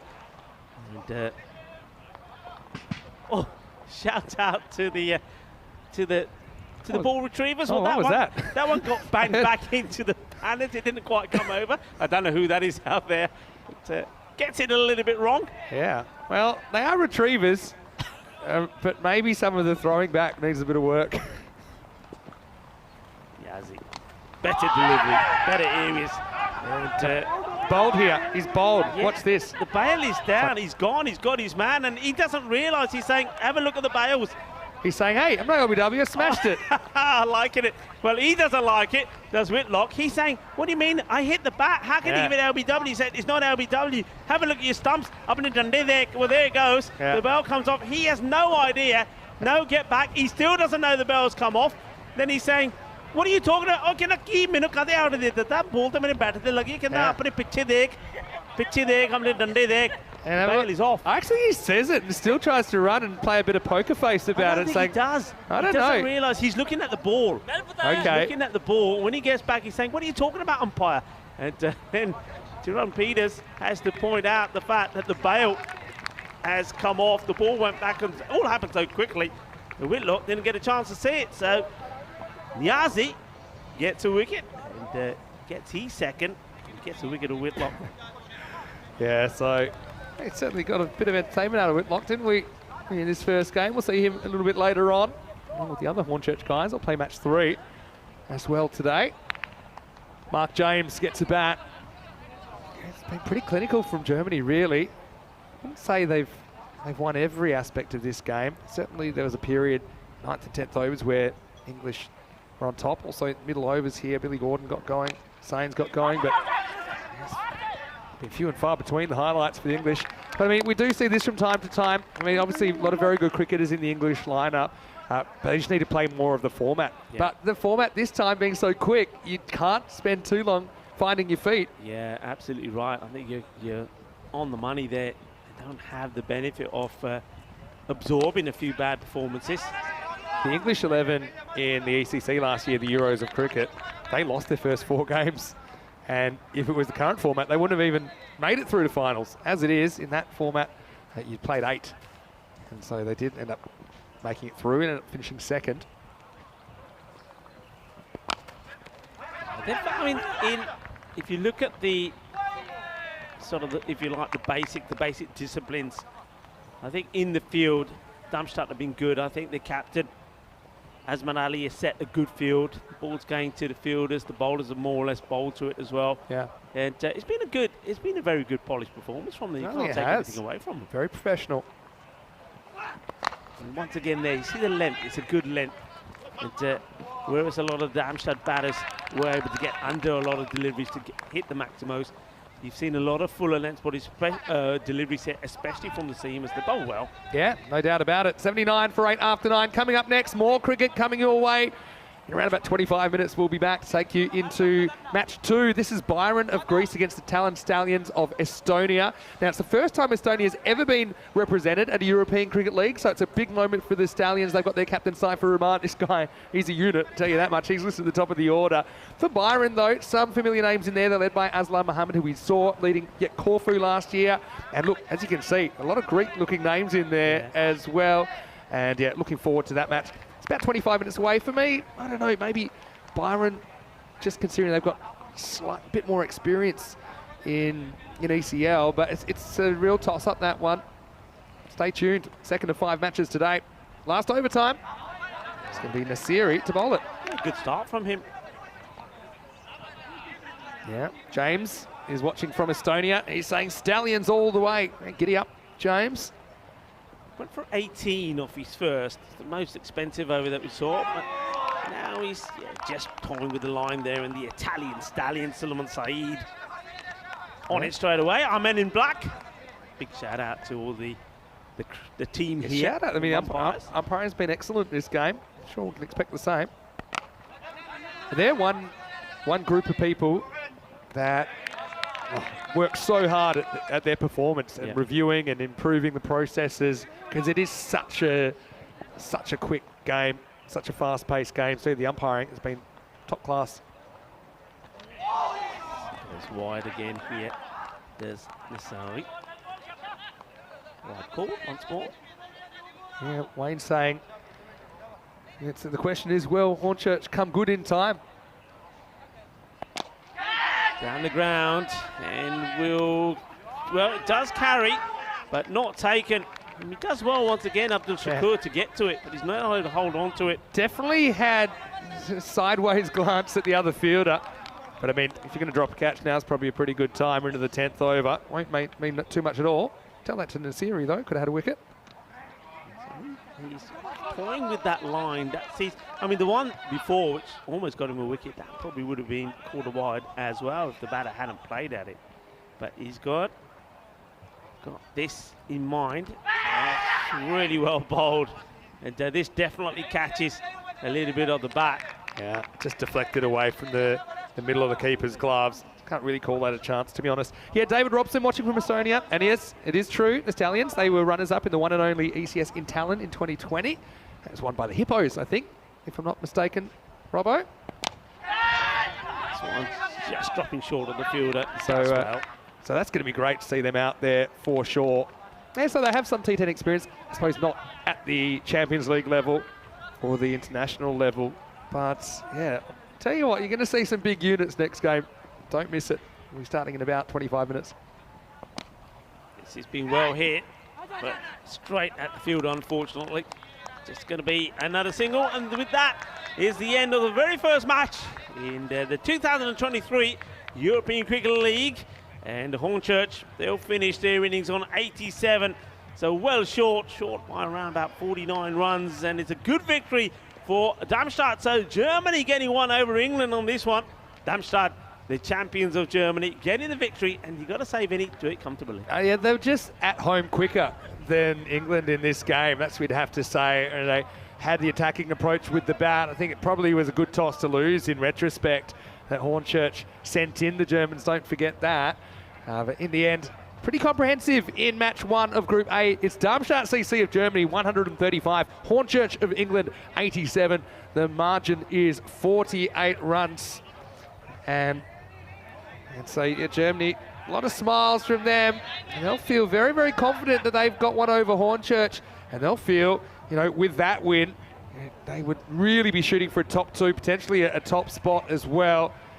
And Hornchurch, a few smiles from them. Definitely a learning experience. Don't spend too long learning though, because you might be on the plane home a bit earlier than expected. Coming up next, Byron versus Talon Stallions. We're about 20 minutes away from that one. Stallions winning the toss and electing to bowl. So we'll get to see the Greeks first up in match 2. But as we look at some of the highlights of this second innings, Darmstadt CC 135 on the board, in England, they never really got going in this power play. They weren't quite able to get run of ball pace. And although we saw a couple of chances go down early, that one was taken by Nazir. And really, a bit of a clinic from the Germans. Yeah, it really was. Nazir, he was guilty of putting one down, but when he got a second chance, he didn't let his side down. And how about that one? The team catch, stronger together. Well, I'll remember it for a long time, because that proves the last for a long time. What a catch, what a moment. He was hovering, wasn't he? Just in case there'd be a rebound, just trying to stay out of the fielder's way. But the ball came his way. Azmat Ali, it could be a chance for the HCL Software Player of the Day right there. Got to say, I like the energy, the theatrics from Abdul Shakur down there. Yeah, but it's a tough spot to be when you come in and you're new to the crease, but you know you don't really have any time to settle. And that's kind of what we saw, as it was a bit of a revolving door of English middle order batters that came and went. Sains 34, he was a shining light. Even he took a little bit of time to get started, finished with 4 Maximos and a 4. Billy Gordon with a 4 and a 6 in there. So look, for sure, the elements are there for Hornchurch to improve and to still make waves in this group, but I think they know how tough it's going to be now. Yeah, they do, and the thing is, like a few people have been mentioning, it's all about how well they can respond. They've been out there, they know what it's all about, but I think in this one, Darmstadt, they were in control all the way through, and good highlights there as well. But once again, I think the bowlers executed their line much better. They were full, they were right up there, and as a result of it, they were picking up the wickets. I think Aguzada bowled really well for me, a really good spell from him, full length deliveries. Niazi as well, getting the ball in the right spot. Well, that was a bit of a comical moment when Whitlock is saying, well, what do you mean I'm out? But the bail did come off. So the first match is done and dusted. Well, look at that, you beauty. What an area shot, what a place to be, this Cardamom Oval. And remember, you can come on down if you're in the area. Come down, it's a road between goes from Cartama to Coyne. Yeah. 7059, if I'm not mistaken. 7059, that's the one. Sains 34 top scores, but he stuck out like a sore thumb amongst the single figure scores. Only Billy Gordon, the captain, got to double figures apart from him. And a few wides in there, maybe something Darmstadt want to work on. Some of them were offside wides. They were kind of going for that wide hole, but yeah, a lot of them just stuck down the leg side as well. But still, 87 for 8. They keep Hornchurch quiet, and a very, very good start for the German club champions. Plenty of good performances with the ball. Nasiri was a bit expensive in the end. Could have had a wicket, but it was dropped in the last over. How about that for a hat-trick? Exactly the same figures. 2 for 18, 2 for 18, 2 for 18 for Niazi, Akuzada and Umar Khan. Mansur Khan, I think, started off, had a maiden in there as well, which snuck under the radar. He took a wicket maiden in the third over. There was just a leg bye off that over. Well, Rico, what a start. That's 1 down, 108 to go. And yeah, I think it'll be really interesting to see Greece and Estonia coming up next. Yeah, it's going to be interesting. It's going to be fabulous. But you're right, what a great start it was. We saw an exquisite performance from Darmstadt with the bat. I think they were destructive, they were clinical, and then in the field, well, there was a few hiccups, but I think the bowlers bowled very well. Their captain, Azman Ali, will be a very happy man indeed. He certainly will. Well, we'll take a quick break. We'll be back in about 15 minutes, take into the second of 5 matches today. Don't go anywhere. 2 new teams coming up. Plenty more action from the Costa del Sol. Vinny Sandu here, Mr. Maximo with Rico Full. And Corey, oh, he's hovering around. He's hyped up. He's ready to go as well. You're watching the European Cricket Network. This is the European Cricket League.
This European cricket event is proudly brought to you by HCL Software, Rado and 1xBet.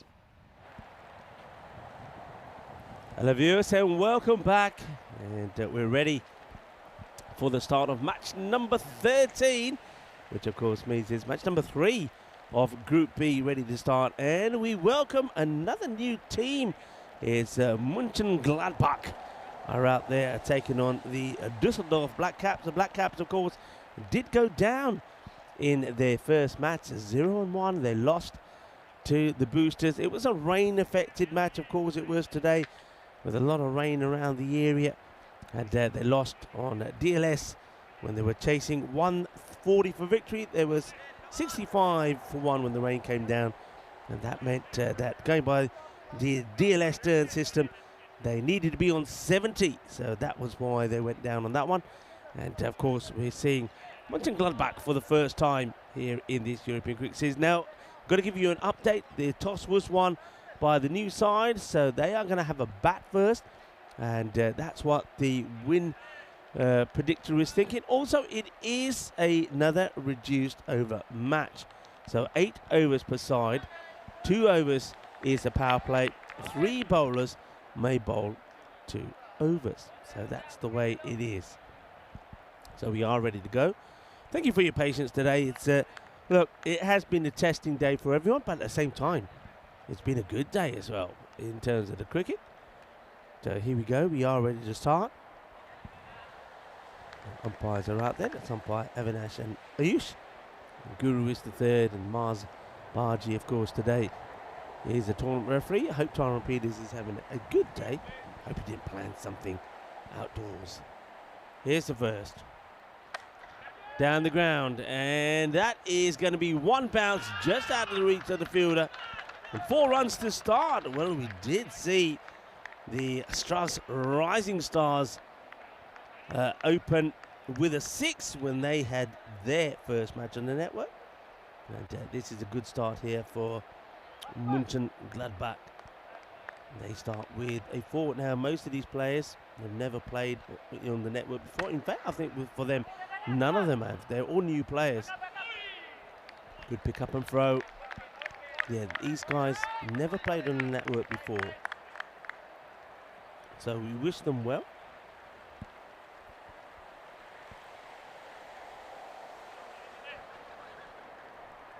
And let's see what sort of start they can make. Remember, we already saw the Rising Stars start with the golden ball in their first win, and we saw that a hat-trick 4-wicket maiden from Takir Khan, quite spectacular,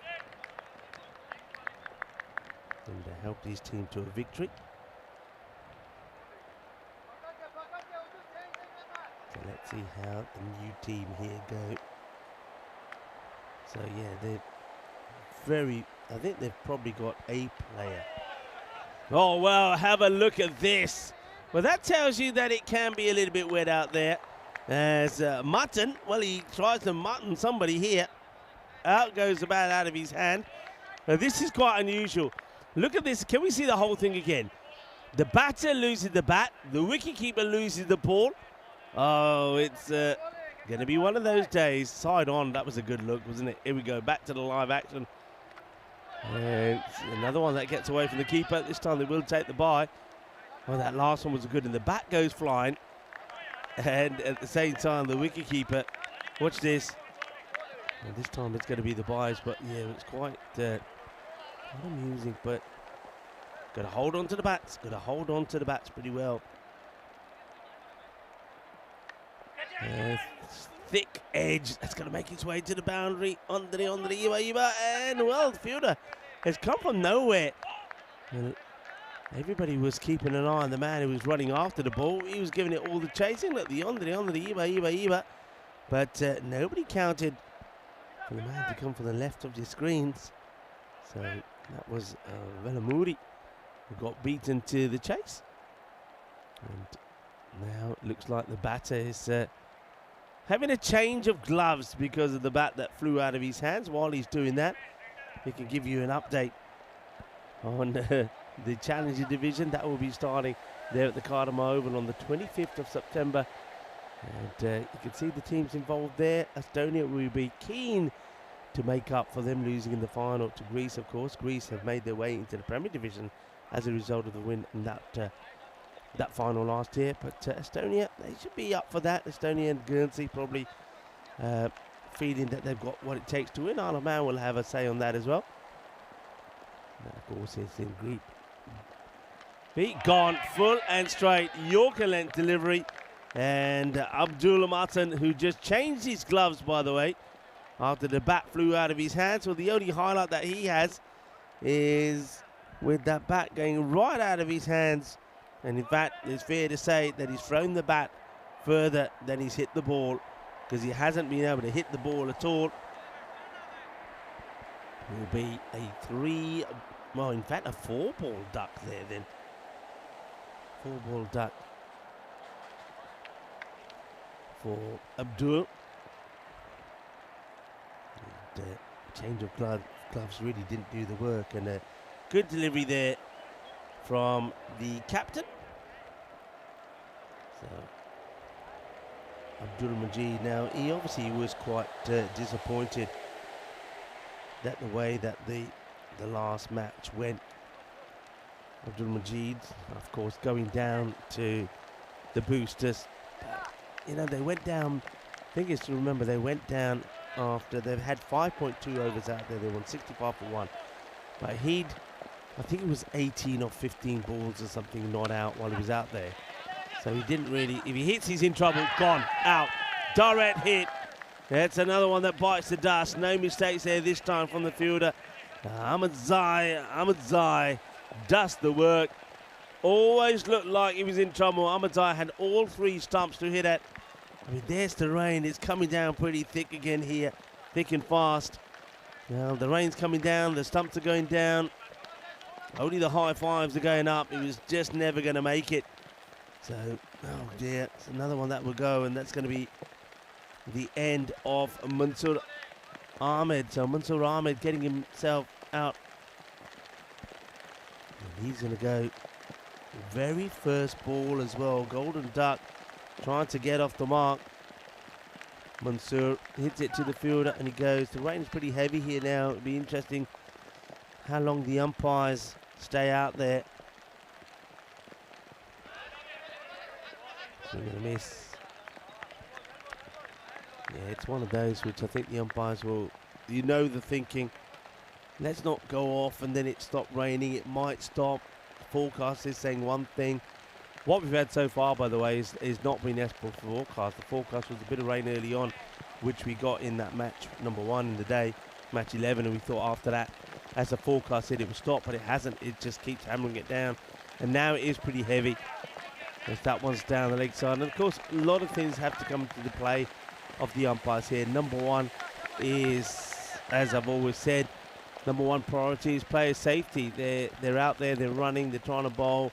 The things start getting, yeah, they're coming off. There you go, they are coming off. And when you look at that, look at your screens now, that's heavy.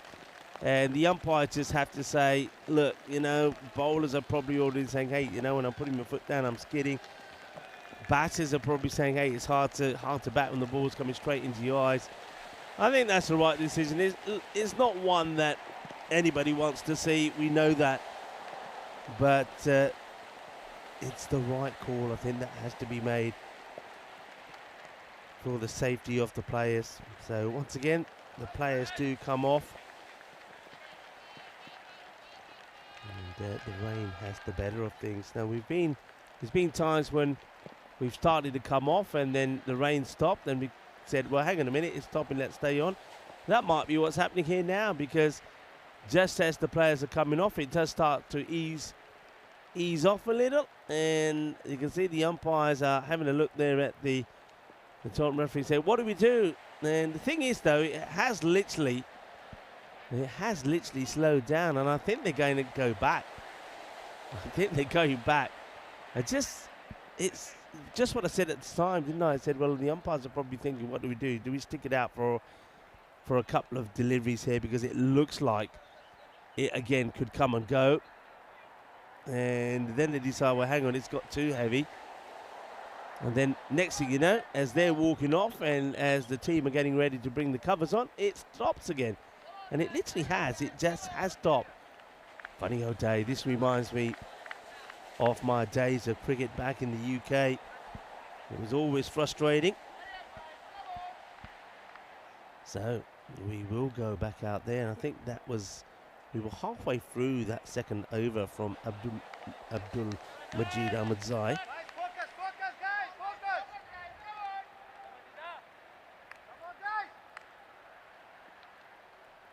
2 wickets down, 9 for 2. High in the air, could be another, should be another. Will it be? It will be. It's a slippery Grizzly, but he's done well, the big man, to hold on to that. I think that slipped out of the hands, but he's cradled it between his hands and his chest, and maybe even under his chin. So the ball goes up in the air, and now it's Yusufzai who's going to get out. Now remember, Yusufzai got to that end because Mansoor got himself run out. So that's the end of Yusufzai. He goes for 7 or 5 deliveries. Good catch there, but from Mehta. Mehta in the earlier match wasn't at his best in the field, but he is this time. Abdul Majid gets another. And the rain stops, the pitter-patter stops, the brightness comes up again, the sun is out. It's a strange one, it really is a strange one. Welcome to everybody that's tuning in. Hello to Kroom, hello to Phil G, who's still lurking. Hi to Simon. Good to have you all with us. And on a pretty frustrating day here at the moment in Germany, Krefeld. That gets played out in the off. Ooh, it's another throw which needed backing up and is well backed up. Hello also to Luke Belgium, who's in the chat. And Wayne is in there as well. Also to Zahid Aslam. Simwan in there too. And, thank you all for joining us as the sun comes out once again. I'm still waiting to see a magnificent rainbow somewhere. Short and wide, and end off that second over. 10 for 3 at the end of 2. So the first over, remember, from Mehta himself, only went just for the 8 runs. Now I wonder how they're played this. Remember, it's an 8 over beside Matt, so 3 bowlers can bowl 2. I wonder if they'll just go with a different bowler for the first 5 and then decide who they want to use to bowl the 2. That's sometimes a tactic which teams use pretty well. And it might be the tactic that they're going to go to here. Right, here's the next bowler, and it's going to be Vikash to bowl the next. Subramaniam, and hit start with the dot ball as batters. We've seen a fair bit of this today actually. We've seen from all the teams, batters going in and swinging and missing. There's been a lot of dot balls today.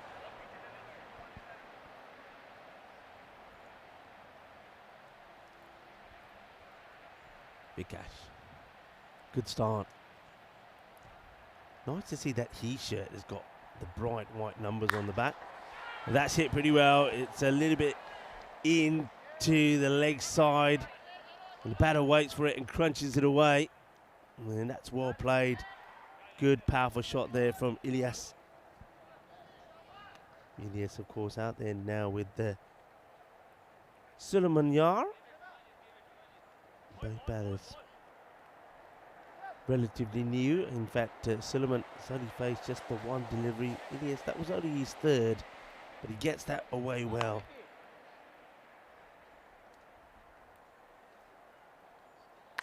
He goes for it again. There is a fielder there and no mistake.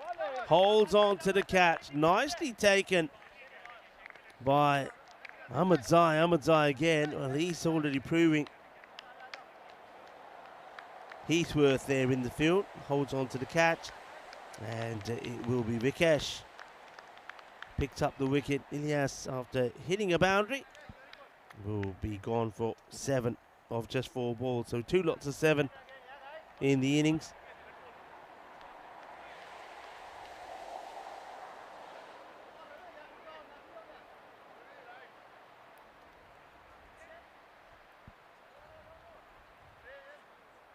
Nice catch there taken. Got the shades on. Well, I suppose you can put the shades on now as the sun has come out.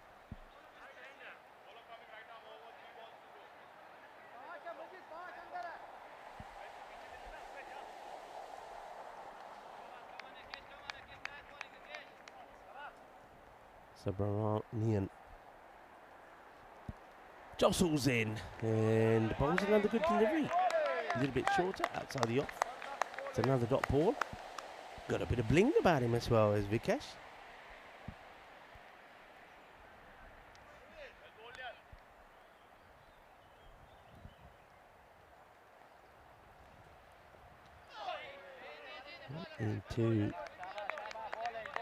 Into the leg this time.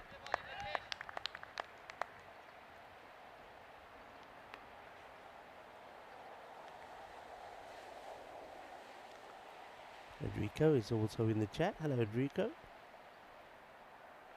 And Faizan Akbar.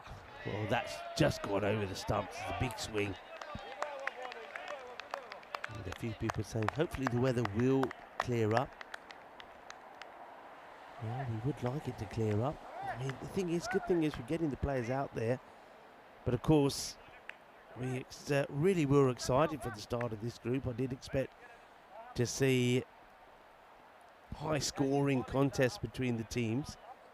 And we kind of had that, or we were on our way to that in the first match with the boosters put 139 on the ball. But remember, there was that last over from Jamshad Khan that only went for 2. So we thought it was going to be a 150. And then we saw that the Black Caps, though they didn't start well, they were getting themselves started, but then the weather came, and of course that was settled because of DLS, and they went down by, in the end, by 5 runs. Okay, that's crunched. That one is up and away and will go all the way. Good hit, good shot. But you can see with that shot there, there's still some dark clouds around. Also, we just saw that the bowler there, that's Velamuri, as he bowls. There he goes down. Well, Velamuri goes down and the ball goes up, up and all the way. Well struck. A very good hit, actually.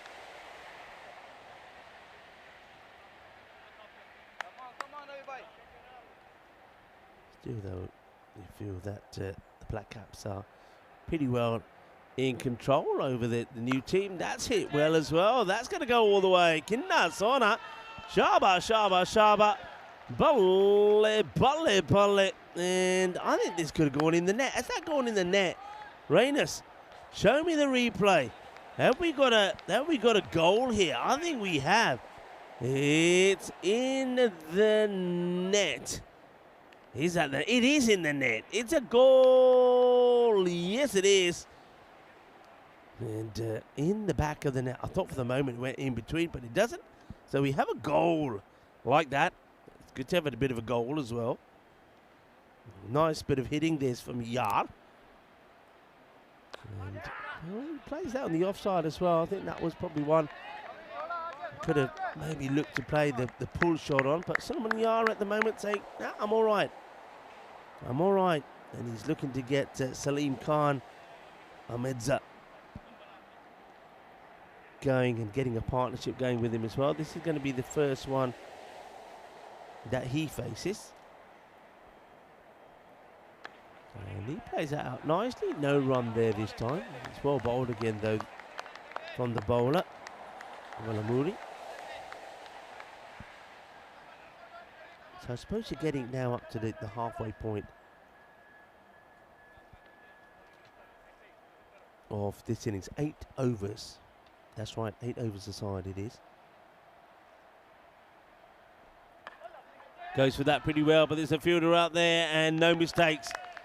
And unfortunate, really, for Ahmed Zai. He thought he hits that pretty well, but he doesn't. The fielder takes the catch. And it's going to be another duck. This one is going to be a 5-ball duck. So, Salim Khan, Ahmed Zai will have to go. There he goes. And without getting a run on the board, 0-5. Good catch taken there by Jamshad. He just makes it look easy. You can always tell it's Jamshad. He normally has the white sleeves on, holds on to the catch. No issues at all. And Velamuri, his turn to pick up a wicket.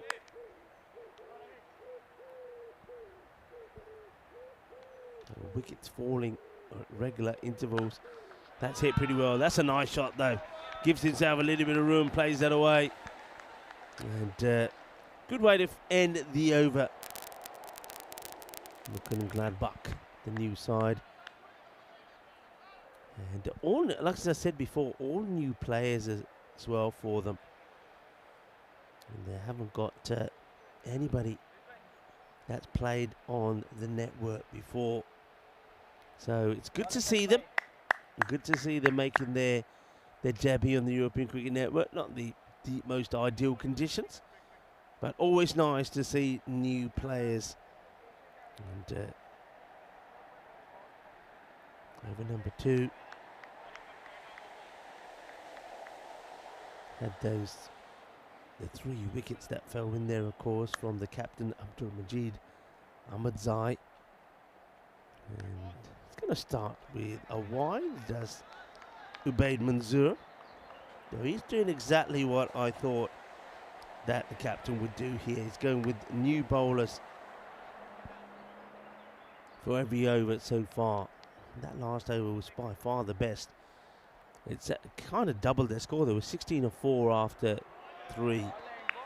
That one goes for 17, which takes them now up to 33. But you feel that they've got to go a bit more than that here. I know it's 8 overs, but if you go by the kind of rate that we've been going at here, I know the conditions are slightly different, so maybe you do take that into account, but I'm still thinking you've got to be around that 100 mark. Take the conditions into account, say 85, 90, but still they're kind of behind where they need to be here. But a couple of big shots can change everything.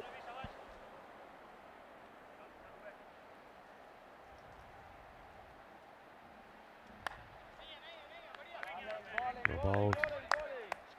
Good stuff this from Manzoor. So I suppose based on what we've seen already, you'd probably say that the captain Abdul Majid would probably have to come back and bowl.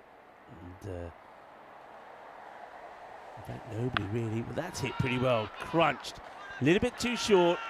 And gets that proper out the middle. So Abdul Rahim hits his first maximum. Good hit. Good solid strike. So both these batters, maybe this is the partnership that they're looking for. Rahim has hit now a 6 and a 4. And we know that Suleiman Yar has hit 2 pretty big 6s as well. So can these two get going, get something happening? They know that better bowlers will come back. Probably won't go back to Velamuri to bowl his second. But I think Mehta and the captain certainly will come back. Let's talk about days.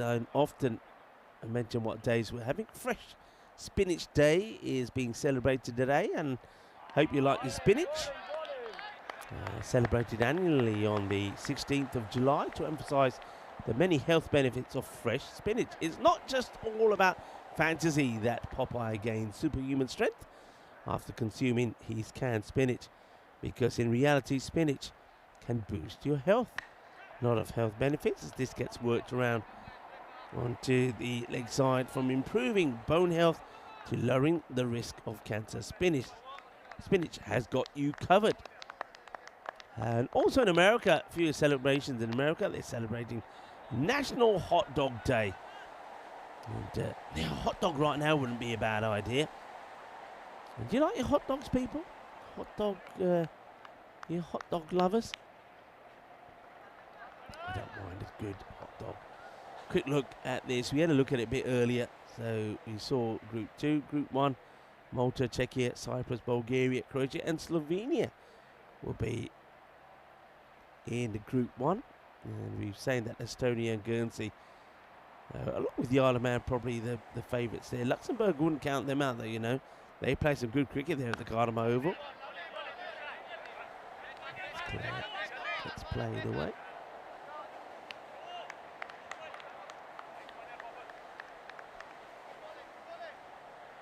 The bowler here now is Prannoy Tugnawat.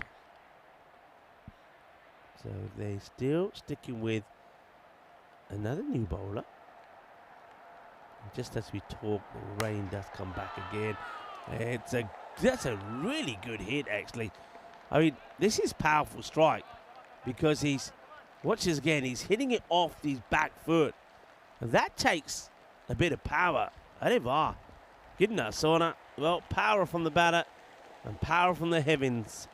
As the rain starts to come back down pretty heavy. You can see straight away the batter wiping the blade of the bat, trying to keep the handle dry, gloves dry. We've already seen the bat fly. Oh, well, now we see the ball fly. That's a good indication there of what, well, both batters and bowlers have to do. With the batter, it's all about the bat slipping and sliding, trying to keep the bat dry. Now with the bowler, it's trying to keep the hands dry. So Tugnawat gets that one completely wrong out of the hand. Free hit to come here. Abdul Rahim will be looking to lay into it. It's going to be a wide, so stays the free hit as the rain just starts to get a little bit heavier. Not very clever from the fielding side, I have to say, the way that they're passing the ball around to the bowler, who has got kind of a rag. Quick look at this field. Got two men inside on the leg side, two out, square leg and long on. And long on might be able to get to this one. In fact, long off beats him to it. Good bit of fielding from Ahmed Zai. Comes across. Still wearing his shades, by the way, even though now it is raining. It was different when he took the catch earlier when it was sunny, but now it's raining. The shades are still on. On the offside, they got a short third, and then they got three men actually back on the offside. The man at point, a cover, and long off. So just a short third and one man inside the circle on the offside. So it's a different field to what we've seen sometimes. They're sticking with just one on square leg and the long on. They're not got three men on the leg side. A lot of teams like to have on the boundary. Tugunawat does well. Gets the, after a couple of balls went astray, the no ball in the wide. He's come back well. So has the weather, because now the sun comes back out. Oh, it's a weird one. Hello to Ash as well at Save Derek. Save Derek, free Derek. And that one is going to be blasted. Six signalled. It was also full toss. We'll have a look at this side on. Now remember, it's already bowled one for height. Let's have a look at that again. It may be dipping. It may be the slow ball. Let's have a look at this. Yeah, I think that one's okay. I think it was dipping, so had a fair way to go before it got to the batter, but not a good finish to the over. So it's another one that goes well, and it's the second one that goes for 17. Takes the score also to 59. 5 wickets down. So this is a good partnership between these two, Suleiman Yar and Abdul Rahim. Suleiman doing the big hitting at the moment. He's moved to 27 of 11. And Abdul Rahim is playing a good supporting role. 2 overs though left. And looks like they're going to go with another different bowler. Popala Katawal. And he's going to get blasted out of here as Abdul Rahim goes big. Boom. Shakka lagya kinna sona. Right out of the middle. Crunches that, doesn't he? It's a bit weird. I do find it strange. I mean, they know they can bowl. 3 bowlers can bowl the 2 overs. So I'm not quite sure why they haven't gone. I mean, they'll only be able to go back to 1 other. So don't know why they didn't go back to Mehta or already to Abdul Majid. Let's play down the ground, and it goes tamely to the fielder, who bowls it back in.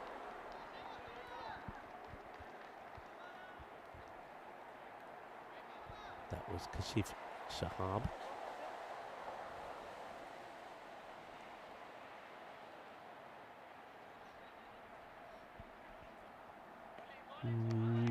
Good ball. Just looks at Salman Yar. I mean, you don't want to be leaving anything here. This is the penultimate over. Got to be taking every ball on, and he just leaves that, and that gets sneaked in.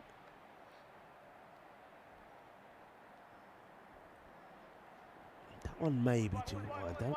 It is. Groom is saying good weather for Derek. It certainly is. And James Pond is loving it at the moment. You're not getting in the car like that, James Pond. You know that. You're going to have a wash.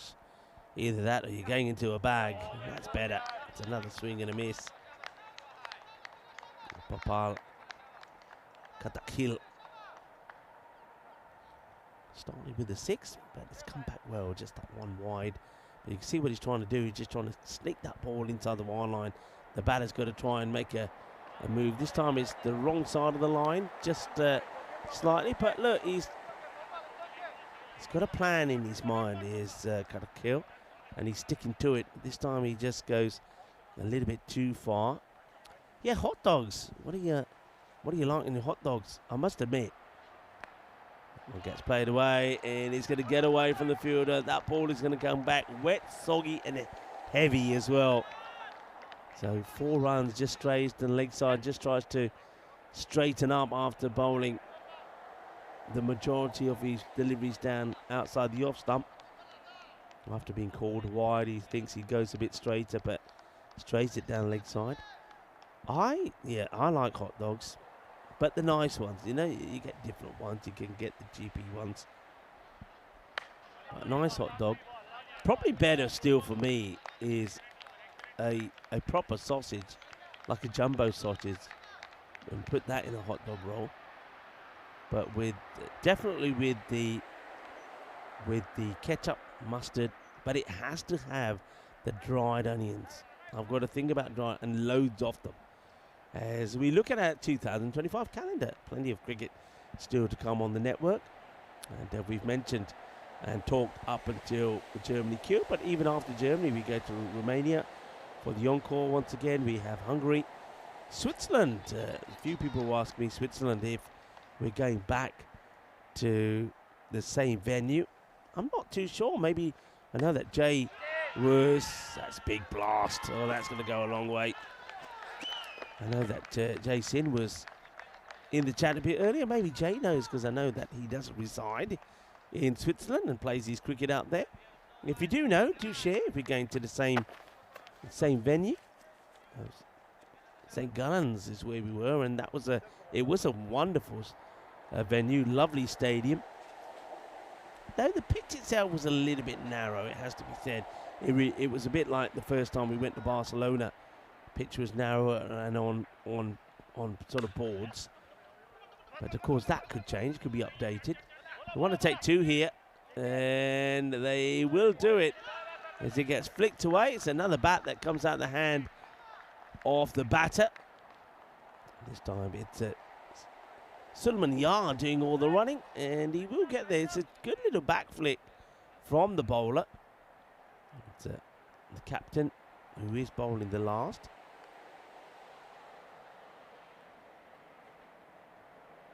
Yeah, I've got to think about the onions, though. The onions, dried onions, that's beautifully played. That's a really nice shot. So, I did say that around 10 gets you the 80. And I did say that with conditions today, maybe sort of 85, 90 could be a good score here. That's not going to get in the goal. It's just a bit short anyway as well. So they've got 284 here. They've still got 3 balls to go. So they're on for what I would have said is a good score in the 8 overs. Taking everything into account, the outfield being a little bit slower, the ball a bit heavier as well, which does affect the batters. And get this one in. A little bit slow, actually, I think, Abdul Rahim getting to this one. But Rahim's done well. Remember, at one point, Suleiman Yar was well ahead of him, but he's played some nice shots himself. 3 6s and 2 4s. 2 balls then to go. And it's another dot. That's disappointing. There was a bit of promise at the start of this over. The first 3 balls going for 12 runs, 6 2 and a 4. But he's brought it back pretty well here. So yeah, like I say, hot dogs again. So it is National Hot Dog Day in America. It's one of those things, hot dogs, where if you go to one of those sort of hot dog stands, that's played away nicely. But it's a fielder out there. Jamshad gets a little bit lucky with the rebound. They are coming back for 2, and they will get there, will they? I think they get there pretty comfortably. Let's have a look at this running one more time. Here we go. Let's see if the bat goes down in time. I think it does, only just. The bails only start to come off there. By that time, the bat is already down, and that's going to be the end of the inning. So I believe 2 more to go on there. And that, for me, takes that score to 86 for 5 wickets down. So it's kind of, I think, based on the conditions of the day and everything else, I think that's kind of a par score. They were heading for around about 80, and at that point, I was saying they probably need to accelerate a little bit more than that. At one point, they were going at less than 5-0 at the halfway point. So they do accelerate a little bit more in this 8 over per side match. Let's take a look at the highlights. But yeah, I was in the process of saying if there's ever one of those hot dog stands around you, you're always forever hungry, aren't you? Especially, I think, with the smell of the hot dogs and the fried onions as well. But as I said, I've got a soft spot for the crunchy fried onions, and put them all over me. Hot dogs, well, where's his hot dog gone? One moment it was there, the next minute it was gone. Now you see it, now you don't. And that was a proper bat fly from Abdul Martin. Well, they do say the bats are meant to fly. And we've already seen today how important fielding is, with that 4 being saved, taking the Rising Stars to a golden ball, which they went on to win. So fielding is going to be key. And this was a good bit of key fielding, as that's Ahmadzia doing the job. The rain did come. The umpire said, let's go. And as they were on their way, the rain stopped and they went back again. I think we're going to see that a few times today. We're going to see that a few times as well, where balls are being caught. A good catch there this time by Mehta, but not cleanly, but understandably so, because that ball is pretty slimy and pretty slippery at times. No problems though, once again though, there from Ahmadzia. He was good, wasn't he, in the field? And come rain or come shine, he was wearing his shades all the way through. That was the one that went into the goal, so we did have a little bit of goal action as well. And Jamshad makes no mistakes, taking the catch there on the boundary. Straightforward catch. Then we saw some good shots off the back foot. That was a crunching hit over the point boundary. Goes a long way. And this one down the ground. Fielders coming across. And pick up and throw. Good running. I like the way they really did push on to try and get the twos, to convert those ones into twos. They knew at that point that everyone was important. But that's a very good partnership actually from Abdul Rahim and Suleiman Yar. Rahim in the end does end up overtaking Suleiman. They did come together with the score on 29. So well done to them. It's a 50 plus run partnership. That there right at the end just gets the bat down in time. Not out, says the umpire. So 86 for 5 at the end of the 8 overs. So just a reminder, it is an 8 over per side match, and just Black Caps there, they chose to use 7 different bowlers before they went back to one of them, the captain, which I thought was a little strange because they had bowlers like Mehta and Vikesh. You could say even Manzoor, that bowled really well. And on normal circumstances, you would give them the ball back again. But they took a bit of a gamble, didn't they, for me, when they went to Popal. And Popal, he went for 13. Remember, the over before him from Prinay went for 17. So the last over there going for 14. So good finish, you'd have to say there from the new side, Mönchengladbach. They'll be pretty happy with their first time out there. And they started the innings with a boundary. They lost a few wickets and they lost them in sort of clumps, didn't they? But that partnership there towards the end from Rahim and Yar puts them in, well, I wouldn't say puts them in a good position, but puts them in a position where they can at least put a sort of fight in against the Black Caps. The Black Caps, of course, already losing their first match earlier this morning, so they will be keen to get back to winning ways. So we're going to take a short break here now. It's going to be time for me to maybe slip out and have a spot of lunch, and T to Golf will be back to talk you through the conclusion of this match number 13. It is match number 13, but weird and wonderful things do often happen in match number 13. Join us back then in about 10 minutes time. Hasta pronto, mi familia.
This European cricket event is proudly brought to you by HCL Software, Rado and 1xBet.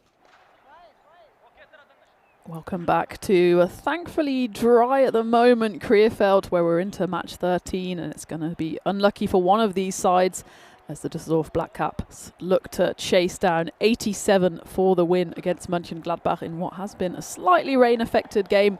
8 overs aside. Mönchengladbach, well, they got going in fits and starts, didn't they?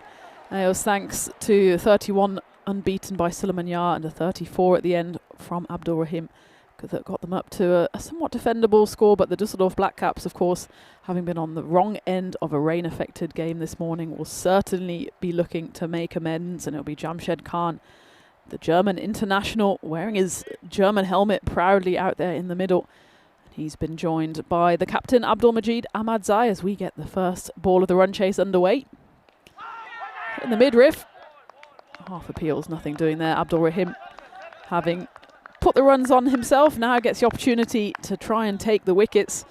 Interesting, actually, that Abdulmajid Ahmadzai has still kept himself at the top of the order. I know he wasn't entirely happy in that first game that they lost eventually by 5 runs on DLS. You have to say, Abdulmajid, he was out there for quite a while himself, swinging and missing. Something that Jamshed Khan doesn't do too often. There's 2 fielders out there, neither of them are going to stop that. And it will be the flattest 6 you ever did see as it goes careering towards the fans there. I hope they're all paying attention. So that's the first maximo of the innings for Jamshed Khan. These were the 2 openers in the previous game. Jamshed Khan, he got off to a blistering start, hitting 4 boundaries in the first over. He then found himself stranded at the non-striker's end as Abdulmajid proceeded to swing and miss at 5 of the 6 deliveries in that second over. Then paid in that third over when Jamshed holed out, but there's no risk of him holding out so far, as that one is cracked away towards the car park. Back-to-back maximos for the German international. Gets off to the perfect start. Mönchengladbach, already a few danger signs for Abdul Rahim, as he has one of his teammates run up to him, give him a few words of advice. In fact, that was the captain, Elias Arian, probably telling him something along the lines of, don't bowl there to Jamshed. Effort ball there, and this one goes straight and high and long and handsome. Jamshed Khan feels like maybe he's got some making up to do from the previous game. Had he stayed in that game, I think the victory would have belonged to the Düsseldorf Black Caps. But he's hit the devil 6-6-6 early on in this run chase. Reminder, because it's that reduced overs game, the bonus point is not on offer, which is something the Black Caps probably a bit upset about because they're looking to hunt down this total in double quick time. That time, though, a better delivery from Abdul Rahim and a rare swing and a miss for Jamshed. But of course, because the Black Caps lost the game this morning, they just need to make sure they get a win on the board in what is their final game of today. Every team, remember, will be playing 2 games today, 2 games tomorrow, by the end of which we will have our 2 finalists going into Friday. 4th maximo of the first over, and it goes magical. 24 runs coming off it. Be very interesting to see what happens now in this second over with Abdulmajid Ahmadzai on strike. He absolutely does not want a repeat of that second over in the previous game. Maybe it's just a case of getting himself off strike. Well, it's not 42 matches since the Golden Ball, because of course we had the Golden Ball in the previous game, and what a thriller it was. It was the reduced overs game, 3 overs apiece between the Boosters and the Straths Rising Stars, and it was the Rising Stars, and in particular 1 star in the form of Khan, who got a hat-trick in the first over of the run chase. He did, in fact, top score as well with 19 runs in the first innings. They only got 30 odd. It didn't seem like it'd be enough against a Boosters side, but we went all the way to the Golden Ball, and it was the Rising Stars and their captain, Fahim Jani, who came out on top in that game. So the Golden Ball has made an appearance here at Krefeld. We wouldn't say no to another, especially in a full 10 over game. But I think the Black Caps here certainly don't have the tie in their mind. They want to go for the big win. As we go into the second over, Abubakar Safi will be bowling it, and first one's a wide, and second one, business as usual here for Abdul Majid Ahmadzai. He swings and misses, and well, I think Jamshed Khan already having a couple of choice words with him from the non-striker's end. Because the captain, having persisted with himself at the top of the order, certainly has a point to prove here. And he tries to hit the absolute leather off that ball. Jamshed Khan, well, there was no doubt what he was going to do. As soon as there was bat on ball, he wanted to get down to the striker's end, and they do manage to scamper through for a single. Wind predictor here. Well, it's all one-way traffic according to our supercomputer, but certainly the wicket of Jamshed Khan might change things. And of course, a big thank you to Rico, who took over the reins for the first innings, and he gets himself a very well-deserved break and maybe a bit of coffee and tea as well. There we go. 0 matches since the golden ball. That's more like it. I was sick of the sight of any number above 0. Jamshed Khan, again, that might be a flat 6.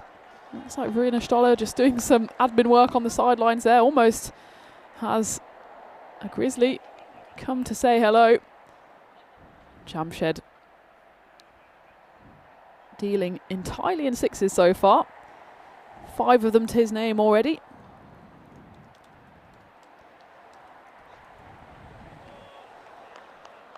The promising news here is that the skies have cleared. Oh, I wouldn't exactly say it's glorious sunshine that we have been treated to over the last couple of days, but the clouds just feel a bit higher up in the sky. It's dry. Can't guarantee it will be dry for the rest of the day because it has been one of those on-off classic German summer kind of days. But for now, we'll make hay while the sun is shining. And certainly the Black Caps seem to be in a hurry here to get this win over the line. As for Mönchengladbach, this is just their first game, so they'll come back in the final game of the day against Bonn Blue Star, a side that does boast a German international or two.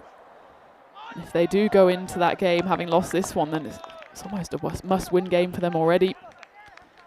We saw in Group A the 2 sides that lost both of their games on day 1, Cone CC included, weren't able to get through to finals day, so it's all about getting off to a good start here. And that was a better over from Mönchengladbach, just the 9 runs coming off it, but still a comfortable rate here for the Black Caps, just 9 per over needed.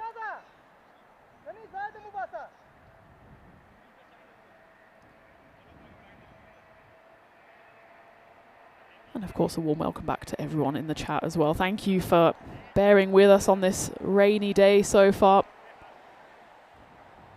But as Rico said in that previous game, good things sometimes come in small packages, and that 3 over game, despite only going for 36 balls plus the extra golden ball, 37 then, had pretty much everything going for it. Well, that's got everything going for it if you're a Mönchengladbach fan, because that goes straight through the defences of the captain Abdul Majid Ahmadzai, and he does depart. Bit of an ugly swipe. I actually don't think, to say it quietly, I don't think that's the worst wicket for them to lose, because he didn't really get off to a great start in the first game, and here he's able to contribute just the solitary run before getting clean bowled by Elias Arian. Great delivery from the youngster, just 18 years old. Already proved he can do it with the bat. He hit one almighty 6 before he was bowled. And this time gets one straight through. A lovely little in-swinger. That did for the left-hander. There's calls for catch. It might be 2 in 2 here. It's a steepling opportunity, and it is taken. Underneath that one is Mansour Ahmad, and you can hear how much that means to Mönchengladbach, because they feel they're right back in this game. Ubaid Mansour was the new batter for the Black Caps, but he comes and he goes, and it's 2 in 2. We've already seen 1 hat-trick today in the previous game. Do we have another one on our hands here? Good catch in the end from Mansour. So Elias Arian, he's just right on the money at the moment, not giving the Black Caps batters any sort of room, and penny for the thoughts of Jamshed Khan once more, finding himself at the non-striker's end, helpless in what he can do for his side. He's on 30 off 10 so far. It's Udit Mehta who's joined him at the crease, who will face the hat-trick ball. Elias Arian, can he put himself in the 2025 Hall of Fame, joining Taukir Khan with incredible figures of 4 for nothing. Here we go, hat-trick ball. Oh, it's a big swing and a miss. They're going to appeal whatever happens. The wicketkeeper's hands fly up in the air. Abdul Meten getting a bit ahead of himself there. So there was absolutely no bat on that one, but it's been an outstanding over so far. And in fact, just going back to the end of the final over as well, that's 5 dot balls in a row, including 2 wickets. Suddenly the pressure just ratcheting up a notch here on the Black Caps.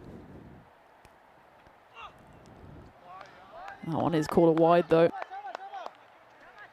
Maybe just getting a little too ahead of himself is Elias, trying to show all that he can do, but even the very tall figure of Udit Mehta isn't able to get his head on that one.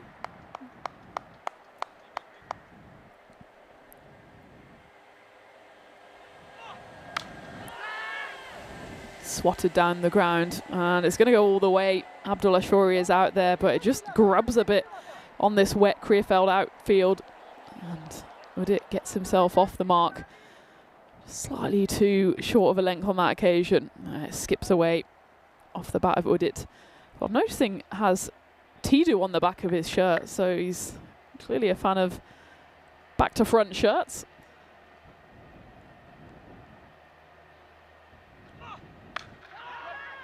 Goes into the similar area. Does it have a similar result? Well, it's half stopped by Abdul Ashuri out there. They get the single. And well, it's one of those again that Jamshed Khan, he's just languishing at the non-striker's end. He gets on strike, but he gets on strike for a solitary ball. And every time a wicket falls at the other end, there's more and more pressure on his shoulders to get the runs. And this is about the time he got out in the previous game.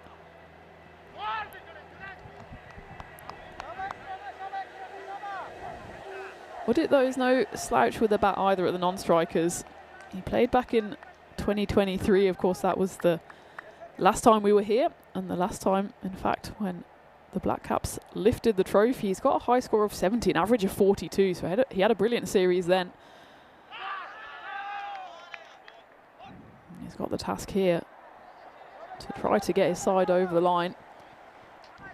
Just a little too wide again. I think that one's a bit of a tough call, to be honest. Yes, there's a bit of swing away from the bat, but by my eye, that did catch a fair chunk of that wide line, but he will have to re-bowl it. That one would have been even wider, but instead Jamshed decided to throw his hands at it. It will be 4 runs to end the power play. 45 runs coming off it. Of course, they did lose those 2 wickets in what was an epic third over.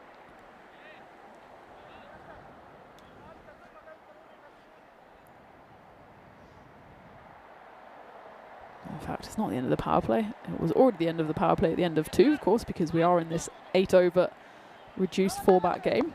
It was certainly the end of the third, though, with 12 runs coming off it. 3 of those were wides, and there was 2 wides in the previous over as well. Already 5 wides and a no ball, something that Mönchengladbach can't really afford. And well, if you bowl there, you're going to get deposited. And that's exactly what has happened here to Abubakar Safi, coming back for his second over. First one went for just the 9 runs. This one was whipped away in some style by Tidu Udit. Maybe we're just looking at his shirt in a mirror. There you see him, 244, Tidu. But his name in the book is Udit. What other names you could do backwards? I suppose I'd be Anit. Has a certain ring to it.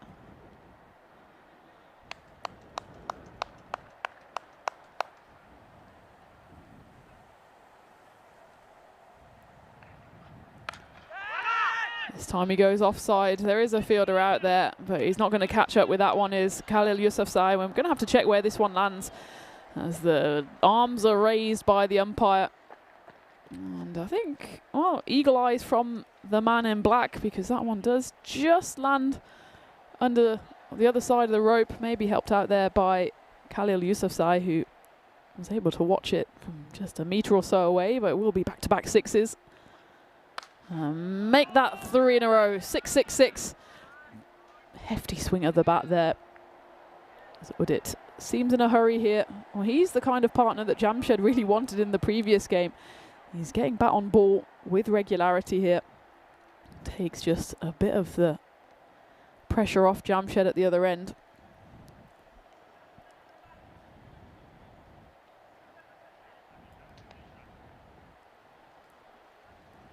And the raindrops begin to fall once more here in Krefeld. It's been one of those strange days where the rain has come and gone, and pretty quickly and pretty regularly, and now the heavy drops come. As this one is going to be taken. Certainly Udit Mehta seemed in a hurry there to get back into the warmth, as it just gets chipped up here. Complete miss it. He was clearly aiming for that car park once more, but it's 6-6-6 and out for Udit as he makes a speedy departure from the pitch. I suppose Black Caps will be ahead on the rate here. Equally though, I think they want to get this game done and dusted. It will be the third wicket to fall though. Abubakar Safi picks up his first. It was a comfortable catch in the end for the man at mid-wicket, Abdul Rahim. You can see the rain is falling, but it's almost like the weather gods are toying with us. 1 minute it's fine, the next minute it's torrential. Now it's, well, somewhere in between. As that one is sliced away, and it's well fielded out there in the deep by Mansoor Ahmed. Just be the one, and again, Jamshed Khan has to satisfy himself with just the final ball of the inning, of the over in fact, as the rain begins to come down heavier here. And what the Black Caps can't really afford to do is lose wickets here, because that would of course swing the DLS in the favour of Mönchengladbach, but Jamshed Khan decides to hit an almighty 6 instead. And that will be the end of the over. 70 runs on the board. Looks like we're trying to stay out there for now, with this game drawing to its conclusion one way or another of just the 4 overs left. The Black Caps needing just 17 runs. Surely they've got their eye on finishing it in this over. You can see in the background you have those light fluffy clouds, but then this front is coming in from the left. From your screens it's coming in from left to right, and there's just those ominous dark clouds coming our way. And while the umpires have decided it is once more too much, and well, that's exactly why we're not lying when we say it gets torrential, and it gets torrential very quickly here. But by my gut feeling, knowing the German weather as I do, it feels like again this could just sweep over in a few minutes. That's certainly what we're hoping for, as the covers will come on once more. In any case, we will have a result in this game, and the Black Caps, having felt so hard done by in that first game with DLS, would surely be ahead in this one, needing less than a run a ball for victory. That final over from Abubakar Safi certainly sealed the deal. 25 runs coming off it despite the wicket to fall. As you can see, the rain is getting heavier here. I'm just taking a look at outside of the mercifully dry igloo to my left, and well, it is just a thick cloud coming our way. As you can see, Marzi, tournament referee today, manfully stepping in for Tyrone Peters. And Tyrone Peters, if he is tuning in, I'm sure he's maybe just a touch happy that he's in his warm, cozy hotel room, as this gets thoroughly torrential now. You can see the umpires doing a brilliant job at trying to get the teams off the pitch, but also get the covers on the pitch. And well, while they do that, and we applaud the men for their hard work, let's go back and take a look at a few of the highlights of the run chase so far. It's only 4 overs young, and while you can see the difference in the weather, this was, what, a mere 15 minutes ago? As that one was clubbed away by Jamshed Khan, and well, he's moved to 40 off just 12 deliveries, 6 sixes and 1 4. So every single one of his runs has come in boundary so far. Abdul Majid Ahmadzai, his struggles with the bat continue. The skipper, as he falls for 1 off 3. Lovely bowling there by Elias Aryan. And And Abeid Manzoor went the very next delivery, tried to go big on one, only manages to find the hands of Mansour Ahmed. And there was a little wobble then from the Black Caps, but we also knew while Jamshed Khan was out there, they'd have more than a chance of chasing down this probably below par total. Udit Mehta then came in and he quick fire 23 off 7 before he went for his 4th 6 in a row, only holing out to Abdul Rahim. Kashif Shahab then came in towards the end before the heavens opened once more. Bring back those fluffy cat clouds on the right-hand side of the screen. Alas, the rain has come. The rain gods not on our side today, but certainly those on our side, the umpires out there in the middle, are doing stellar work, have been doing so all series so far as they drag the covers on. And well, it's pretty grim viewing out there at the moment. Sadly, those are not live shots because the live shots are pretty miserable. The cloud is once more pretty much at our eyebrows, and we'll have to wait to see if we can get this show back on the road. So Dusseldorf Black Caps in the driver's seat in this one, with 17 runs needed in 24 balls.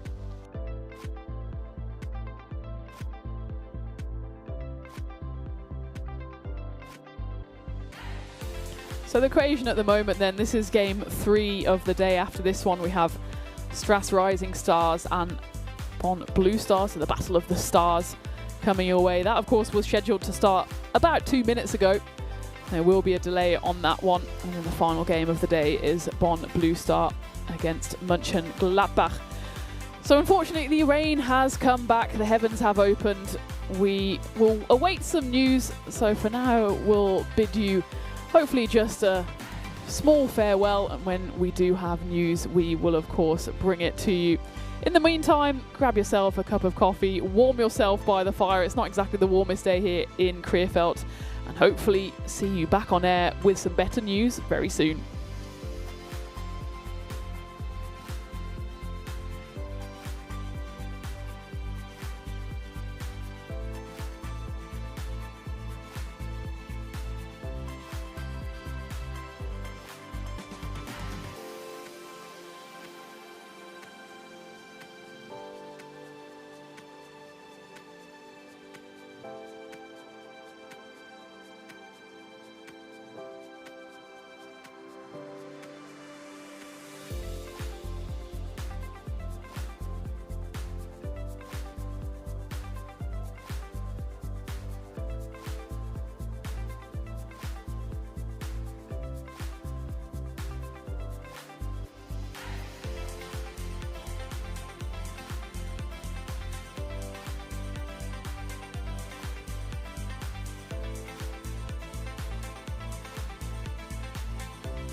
Summertime, get ready, we are so divine. Blue water and yellow sand. Let's live our dream. Summertime, get ready, we are so divine. Blue water and yellow sand. Just you and me. Summertime, get ready, we are so divine. Blue water and yellow sand. Let's live our dream. Summertime.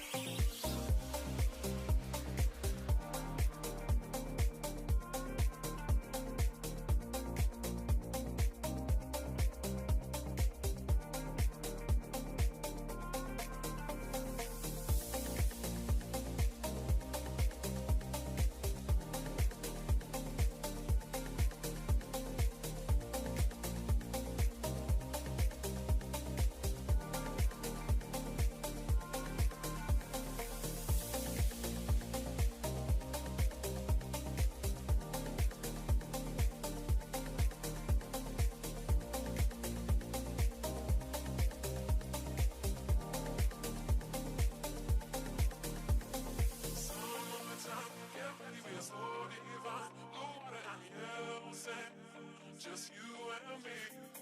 Summertime, get ready, we are so divine. Blue water and yellow sand. Let's live our dream. Summertime, get ready, we are so divine. Blue water and yellow sand. Just you and me. Summertime, get ready, we are so divine. Blue water and yellow sand. Let's live our dream. Summertime.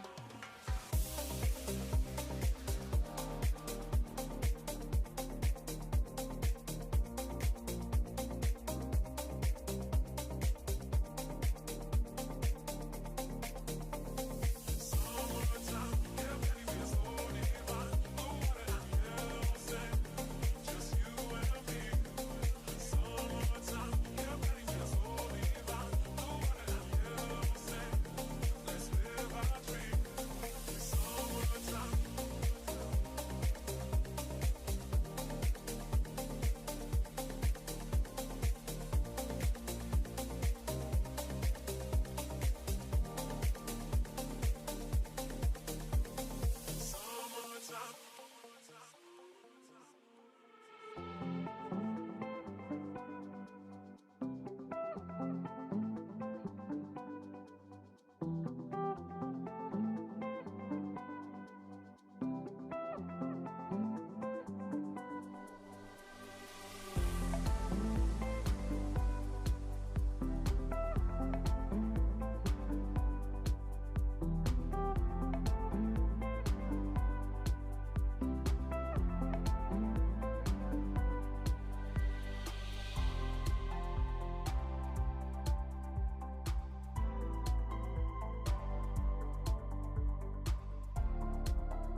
This European cricket event is proudly brought to you by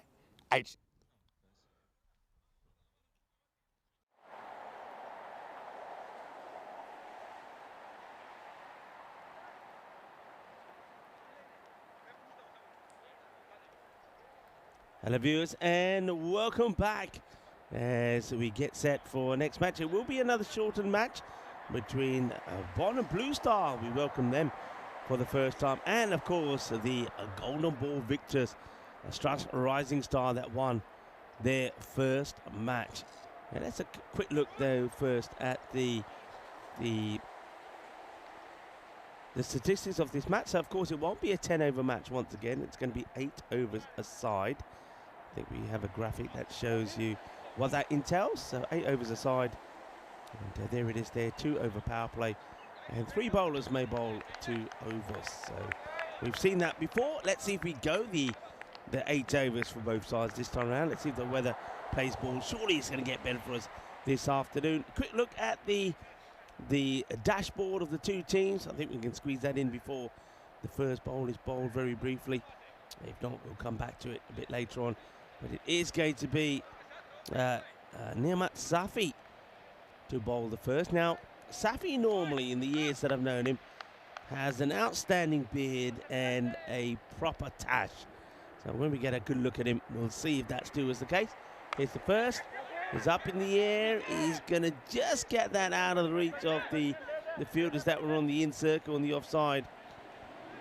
And the dashing red of the Rising Stars do come back to take 2 runs. This is Takir Khan now. This guy has had an absolute brilliant day.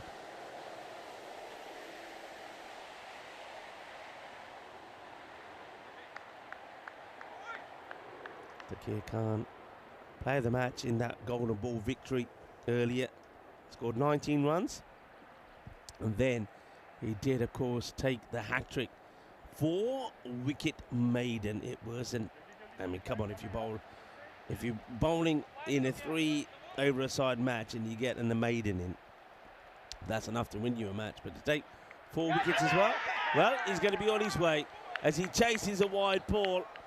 And well, Takir Khan, he now realizes that on the European Cricket Network, this is the way it is.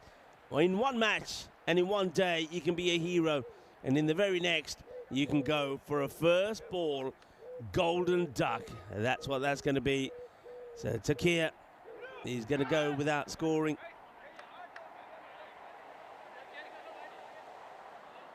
And just correcting myself there, I'm pretty sure they ran 2 the first ball, so obviously it's not a golden duck.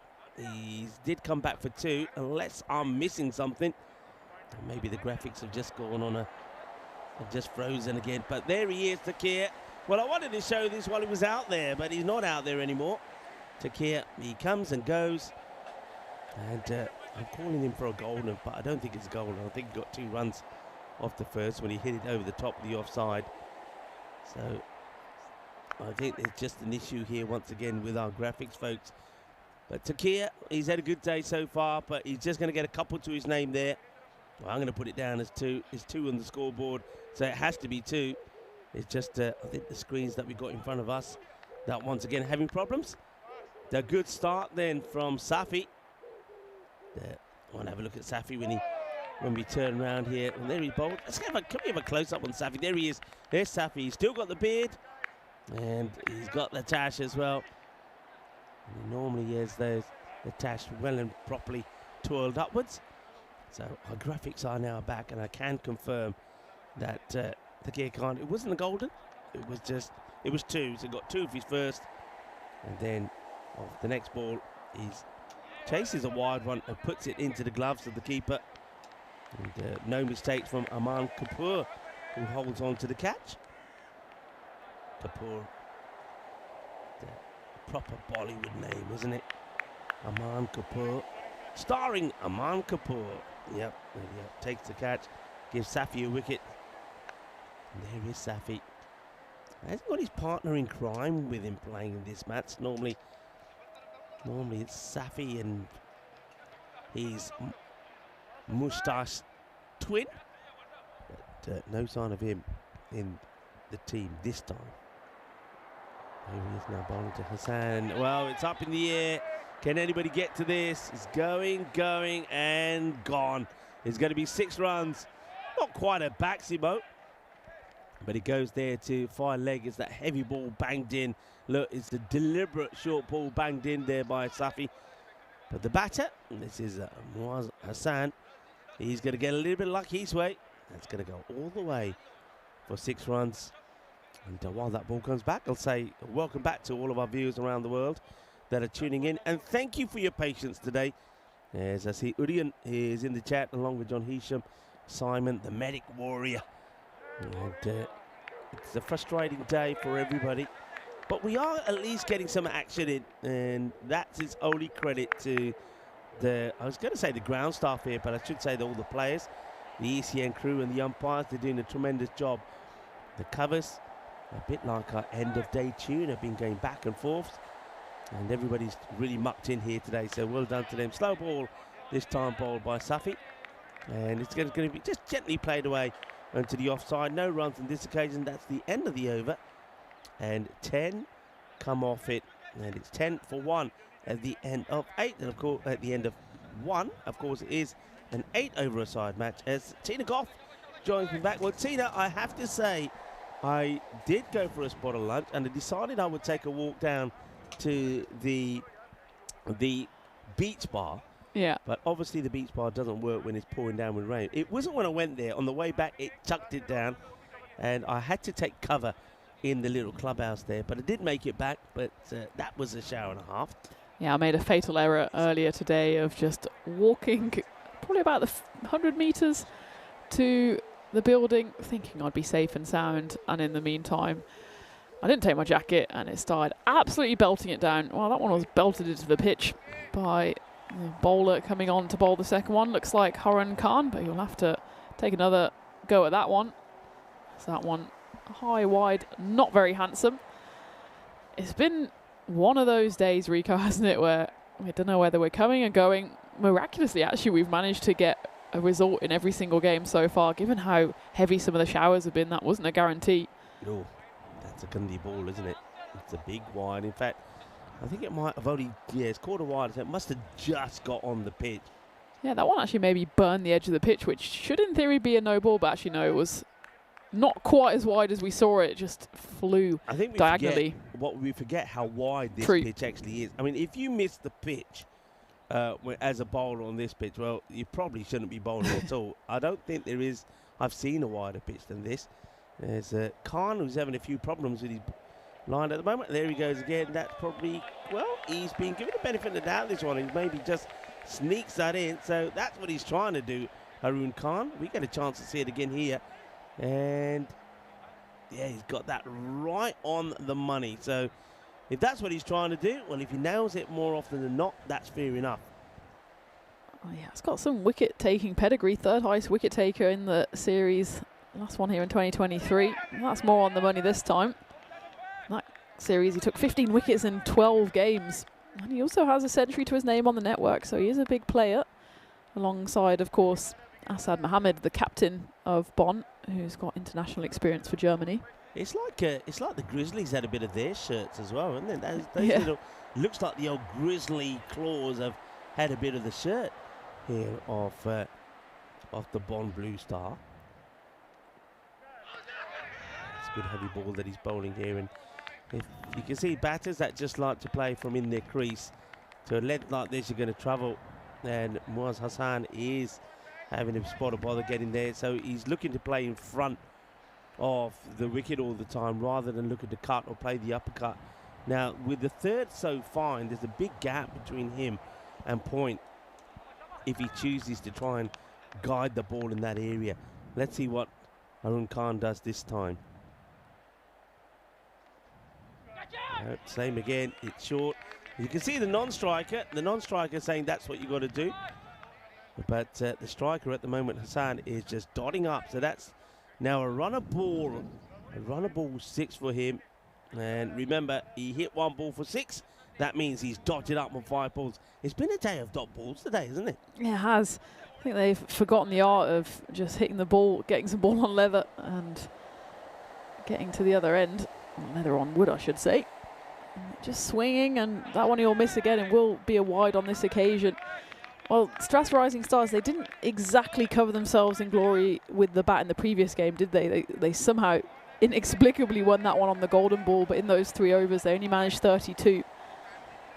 They impressed with the ball, but certainly got some wiggle room here with the bat. I suppose they still won't have a full T10 game in their books by the end of today. They played 3 overs earlier, playing 8 overs today. Another dot. And now I wonder, you got the captain Fahim Jani, who himself was quite sensational in bowling that last over, and then also the golden ball to get his team the win. He's probably looking on here and thinking, all right, Moose Hassan, that's 7 balls, 6 runs. He only hit 1. How many more does he give him? There's 1 more left in this over. And over number 2 coming to an end, 14 for 1, and that's going to be a wide. And has he bowled 1 already this high? I think he has, so that will be a no ball, I believe. Yeah, there it is. That's the signal. And remember, he banged 1 in a bit earlier. I think the first or the second ball. And just as we talk, well, he's banged this in so short that he's put another hole in the sky as the rain starts to come down. I think the umpires will probably give it a minute or 2, and if it persists, they might be coming off again. Oh dear. You know this feeling. I think I heard you say this one, it's not going to go anywhere. They might just, no, not even a single. As he gets well backed up by the bowler himself. Can't. End of the over. It's 15 for 1, but I heard you saying about cricket season in Germany being a lot like this, but this reminds me so much of many a time that I had in England where you're literally going on, off, you're soaked, your socks are wet, your shoes are wet, you always used to carry, I'm starting to remember now, always had to carry about 3 pairs of socks with you because you knew they were going to get soaked. You always had a couple of pair shirts and trousers. It used to be horrible. And this is just like one of those typical English summer cricketing days. Absolutely. You starting to remember is clearly those repressed memories coming to the surface. But, I mean, I know we all want to get the cricket on, but sometimes you feel like, I wish it just rained like this all day, because then we would know exactly where we stood, or glorious sunshine all day. One of those options is perfectly fine. This on-off is, trust me, viewers, it's as frustrating for you as it is for us, as it is for the players. And again, just in the time that we're having these deliberations in the middle, whether to continue or not, it's getting a little lighter. And the rain is still quite heavy. You won't be able to see it as much on that camera, although you can see it if you look across the trees. And yeah, there we go. You see it on that one. And Assad, the captain of Bond Blue Star, is initially saying to his side, just stay on the pitch. Maybe he's just seeing if it just lightens up for the 30 seconds that they're out there. But you can see, unfortunately, the umpires are moving towards those covers again. Yeah, it's tough. The weird thing about this is, it's coming down pretty heavy now. The umpires obviously have made the call. And now the fielding side have to go all the way over to get the covers. Now, in the meantime, because there is brighter stuff up there as well, that's what's been where the weather's been teasing us so much. In the meantime, the good weather could come across and it could stop at any moment. We've already had about 3, if not 4 times in the day where it's rained, the umpires have walked off, and the batters, the stumps have been in the process of being picked up as they are now here by Marzi. And just as the covers start coming this way, it stopped, and then just take the covers off again. But oh dear, it's so frustrating. But yeah, I mean, I remember those days really well. I know a lot of our viewers will remember them as well, where, you know, you're sort of on your way to a game of cricket. You're stuck in, well, I remember me being stuck on the M25, and it would be sunny, and then literally within me moving about 10 kilometers, it would be pouring down with rain, and I'm thinking, oh no. Then the next section, it would be sunny again, and there's me thinking, well, what's it going to be when I get to the ground? You get to the ground, and it's very much the same. So very frustrating, of course, very frustrating for the players, especially for Bond Blue Star. Of course, they really want to make a good start here, and they made a good start there, 15 for 1. And of course, the Strath's Rising Stars, they too want they want an opportunity of getting a big match in there. They've only played in a 3-over-a-side match, so frustrating for the players. Very frustrating, of course, for the umpires. They know the players want to play. They want it to happen, but they can't do anything about it. And of course, to all of our viewers around the world. So once again, we do apologise. It is raining again, but as you know, we always do have some cricket ready for you. I wish it was like what we're seeing there on the screens. Of course, that's a drone shot of what it should be looking like. But yeah, we always have some cricket for you.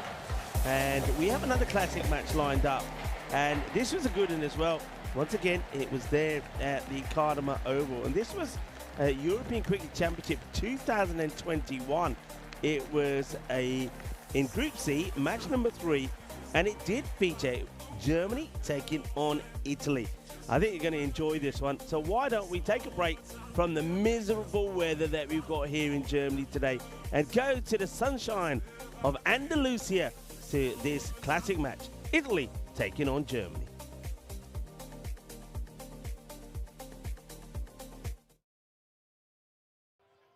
Hola, buenos días y bienvenido a la España.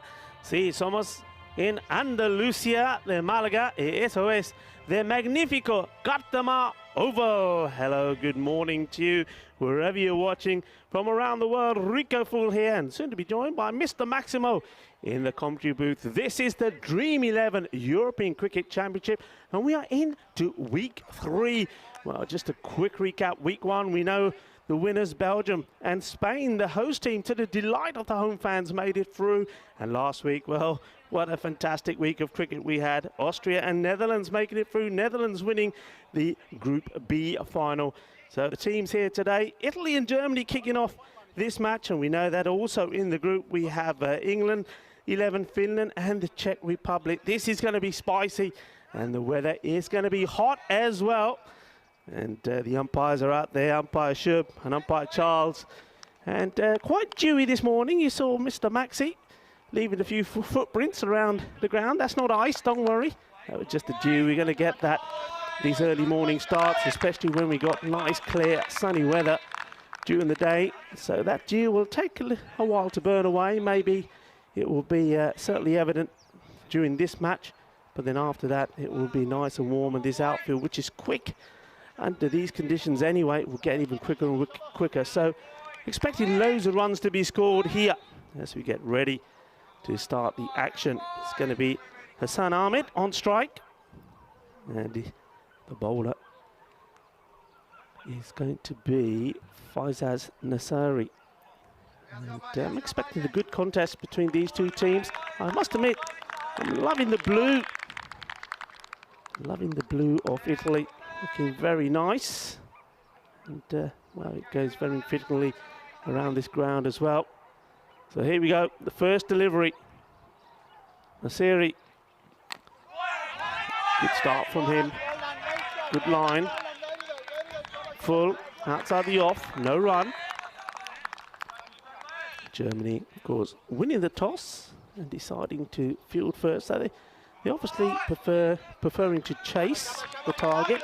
It's not going to be easy first thing out there with the ball, though. I have to say, going back to that dew is going to make it quite difficult for the bowlers to keep the ball dry and get good grip on it. So we're going to see the cloth being used a fair bit here.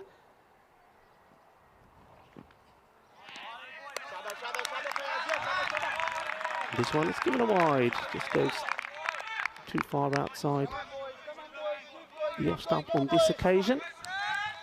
And actually it's Manoj Rodrigo who's facing the first balls. The information I have is just slightly incorrect. Don't worry, I'll sort that out later. It's not going to get a cup of tea from me. So Rodrigo, Manoj Rodrigo. Hassan Ahmed is the non-striker. And there he goes. Well, just as well I got the name right. So Rodrigo, he's got to go, and he goes without troubling the scorer. Just the one run from the wide, but he's got his radar spot on this time. And well, that one, boogie, oogie, woogie, Kookaburra, 5 ball, first thing in the morning. Well, it may be a bit dewy, but that ball was too hot for the batsman, and he has to make his way back. And look at this, just playing all around. It won't be happy watching that again. The batsman knows it wasn't a good shot. But that's just, I suppose, the frustration of not getting any real bat on ball early on. But Fayaz Nasseri right there, right on the button, knocking the stumps over. It's a great start here from Germany. These two teams, I'm expecting a lot of battles from them. I think both of these teams, I mean, when you look at the teams in the group, I mean, these two, a lot will consider them as maybe being one of the favourites to go into the championship final of the group on Friday. So it's a lot riding on this match, I think, the first one. Oh, good start to the new batsman, Baljit Singh. And it's just that line, isn't it, outside that off stump. It just has a little flash at this. So the heat is definitely on. Remember, in total, 15 European countries will be taking part. So we've seen 10. We're going to see the last 5 this week. And one of them will be crowned the very first champions of Europe. This is the Euros of cricket, no doubt about it. Up in the air, has he got lucky? And well, yes he has. I think this has gone all the way. But what a way to get a Maximo with the umpire just checking, and he's going to say manos arriba or not. Well, I think it's going to be manos arriba. 6 carreras. Well, there's a bit of luck involved in this. The bowler can't quite believe it. Well, the third man is right on the boundary. We'll see it again better here. Look, has a whoosh. Tiene mucha suerte. And the fielder backpedal. Look, yeah, look, nothing he could do about that. And that was Serena Vas on the boundary. And then he comes back with a beauty. Well, this is a very, very good over so far. One to come because of the wide delivery. But, reaping the rewards of getting the ball in the right line. Look at this again. Absolute beauty. Playing a miss from the batsman. Baljit Singh, very lucky. They have 6 to his name.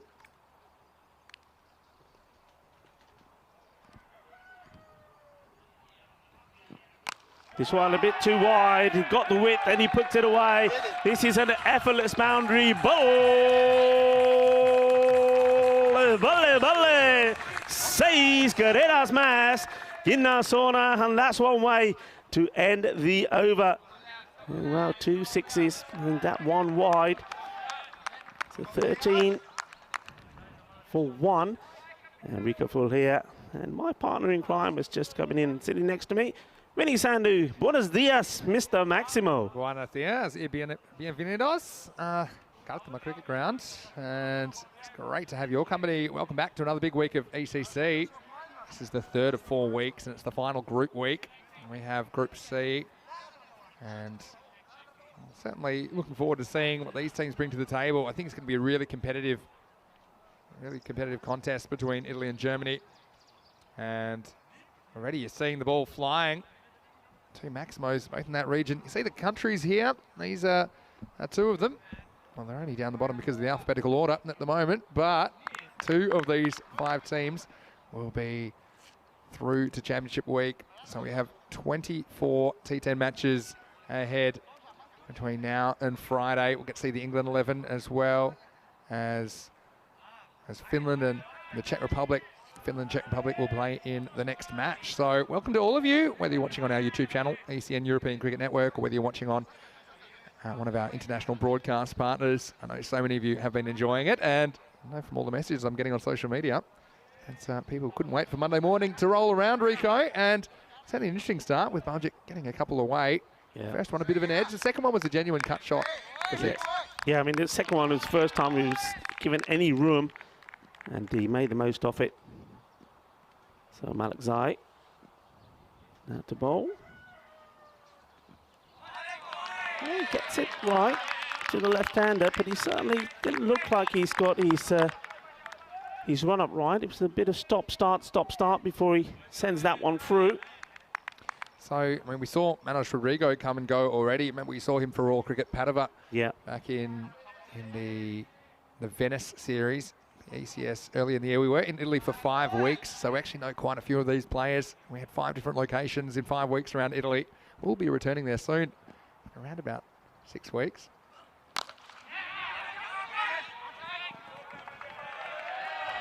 And well, that's good work. Good backing up, because it went through the keeper, went through the fielder number 1 and number 2 fielder. Well, it's absolutely popped up at him. And he's done really well to make a stop on this. It was an awkward bounce. Yeah, so I think also the umpire just saying to Malik Zai, make sure that once you bowl, you've got to get out of the way. So he just ran straight in front of the umpire. So you can't really do that, even with it being an artificial pitch. But yeah, no, it's going to be really fascinating to see these teams go head-to-head. They do have a lot of T10 experience, both these countries, compared to England 11, who probably don't have as much, if any, T10 experience a bit later in the day. So, yeah, real fascinating encounters. There will be some fascinating encounters here on day 1 of Group C.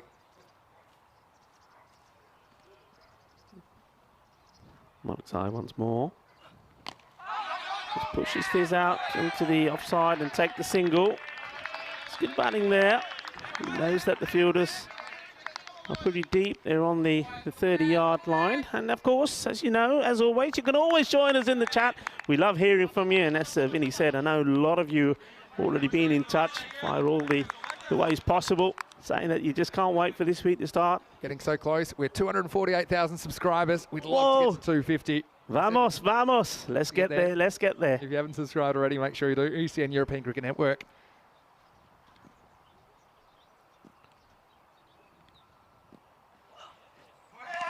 Well, I think he was waiting for this one.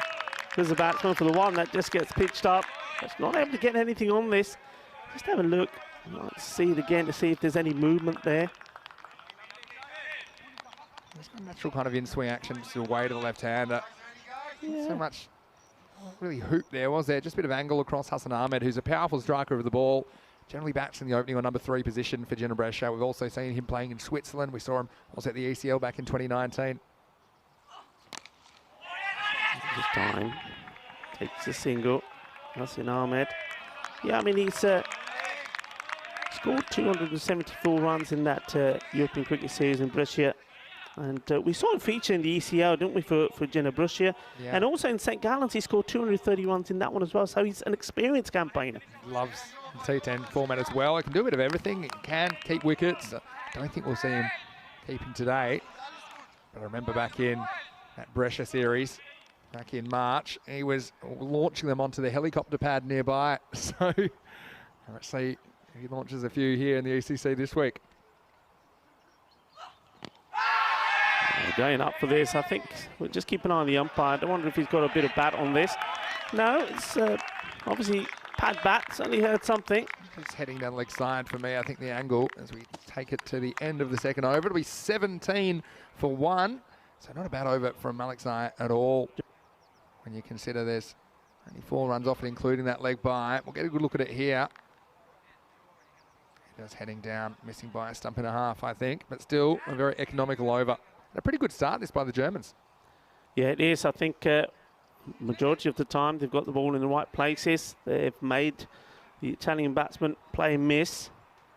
So it has been a good start. Only just that one bad ball, really. I mean, to Baljit Singh. That was too wide, which he was able to hit for 6. Yeah. The last ball of that first over. But other than that, it's been tidy.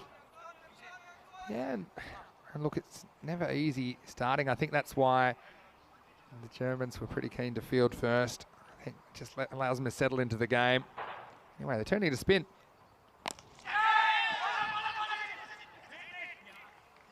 Well, almost gets a wicket there straight away. He almost just looped this up, Baljit, to the fielder at mid-wicket. This is Srikesh Srinivas with his off-spinners.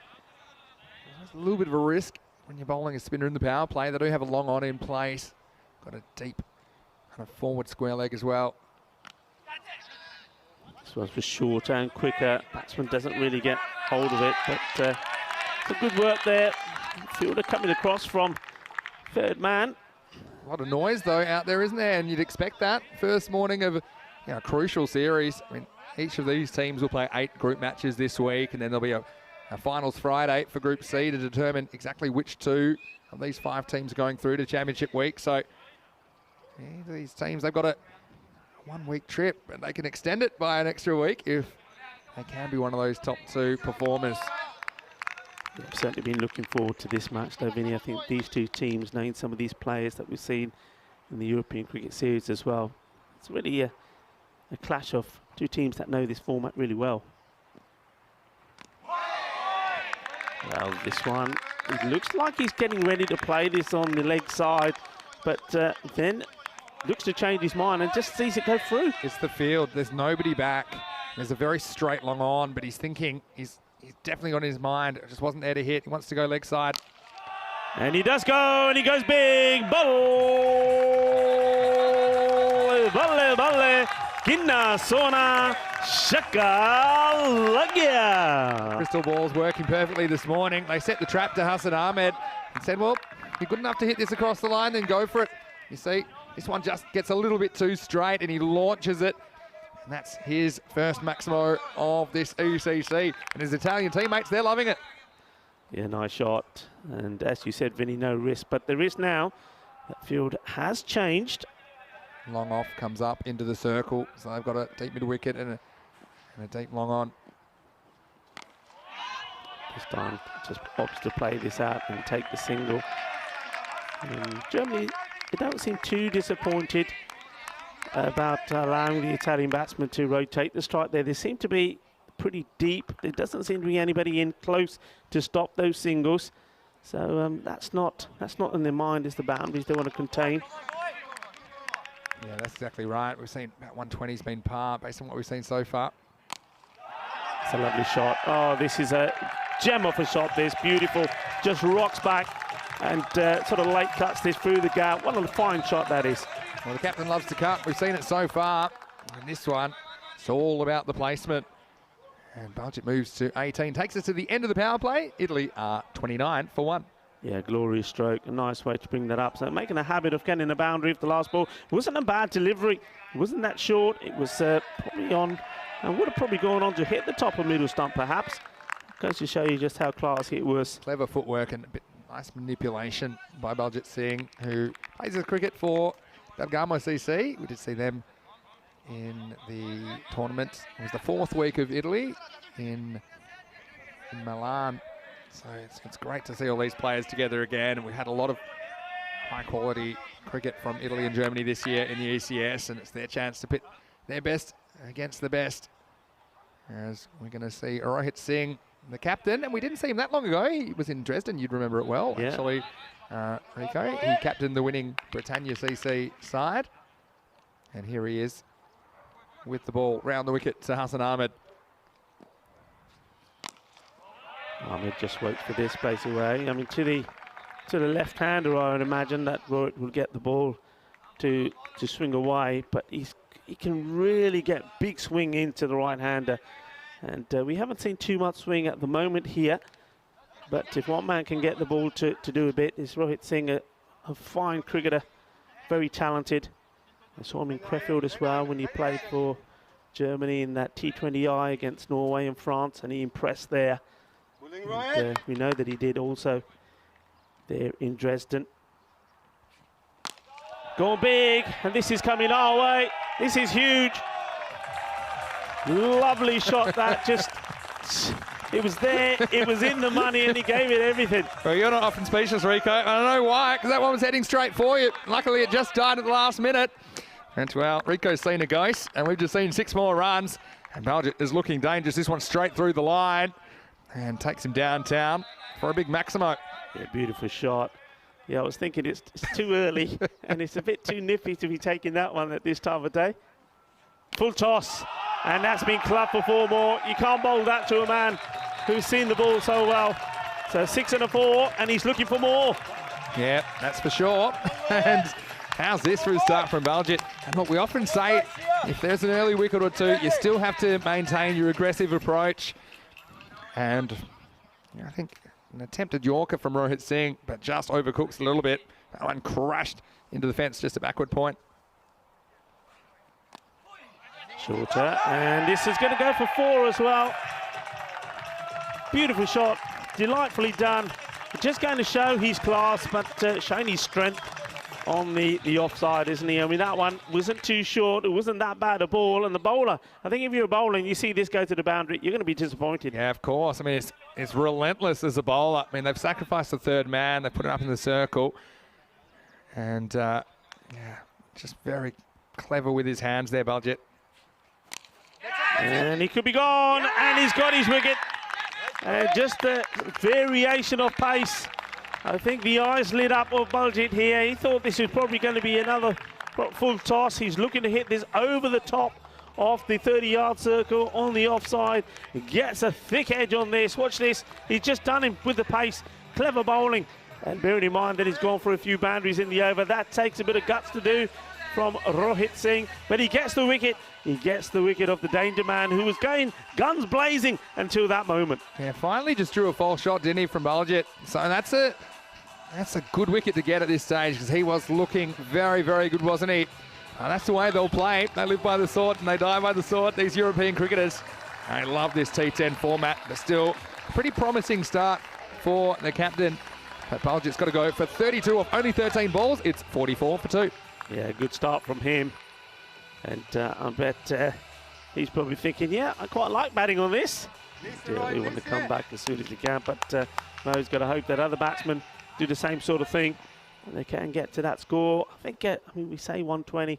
I think really 130. It's been sort of par here. I know where people would have noticed we're bowling from the end where we started from in week 1. And that, of course, is just we're rotating that to give each end time to recover, because things like the bowler's foot marks and also where the wicketkeeper stands. So it's wonderful to have your company, no matter where you're watching around the world. Vinny Sandhu here, Mr. Maximo, along with Rico Full. Hope you had a wonderful weekend. I was catching some of the action from Cyprus across the weekend as well on our YouTube channel, ECN European Cricket Network. So a quick hello to Nish and Ujwal, who I think is heading home, but Joe's going to replace him soon. But it's going to be great to see all these matches this week, and I think this group's going to be really competitive. And we've got England 11 coming, England's best amateurs, and look, these two teams already, we're seeing a lot of action. I think it's going to be a really close contest. I think it is. I think it's all teams are capable of scoring big runs. I think we're going to see a lot of runs. I mean, I've got some stats about the runs, which I'll share with you in a bit. But I think what we're noticing is we're just seeing more and more runs being scored. Yeah. I mean, it seems to be like it's a bit of a batting paradise. We shall see. All these teams bat very deep. Baljet going for 32. Not a wicket that they wanted to lose, but they'll keep going. And they keep going here. And this is into the gap. It's going to be one bounce, 4 runs. And this is Amir Sharif, who gets one that's slightly, looks a little bit too short, I think, from the bowler. But it's a good bit of placement. This is Abdul Shakur Rahimzai into the attack, and immediately a boundary. Yeah, too short, and he's onto it. I like the way he's controlled it as well. He's got on top of it. He knows there's 2 men out there, but he's, well, dissected them beautifully. 4 more runs, and this is what we're used to seeing here. Whichever batsman comes in, there's no cautiousness at all. It's just about going in there and playing your shots. This one's a bit wider. To the arm ball. Takes a single. Yeah, it's very much a battle of, as you see on the intros, it's all about bat versus ball, Vinny, nothing else, isn't it? Yeah, that's exactly right. And we love the contest within the contests, don't we? And on a quick load of Maxi as well, Suleiman as well, who's over there from the ECN crew, and everyone else. And we love the fact we're able to bring you so much cricket, 7 matches a day most these days. Well bowled. Cyprus does have a day off tonight. Just a rare day off in Cyprus. I think there's only 2 days off in a 24-day span of that night series. So you'll have to just stick to the 5 from the ECL, but I tell you what, there's some really good contests. And that one just pushing Hassan back, who hasn't quite found himself yet. Up in the air, and I think it's got the legs to go all the way. Yes, it does. 6 carreras más. Manos arriba, arriba. Como le pasa la pelota. 6 carreras más. Amir Sharif, he's not working around at all. And I do remember seeing him playing for Fresh Tropical, who ended up winning their week of their ECS back in March. Down. 4 more. shouts to catch it, and then afterwards, come on, get down on it, but that Kookaburra, once it passes you, even on this dewy outfield, it doesn't slow down, it keeps going, it keeps accelerating. 4 more runs, so it's 6 and 4, and maybe he's after more as well. Certainly hitting the ball well, Mir Sharifi, but that one not quite timed. Third man almost in action once more. So reaching for this one as well, just variation of the pace. Good throw. He had to make sure he got that back down pretty quickly. And then sloppy bit of backing up there, which allows the batsman to take 2. Yeah, well, it was. Backup fielder was there, but just left the gate open. He was looking straight into the sun. So they do allow a double off the last ball of the over. That does keep Sharif away from the strike. He's immediately outscored Hassan Ahmed. At the end of 5, it's 63 for 2. Yeah, you see this again. Just held this cleverly. And he just managed to get a bit of toe end on that to get it away. The first throw was from Shoaib, but well, the backing up wasn't so good. So now we get the halfway point, and I think we've used this 120 as a bit of a par to a ball. And, you know, sometimes you see teams taking a little bit of time to get into the tournament with the bat. Again, there's nothing like really getting out there and getting used to the conditions, but we know that both these teams, they bat deep, so that's why they'll keep taking risks. Hassan Ahmed, I think it's time. It's now or never for him. He's got the one big shot in there in his 11. He'll be facing the spin of Srikesh Srinivas in the 6th over. Hits it firmly. Ball's long off. Well, this one has been absolutely lunged back to the bowler. And the bowler, credit to him, takes it. His hands are stinking, as you see there. There's a lot of adrenaline out there. If you couldn't tell that from the throw of his shoulder's arm, then you'll never see it. But that's a couple that have just been miss hit well enough to bounce before the man long on. Says Sharif on strike. Oh, he's hammered this and he's nailed it over the boundary. And we've seen him play that shot once already. Seis queridas más. Well, he's in the mood to party, isn't he? And that takes him to 24 of just 7 deliveries. Yeah, and this is good. It just kind of rides the length here. We know this pitch, it will bounce pretty consistently. There's a bit of movement. Sometimes if you hit the seam, it's very pronounced, of course, because the balls are very new that are used in these 10-over matches. Oh, he's gone. He's got to be gone here. The umpire is going to the third man to have a look at this, but this is very good work from the wicketkeeper, Husnain Kabir. And I think you'll find that he never gets anywhere near back in time. Yeah, it just flicks the bail off, and it's just a little bail flick. I think that's what prompts the umpire to go upstairs. You'll see here, there's no problems taking the ball. And yeah, let's go. Well, let's have a look. It's bat versus ball for survival. Well, what do you think? And I think that just needs to be slowed down a little. The third umpire's having a look. Yeah, it's very, very close. I have to say, it's closer than I thought. I thought at first that he took a while, but his bat speed was pretty quick getting the bat back down here. But was it quick enough? Let's have a look. So. Here we go. Oh. And the other thing was, did he have it in his hand? Did he have bat in? Was he in control of his bat all the time? Well, it's being given out, and there you see go. there. There's the shot. There's the shot there, no doubt. Yeah, so there we go, and it's a smart bit of work. And well, I suppose they're the kind of shots that you're a hero if they come off. But Sharif maybe just leaning a little bit too far down the continuum into the reckless, I think. Trying to hit that one out of the ground, but still, that's what this game's all about. He goes for 24 off only 8 deliveries. Italy lose a third wicket to 70 for 3. Yeah, well done to Srinivas, and also Husnain Kabir, the wicketkeeper, and also good umpiring as well. You can see there, I mean, why he did go upstairs, because first instinct made it look like it was going to be an easy call. But you see, the batsman always gets there. But remember, that bat hitting the line's not good enough. You've got to get past that line. Back to the action, that's hit firmly. The bowler diving to his left, can't stop it. But fortunately for him, long on the boundary, does. Gets a single, gets off the mark straight away, Khan. That's a credit to the keeper, his name Kabir, who we've seen for Darmstadt in the German competition. It was a really smart bit of work, and you see, he didn't have as much time as I thought he might. He just Just flicked off the bails very quickly. New batsman out there is Ahmad Khan. And right now, we'll be looking at Hassan Ahmed. Can he get going? Slices it in the air, just gets it past the fielder, and it would go for 4 runs. So he does pick up another boundary. I have to say it's not convincing, but that's what they need him to do here. He can't be chewing up too many dot balls at this stage now. We're into the last half of the innings, and he's got to play some shots. It just hasn't quite clicked yet, has he, Hassan Ahmed? And if he does, I mean, watch out. But this is the thing. Sometimes you have the timing, sometimes you don't. He just got enough on that one to get it out of the fielder's grasp. Moves to 16. Oh, and this is going to be 4 byes. This is gone for, well, we just saw some very good work from the wicketkeeper, Kabir. This one, well, I think he's taken his eye off it. I think he's thought the batsman's going to clobber this. It was short, and he thought he was going to go to the boundary, but it does, but not the way he expected. It goes straight through him. Yeah, 4 byes. He'll be disappointed with this one because, yeah, it's just one of those ones. He's a bit of a spectator, and it goes over at leg stump.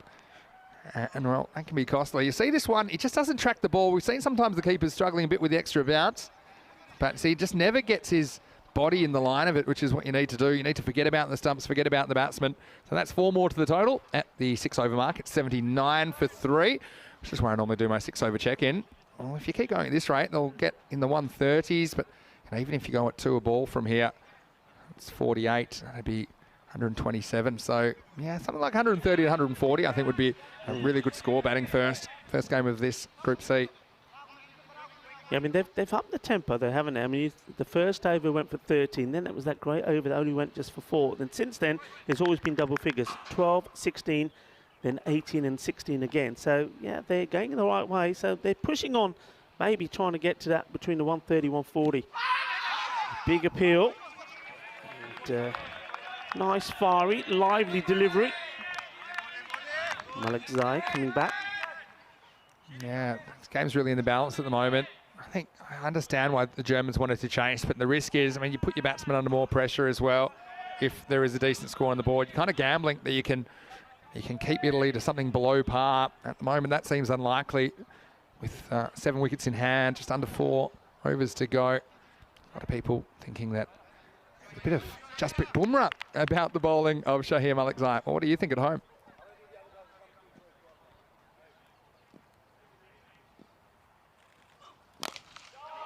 Firmly hit, and misfielded on the boundary. And well, that's Abdul Shakur Rahamzia, and needs to do better here. This is sloppy, really. He's a gun fielder. Abdul Shakur Rahimzai is an absolute gun fielder, but this one just eats him up. I think it just kind of skates off the surface, and he sets very high standards. You mark my words, Rico, that'll be the low point of his week in the field, because he's going to pull off some quite amazing things this week. Just give him time. In the air, this should be taken. And loads of time and no mistakes at all from the captain, Rohit Singh.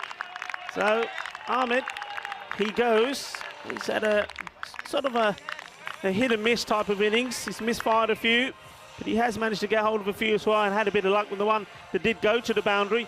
Well, maybe Raheem Zai can say, well, maybe that was going to be a single. Well, I let him have 4, I kept him on strike, and that's why I've got the wicket, so I played my part. Well, is it worth 3 runs for the wicket of Hassan Ahmed? Well, probably, because if he gets going, he can be really destructive, but he just never did quite capture what he's capable of. I'm sure we'll see him come back strongly later in the week, but still, I mean, if you're on your bad days, you're scoring 20, and it's clear that you're a pretty good player.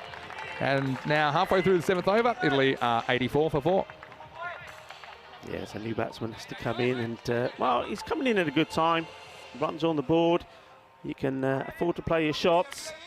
Still got plenty of wickets also to come in. Say hello to Ujwal Gadaraju, who is in the chat at the moment, saying everyone in Cyprus is glued to the action. And, well, enjoy your day off. You guys in Cyprus, you deserve it. But, yeah, a bit of Jasprit Bumrah. That's what the consensus is. And a wicket for Malik Zai now.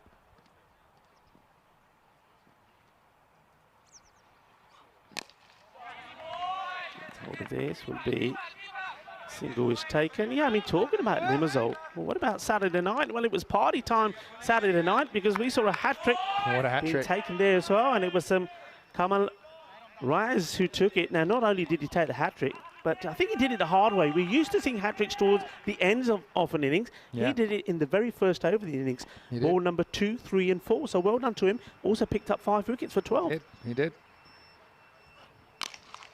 In the air, fielder gives chase and does well. Oh, well, he can't believe it. I thought he's done well. He's got a hand onto this. And that was Shoaib Abzam. You think he stopped it, but then the ball sort of spins backwards and goes to the boundary. Yeah, so, I mean, this is one where I think he's probably too careful because he can probably grab this Shoaib, but he thinks, I'm just going to pat it back. But there's a bit of backspin when he pats it back. And just rolled back over the line. Yeah, great catch by the keeper to finish that hat-trick as well. A real one-hand job. And, well, enjoying the action across all the competitions at the moment. But, of course, this is the showpiece of European cricket at the moment. This will be a single. Yeah, so once more, well done to Kamal Rise. He's from the Sri Lankan Lions, and that was a match against the Nicosia Fighters. So well done to him, and of course, well done to everybody that's there in Cyprus. You're certainly entertaining us during the evenings. And, well, we just can't get enough of cricket at the moment, and how sport our European cricket lovers around the world. Not only do we have these 5 matches here, 5 a day is what the doctor says you need. Well, we give you those 5 a day, and then we give you 2 in the evening as a bonus as well. And this is where we are, an exciting group. Look, England 11 are there as well as Finland and the Czech Republic. And we're going to see all of those teams in action today. Yeah, so it's going to be great to see. In particular, I think a lot of buzz about the England 11.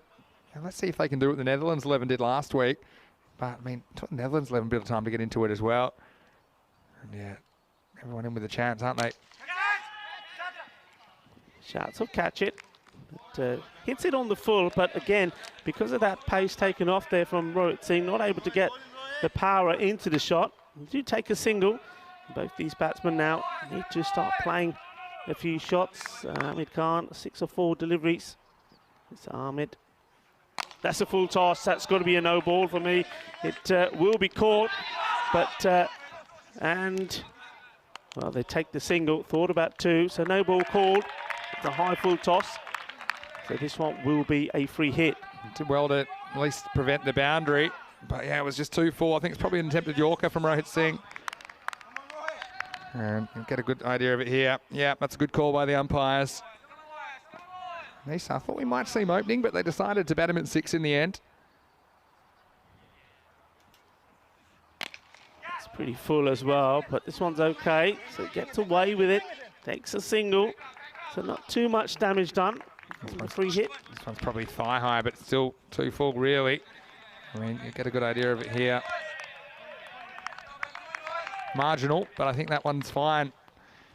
Rohit has got to find his length. Better.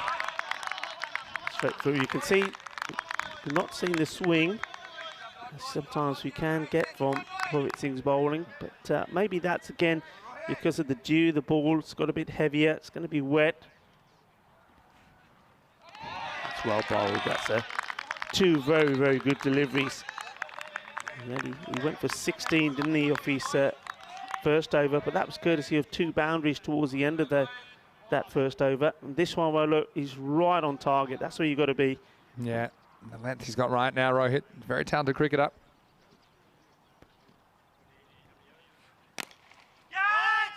In the air, 1 bounce, stopped by the man. He's fielding on the boundary there at extra cover. They've just pulled this back, haven't they, Rico? I mean, look, they were staring down the barrel of kind of 130 to 140. Now, if you can get away with, you know, in the high 90s at the 8 over mark, maybe you can even keep it below 120 with a bit of luck. Nicely played and been sent back, but not to the best of throws. And I think if he had stayed on his feet, they're still throwing it around. Well, how about that? They've given him the opportunity to take this single on 3 occasions, and batsman haven't moved. I thought they might get one in the end, somewhere along the line. It's just a very exciting dot in the end. Look at this one, it's carved out. It's well done, actually, because that one spun a bit on the 3rd man. This one, it would have been gone by plenty, I reckon. Yeah, maybe not plenty, but he would have been gone. And then we almost had a run at the end of that. So It's just a very kind of extravagant 0 to finish the over. And after 8, it's 95 for 4. Yeah, I mean, no, I was talking about the runs, so Vinny. So remember, week 1 was played from this end. And in week 1, we saw 4,050 runs scored, 229 wickets. Now, week 2, so Group B matches were played from the opposite end. And we saw 5,075 runs scored. So 20% more. 20% more. And as I was saying, the runs, the team's certainly getting used to the pitch and scoring more runs. And, of course, this week the weather is going to be good as well. Yeah. So Well, it all happens in the 9th, and Nasseri's got it for Germany.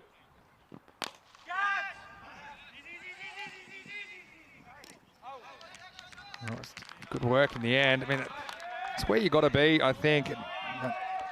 Yorker / low full toss. It's a difficult one to dig out, and there's a nice bit of work as well. It was Abdul Shakur Rahimzai again, who was very quick to hustle in.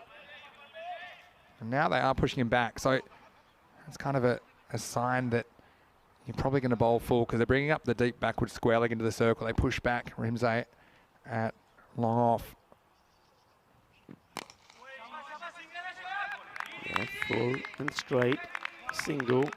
And they really have clawed this back. And we were talking at one point. Remember the halfway point, 5 over mark was 63. They scored 2 wickets down. And well, that great over, I've got to say, from Rohit Singh, he's second. Has really put the squeeze on, and there's no length being given here to play the shot, so batsmen have to craft something out of these deliveries. Up in the air and a chance, and no mistakes at all. And an easy catch taken by Shoaib Azam. No problems, nicely done. So that's what happens, doesn't it? Good overs, dot balls, only singles. They know they want big shots. They want to get beyond the 120 mark. And at the moment, they're starting to struggle here to put a good score on the board. Well, he's been fed a steady diet of Yorkers, and then when he finally gets one a length that he can hit, probably just got a bit of overexcited and mistimed it there, Nisar Ahmed. But Shoaib Azam took a good catch. It's a long way in the air. And so I do have the staggers. They're only 5 off the last over, and that's wicket number 5. Nisar Ahmed goes for 4. It's 97 for 5. Yeah, good time to get a wicket. Good time to send in a new batsman. And Nisar Ahmed there scores 4. Just really wasn't able to get a hold of anything, but they did bowl well. No short deliveries, no width, all wicket to wicket. The new batsman is Singh, Jasprit Singh. Yeah, he can bat. Don't worry about that. He's got 9 balls to play with.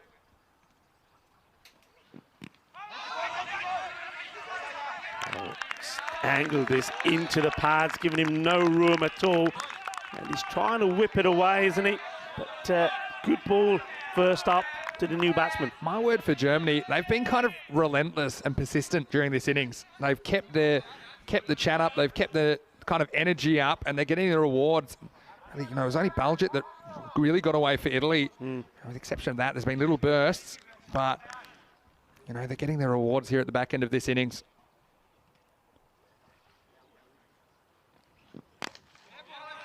Takes this one out. It'll just be the 1 run. Fielded by Rohit Singh, the captain. And that's what good captains do as well. I mean, that over, there's only 5 off that over in the 8th. And now this one, I mean, there's only 3 off this one with a ball to go. So what's that? Just 8 runs off the last 11 deliveries. At this stage of the innings, that's priceless. Yeah.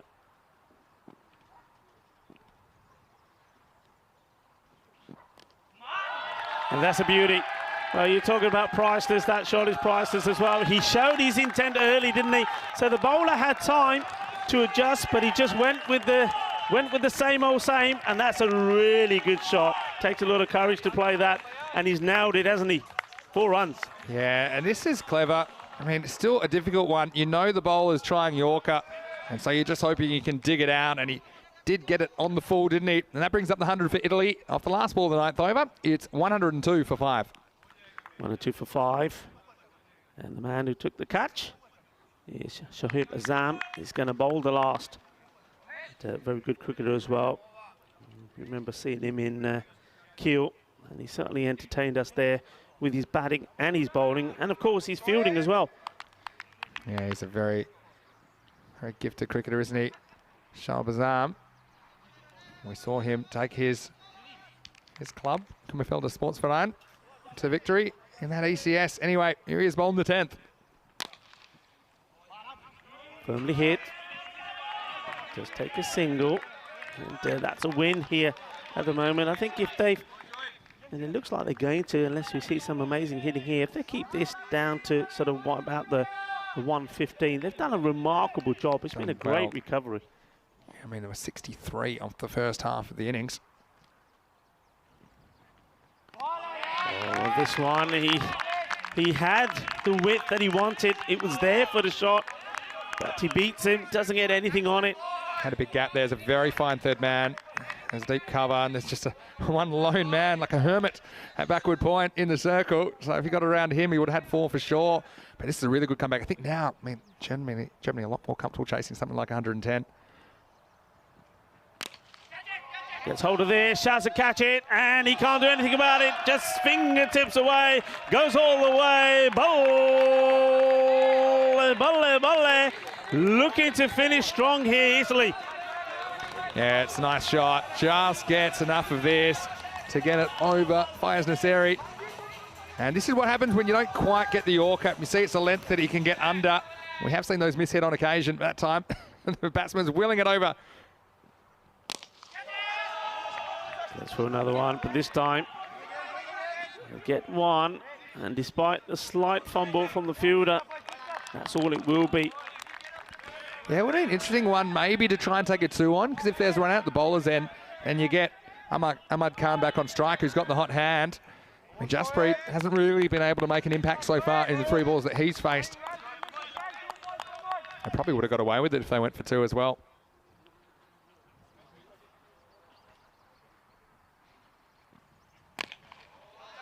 A single, well bowled, full, not allowing the batsman any room to manoeuvre this anywhere else, so takes it to the Nelson. This could be a really good chase. I can just tell it's that kind of a score, Rico. I know we haven't had a golden ball yet in the tournament, but it's just right in that golden ball, Goldilocks zone. 1-1-1 with the ball to go. He gave himself some room, but wasn't able to get bat onto ball and finishes. Well, you're talking about the golden ball. Well, it finishes with a bit of golden dust. Gold dust, that's what these dot balls are. And that's a remarkable comeback in the second part of this innings from the fielding team, Germany. They've done ever so well.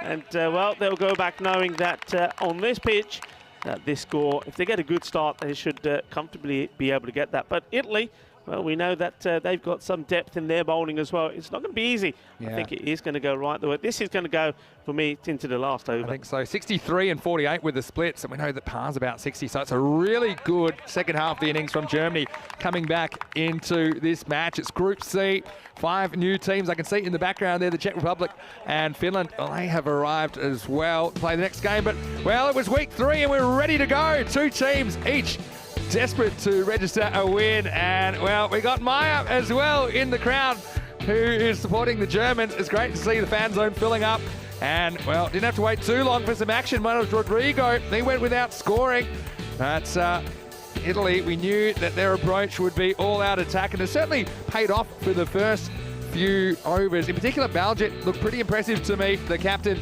before he went for 32. You saw there all the thrills and spills, everything you expect here in the first ever Dream 11 European Cricket Championship. Yeah, and that's where Baljet was at his best. You see, any bit of width on the offside, he put it away.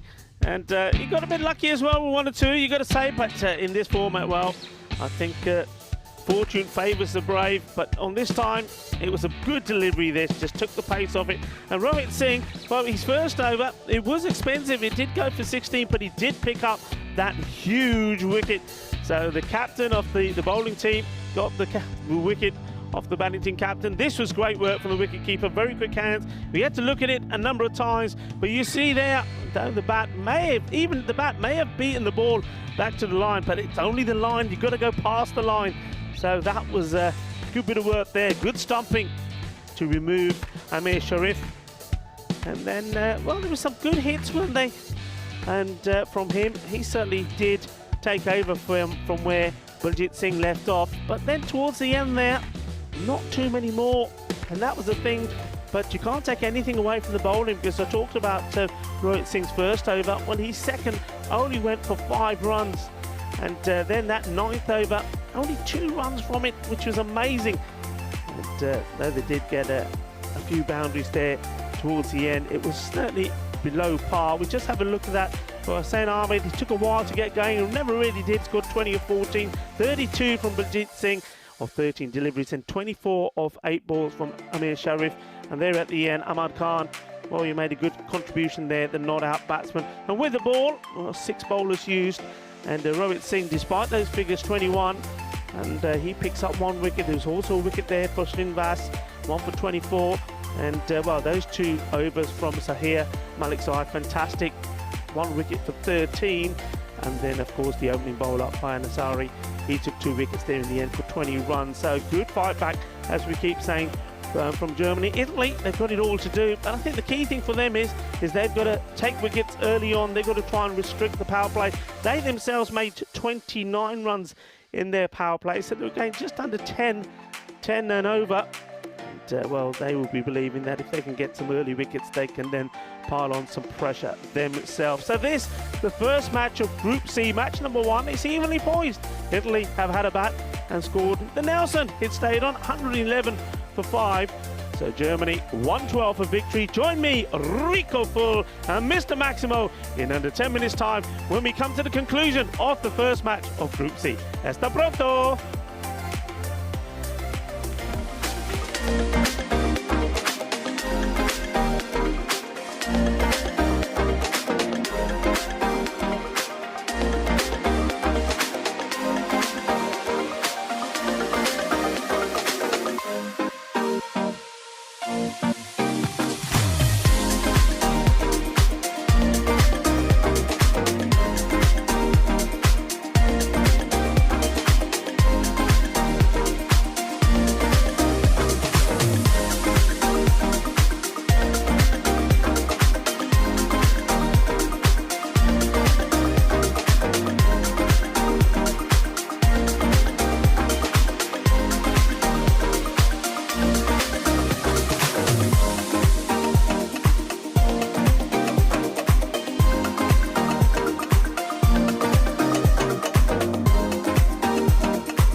This European cricket event is proudly brought to you by HCL Software, Rado and 1xBet. Welcome back to a soggy Krefeld where it's dry for the moment and we're hoping and praying to the cricket and the weather gods that we can get this final game on. We've actually had 4 results so far against all odds, and hopefully we get the full 10 overs in this game, which is Bonn Blue Star against Mönchengladbach. They've had varied results in the 2 games that they've both played so far. Mönchengladbach, they had an 8-over game against the Düsseldorf Black Caps. They put on 80 odd in the 8 overs, probably wasn't enough, and it looked like the Black Caps were going to get home before the heavens opened for I think about the millionth time today. So they were on the wrong end of that DLS result. As for Bonn Blue Star, they managed just the 2 overs in the previous game before that game. Wasn't able to continue, but they were awarded the win on that occasion. So Bonn Blue Star are looking to get another win on the board. As for Mönchengladbach, well, they really need the win. Remember, this is the final game before the halfway stage in Group B, and with just 5 games to play tomorrow, really you need to get a win on the board in day 1. Rico, it's been a long day, and I'm hoping we can finish it with a bit of a bang, and I'm sure you've got news from the toss as well. Thank you very much, Tina. Yes, I do, and it has been a long day. I need a hot bath. That's what I need, or maybe that'll be later. The news from the coin toss is that Bonn Blue Star have won the toss and elected to field first. So Mönchengladbach, they are going to be having a bat first. Let's see how many they can get. And, well, Bani Bra coming in to the side. Well, I did say earlier that, I mean, Kapoor sounds like a Bollywood name. Well, Bani Bra sounds a bit like a Hollywood name, maybe. Well, those two get on pretty well together, I bet. But there for Mönchengladbach, they are unchanged from the team that we saw earlier. Now, look, just to recap, because I know there will be some questions about that last match. Of course, it was an 8-over-side match that started with the Rising Stars taking on the Bonn Blue Star. It got halted with some rain, and then basically in a nutshell, unfortunately for various reasons, the Rising Stars were unable to continue and complete the game, and as a result of that there was then the forfeit. So Bonn Blue Star, they get the win, and that means when you look at the standings, they will have 3 points to their name. So to get that out of the way, and now we'll focus on this match, and let's, as Tina said, let's hope that we do get the full 10 overs in, though the way the weather has played with us today, it's quite probable that it will be on and off in this one as well. Hey, I want to say that today is World Snake Day. Now, I don't know if there's any snakes in those bushes out there, but it aims to increase awareness regarding over 3,500 snake species that exist across the world. Yep, there's a lot of snakes, and guess what? Not all of them are scary or venomous.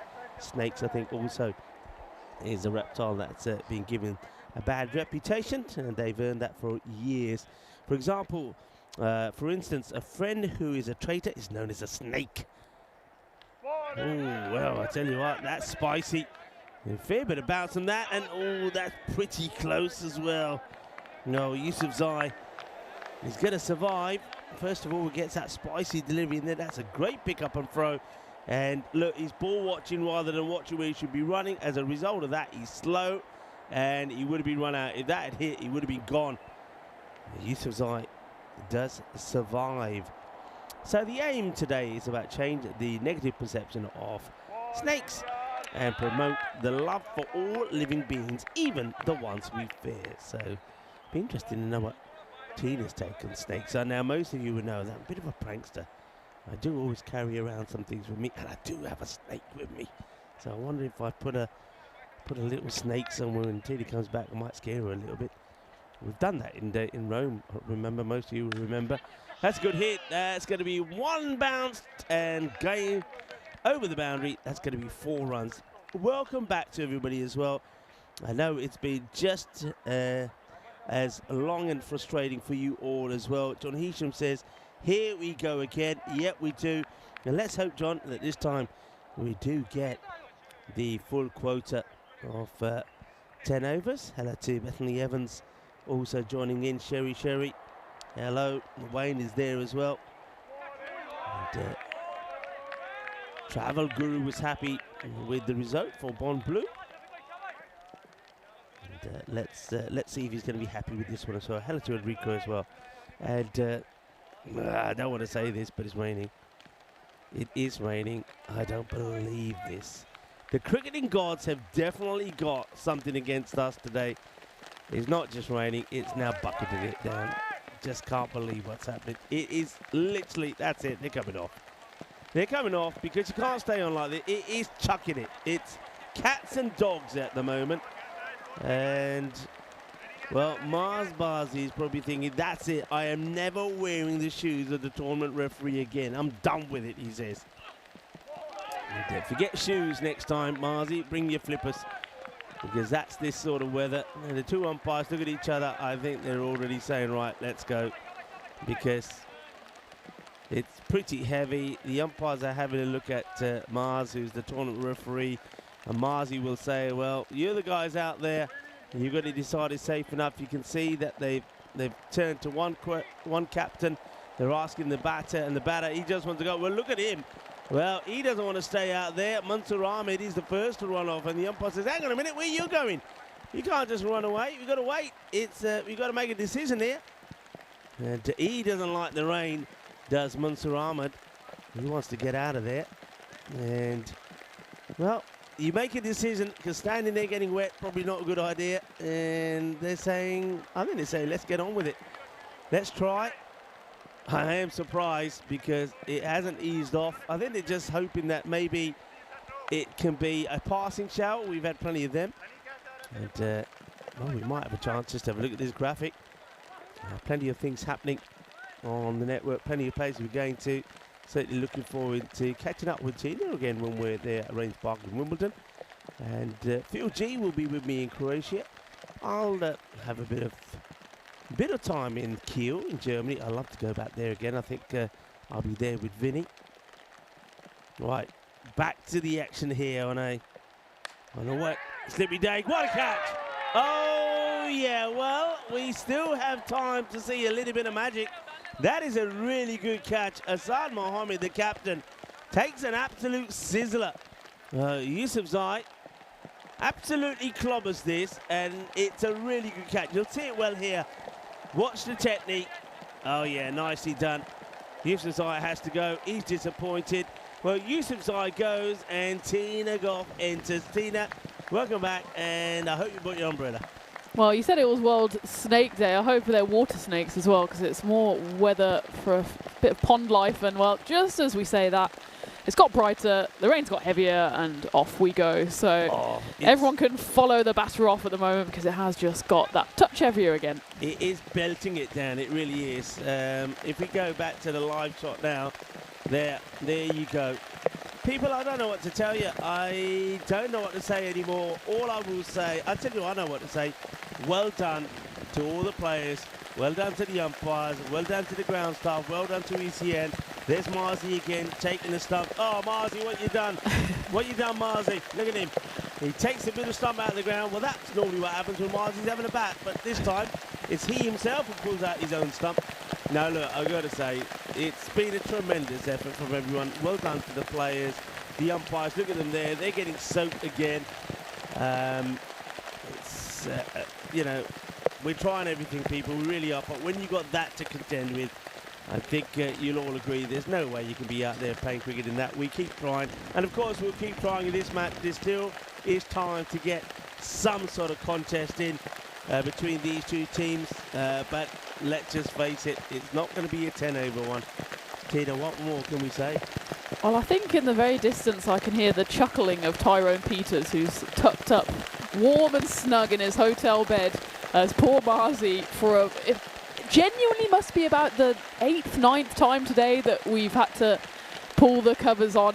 It's been an outstanding job from all the local organisers, the ECN crew, and of course the players as well, who have done a lot of more steps, I think, between the covers in the middle than they have actually playing the game. So it's just, again, another frustrating few moments. And just as we talk, it's getting a bit lighter, but the rain is still what you'd call torrential, and well, if only we had the weather that's showing in those drone shots. And well, you've got to spare a thought for these sides as well. They've seen glorious sun in the first 2 days of fixtures in Group A, up step Group B, and every single side has been affected one way or another by the rain. Yeah, they have done indeed. So, well, I think we'll once again take a break. I do think we still have some of that classic match to go back to. Of course, we were watching Italy and Germany do battle in the ECC.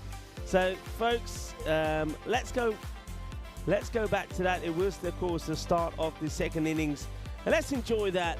But let's hope, I don't want to spoil it for you, but let's hope we don't have to enjoy it too much and that we can come back to the live action here in Krefeld, Germany on a wet and frustrating day for everybody. Thank you all for your patience and your understanding. Rainus, let's go back to Karma.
Hello and welcome back, cricket lovers, to the beautiful Karma Oval cricket ground. What a spectacular view that is of where we are. Well, this has very much been our home and will continue to be our home for a month. Well, this is the start of Group C. It's the third week of competition in this Dream 11 European Cricket Series. And, well, this match underway is between Italy, scored 111 runs of their 10 overs, to Germany, 112 needed for victory in match number 1 of Group C. And still to come, we have Finland, the Czech Republic, and also we will see the England 11 as well today. All teams will play 2 matches. And, well, it's been absolutely fantastic so far, the first 2 weeks that we've had. Remembering in week 1, the winners, Spain and Belgium. When I say winners, the table toppers, Belgium were the team that won the final, the Group A final. Last week, Group B was between Austria and Netherlands. Netherlands winning that Group B final. And 2 more teams will join them, and those teams will make up 6, and those 6 will battle it out in week 4, which will be the Grand Championship final in Championship week. Well, that's still all to come. So that's what's at stake for these teams in this group. England, Italy, Germany, Finland, and the Czech Republic. 2 of them will join the likes of Spain, the host team, Belgium, Austria, and the Netherlands. Thank you for joining us wherever you're watching from around the world. Namaste, salam alaikum, sasri akal, aibowan. And let's get ready to rumble as Germany take the field. Nasrullah Zadran will be facing the first ball, and at the non-striker's end, Shoaib Abzam. Both are very explosive batsmen. I mean, I saw Shoaib bat in Kiel, and well, when he gets into the groove, he is absolutely devastating, and he doesn't take time to get going either. And expecting to see some big innings from him this week. Bowling up first is going to be Mohamed Imran. As we wait for Norclan, our official timekeeper, to give us the go-ahead. The Swiss watchmaking company. And here we go. First ball of the innings is up in the air, and it could be a wicket straight away. Oh, he's put it down. It could have been a dream start to the international T10 career there for the bowler. Mohamed Imran, but the catch is put down. What an opportunity. You see that, a bit of a way swing, which meant the batsman doesn't get full contact on it. Well, Jasprit Singh, he can't believe it. Just can't believe it. He does stop the ball going to the boundary. Well, that could have been the dream start that Italy needed. Zadran gets a life early. Well, how costly could that be? Shoaib Abzam getting ready to face his first ball. It's nice and full. Just softly played out towards the offside and take a single. And he wants to go back and have a little chat with Nurullah Zadran. He's probably saying to him, look, come on, don't throw your wicket away. You've already had your chance, you've had a life, make the most of it.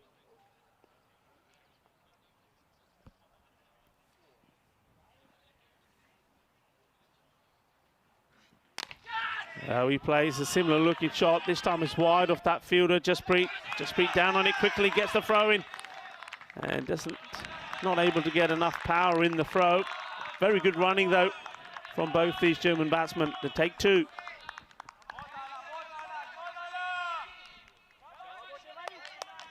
Well, how do you like this excitement from the first match in Group C?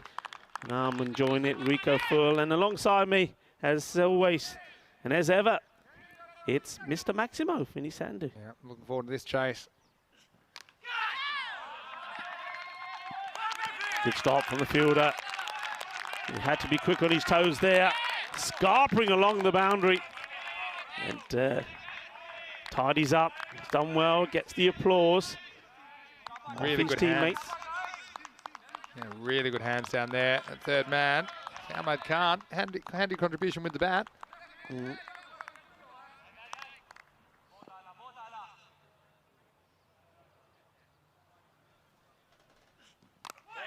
Shorter gets him on the back foot. No run. Sent him back. Ouch. And he's won this one. I suppose it's better than getting out, but I worry where it's hit him. well, he's it's down above the in pads. Yeah, well, look, he's down in agony. He's doing all sorts of things. So I've got a bad feeling about this. Well, I think High thigh. Yeah, high thigh. It's not a bad feeling, as you were thinking. If you got a bad feeling about it, I don't think the batsman, Shoaib Abzam, he's got anything other than a bad feeling about it. Well, at least he's still there. There was almost some indecision. Well, there was some indecision. Almost led to a wicket, but yeah, well, chasing 112, yeah, 11 and over.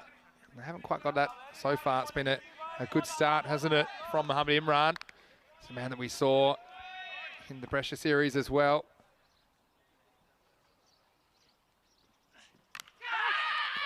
And caught. And I'm going to say this because you don't see this often. It's not too many times that we see a slip taking a catch in T10. When he's there for a job, and that's what he's there to do. We've seen a couple go down, and you know why I'm giggling, Vinny, because you know exactly the story I want to tell. But that's the first wicket. That's a very good catch. That's right. I think they've seen a couple of nicks. They said, look, let's just gamble, and let's try and remove a dangerous batsman with a slip. And the keeper had visions of it, I think, but then he realised the slip was there. I mean, if the slip wasn't there, yeah, you probably see Nisa Ahmed flying at that one, but well, how happy is Mohamed Imran? He gets a wicket in his first over. What a way to cap off the first. Shoaib Abzam goes for only one, and Germany are 5 for 1.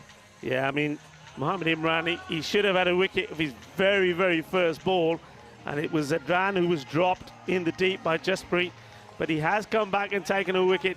So the first over comes to an end, and it's a good one in the end for Germany. Well, not for Germany, it's a good one for Italy. For Germany, it's a good one in the sense that they could have had both batsmen out, but only one is Zadran is still there, and will he make it count when he was dropped by Jasprit? But at the end of the first, it's 5 for 1. Yes, that's a good over to start. Like you say, the drop catch doesn't hurt him so much in the end. Let's have a look at these teams that are in Group C. We will see Czech Republic and Finland coming up next, and we'll see England 11 in the third match of the day. The news from the toss is that Czech Republic, they've won the toss. They'll be batting first in match 2. Oh, well, this has caught him on the lid. And it's a very quick delivery, you have to say. Really bent his back and powered this through from Amir Sharif. Oh, so good that he's wearing a helmet. I mean, otherwise, that's a very quick end to the tournament for the batsman, Nazrullah Zadran. And just slippery, wasn't it, from Amir Sharif? Yeah, that was a fiery ball. And that would be the one for the over as well. That has been signalled. He still bangs this one in, but it's come out of the middle of the bat as well. And Zadran has the last laugh, if you like. Been hit on the lid, shake it up a little bit, but not that much. He saw this one short, and he had room to rock back and fire it through the gap 4 runs. Yeah, it's a good shot, because I think basically he knows he probably wants to go short again, but he can't go as short because he can't get above the shoulder because he's used that one up. And so he just waits and hits it through the line. That's a good comeback from Zadran.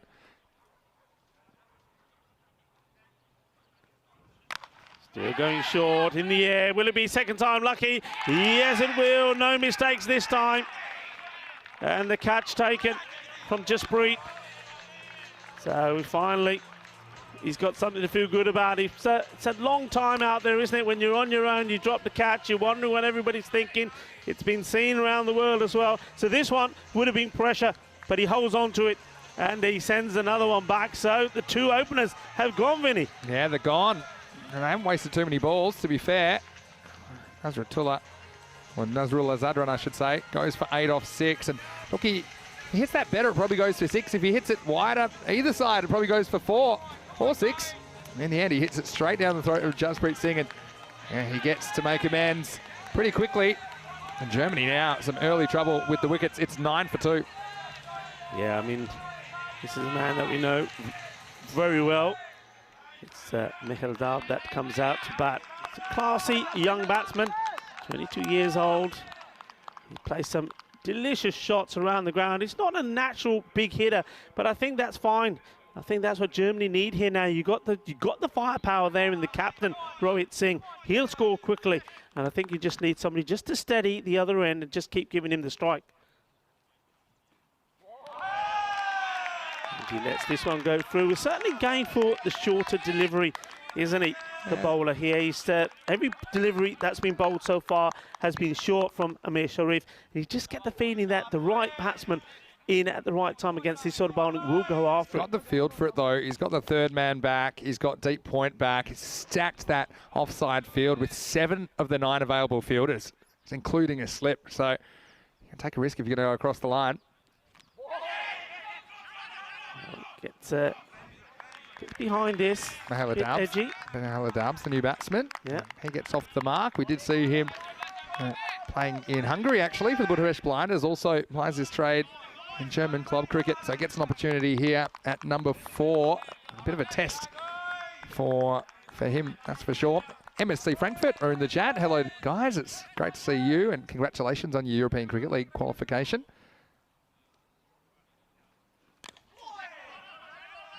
Should be 2 here. It's a long chase. This is the consequence of only having 2 fielders on the leg side.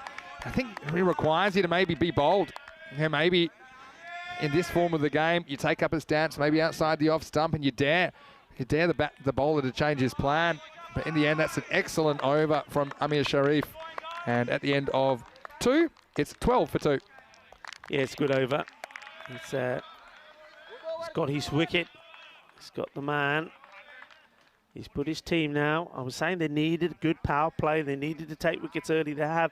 And what they've got out there now, well, I think you've got a combination of 2 men. If they get in, they can take Germany to this target. Rohit Singh, he only bats one way, and that's his philosophy. No matter what the situation is, he's going to play his shots. Well, this is a big swing here from Mahela Dal. I think he sees that the two men straight are inside the circle. He wants to take them on, tries to go over the top. Got some more hellos to say in the chat. Wakas Firik is in the chat. Hello to you, Wakas. Hello, Wakas. Joining us this morning. It's great to see so many familiar faces in the chat. It's a real sense of community, isn't there, in European cricket at the moment? Here's Mohammed Imran. Oh, another swing and a miss. This is a good start from Mohammed Imran to the over. Yeah, Wakas Virk, I tell you what, I would love it if Wakas Virk was here. You know why, Vinny? Because Wakas Virk always brings me parantas. He does. He always brings me I wish he was here. I haven't forgotten. The aloo parantas are magnificent. It's the best way to start the day. Yeah, hello, Wakas. I am hungry. Oh, he's done him again. And a bit of frustration here, I'm noticing, from the captain, the non-striker, Rohit Singh. But he's far better off, rather than taking that out on himself, just scarping to the other end and having a word with the young man. Yeah, get involved as well. If you follow us at European Cricket, we have so many subscribers. We can always use a few more on Facebook, Instagram, and Twitter. You can also follow me at Mr. Maximo. And Rico is on the Facebook now. Rico.full.1. Don't forget to go to our website, europeancricket.com. Well, this is just top-class bowling. It really is. And and it's pressure that builds on you exponentially, ball by ball. yeah, he's made room for himself, but look at the movement. Yeah. He's the only bowler we've seen so far that's getting that amount of swing. And even with the batsman trying to compensate for it or making that movement, it's not able to do anything about it. Yeah, well, all the highlights you can find at European Cricket, they're always up there. Little snippets of the day. And there are so many highlights, aren't there? This one goes for him as well. So this is turning out to be a fantastic power play for Italy here. Just what they needed. It's tough for Dale because he knows there's 7 fielders on the offside, so he's kind of torn whether you just take on the fielders anyway or whether you try and go across the line. You see, he's trying to get a long way outside the off stump, but he just keeps getting beaten by that away movement. It's good bowling. And it's going to finish with a maiden, Vinny. This is just incredible. Absolutely incredible. What an over that is. Yeah, incredible.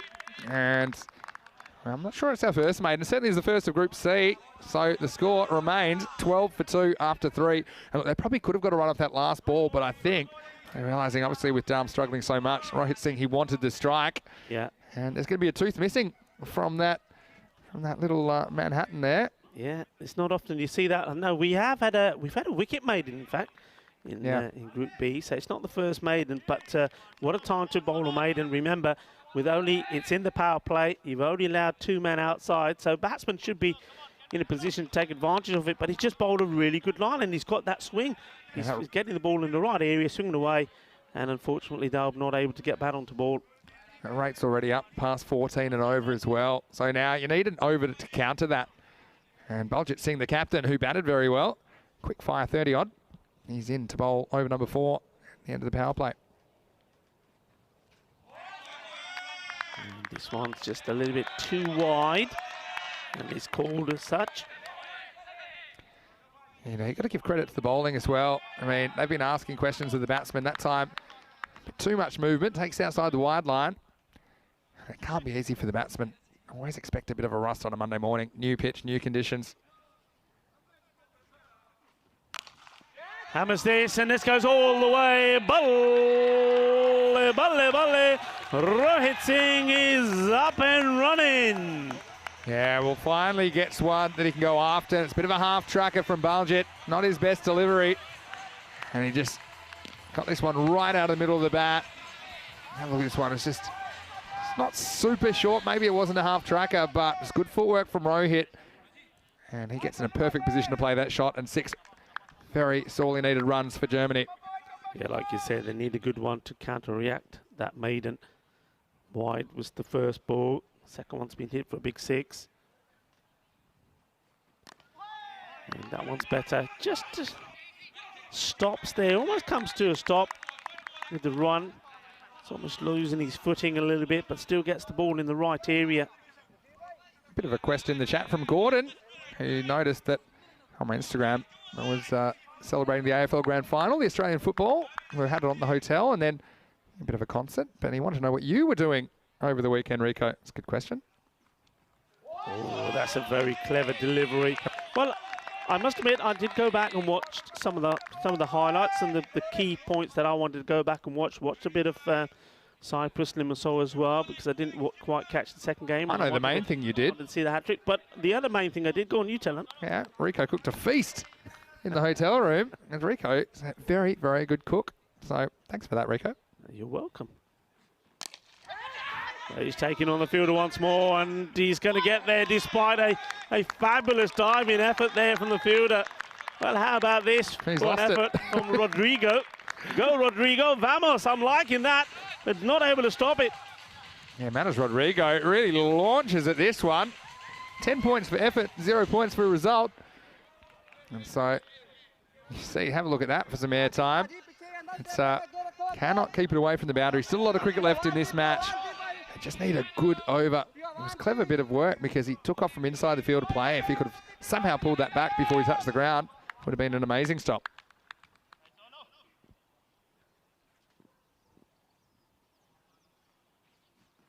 Slower, but it's come off the bat pretty quickly. There's 6 more. Que grande esta jugador. 6 carreras más. Yeah, once again, how quick does Rohit Singh get onto the back foot? And look, he's not the tallest guy at all, quite on the contrary. But you'll find sometimes the players that are a little bit shorter in stature, they're very quick on their feet, and he gets that back foot back and across. And that one's into the jungle. 6 more to Germany. Yeah, good shot. And I think you're seeing here, anything that's slightly short, he's onto it. They're still reluctant to put a second fielder out there on that leg side, though.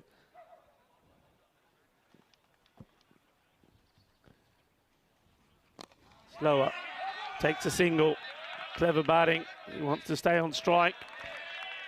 It's really clever batting from Rohit Singh because he knows that Dalb's been struggling at the other end, so he's got his back, and he'll continue to be on strike as we get to the end of the 4th over. Germany are 30 for 2, and they were 18 off that over, so just what they needed.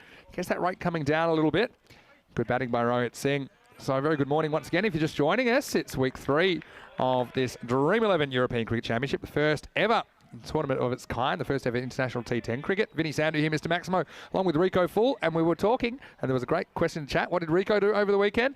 He cooked a magnificent feast on Saturday night for all of us, and I don't know if there were any noise complaints, because long after I went to bed, May have been one it or was two. it was still going. But anyway, so we don't often get 2 days off in a row, do we? No. The Saturday and the Sunday. It was very nice to get the whole team together. I mean, Yeah. the team's out there on the field. There's a team of umpires as well. And this is the European Cricket Network team as well. So it was an opportunity for us to get together and socialise a bit. Of course, we had to say goodbye to some of the teams from last week, and we welcome the new teams in. And of course, only 2 of these 5 teams that we'll see this week will actually remain in Spain, because we have the championship week coming up next week, and they'll join Belgium, Spain, the Netherlands 11 and Austria. So it's going to be a huge couple of weeks of action as we have just started the second half of this first ever ECC. Yeah. And look, there's a man coming on the bowl we know very well. He's a Ravi Paul. Let's see if he can get those demon Yorkers going. It's a slice, and it's in the air, and oh, he's dropped an absolute dolly. This is a dolly, and that is going to hurt, because that is That's the Rohit. captain, Rohit, who's, oh, this is really going to hurt them. He's looking straight into the sun, to be fair. People often say that. There's no real swing. It just kind of slides across him. But there, you see, it's the last moment. Doesn't hit the middle of the hands at all. And that is a moment that Jannika Vas will want to forget. Ravi Paul does swing the ball prodigiously into the right-hander when he gets it right, but he doesn't have the new ball today. Still, it's only 4 overs old. Well, this one was very wide. He didn't need to be playing at that. And, but that's the mentality of Rohit Singh. I mean, I've had the pleasure of interviewing him, and did it when in Krefeld, the T20Is, when he made a huge knock, a match-winning performance from him. And he says then, he said his mindset is just to attack. And that's the reason why I think he'll play some shots and balls which you think maybe he should have left it. And yeah, it's going to drop short, I think. Yes, it is. And now it's going to be tidied up. It gets 2 runs to his name. And I think maybe here, Mihaela Dalbin's just made his mind up to say, right, he's going to play some shots. He's going to take the chance. If he goes, he goes. Yeah. Because, of course, he can say another batsman who's in maybe better form can come in and take over. The thing is, sometimes you just get a bowler that troubles you, which I think is what happened to Mihaela Dalb back in that over number 3 when Mohamed Imran seemed to have his measure. But this is why I think, you know, it's a new bowler. Robbie Paul is most dangerous when he's swinging the ball back in, but I haven't really seen any evidence of that as yet. Swing bowling is one of those things. Sometimes you have it, sometimes you don't. Well, this is a very good delivery, and there he goes, Ravi Paul. He says, "Hello, hello, hello, Jankade Fatte." But that's a very cleverly disguised slower ball, and it was too good for Mihaela Dalb. He goes. But I think he'd already decided, Vinny, that he was going to go after everything here. I think he decided he's not seeing it well, he's not timing it well. It's probably better that he makes way for somebody else. Yeah, you see, so he really takes a big risk by going across his stumps and trying to flick it away, but it's a difficult one. The middle stump gets tilted back, and Ravi Paul, his signature celebration, just have a look at that. I think it was a slight off-cutter, his little celebration, and we saw it before, didn't we? And we had to wait a while, but we see it again on the European Cricket Network. So Mihaela Dalb, not the start to the tournament that he was hoping for. Germany will get a new batsman to the crease. It's 33 for 3. Well, he gets a wicket in the end. And Mihaela Dalb, he goes for 3 of 10 deliveries. But Ravi Paul really could have had a wicket off his first ball, and that would have been the prize scalp of Rohit Singh. But that one got dropped amazingly. It was such an easy catch, you have to say, but he does get a wicket, and he has sent back Mihaela Dalb, the batsman, to face. Yeah, looks like this is Abdul Shakur Rahimzai, who's coming in to face Ravi Paul. Hasn't swung one yet.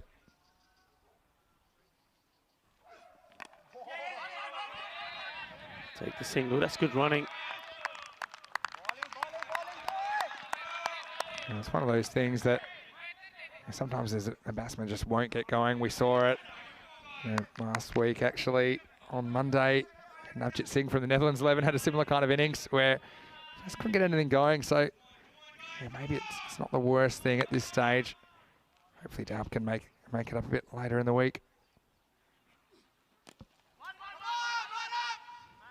A slower ball from Ravi Paul, and he knows the ball's not swinging, so he's just used his pace cleverly, I think, to compensate as we get to the end of the 5th over. And at the halfway point in the chase, Germany a little bit behind the 8 ball. They are 35 for 3. Yeah, 35 for 3. Just have a look at those overs. I mean, that's a really good over from Ravi Paul, but there's only been one expensive over, and that was from the captain, over number 4 from Baljit Singh. That went for 18.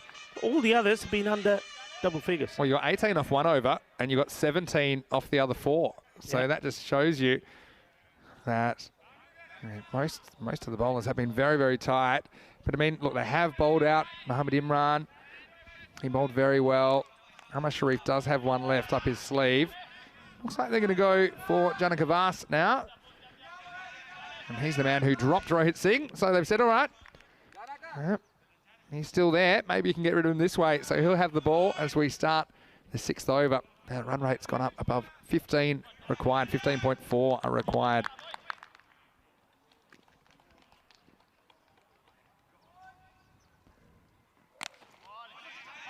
Plays this short of a length outside the off stump, played out to the offside by Rohit Singh. Gets a single. So him side. I think it's important now.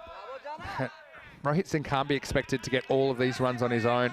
Yes, he's in and he's going, but the other batsmen, they have to also fire if Germany are able to pull this off.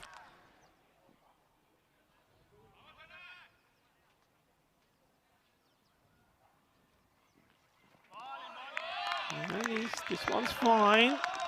And the batsman just having a little look at the umpire. Umpire should saying, nothing wrong with that, that's fine. Yeah, it's frustrating. But let's have a look at this. Yeah, I think it's a good call. Yeah, I mean, it comes back just in time. Perfect delivery from Janaka Vas.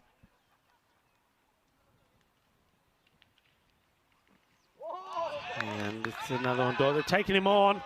And that's really, really quick running. Such a clever Rohit cricketer. Singh. such a clever cricketer. He knows that if he spends too much time at the other end, this game is going to slip away. So he decided it was worth a risk. And he was backing up there. He was so alert. Rohit Singh taking matters into his own hands. And let's see if he can do anything with this 6th over from Janaka Vas.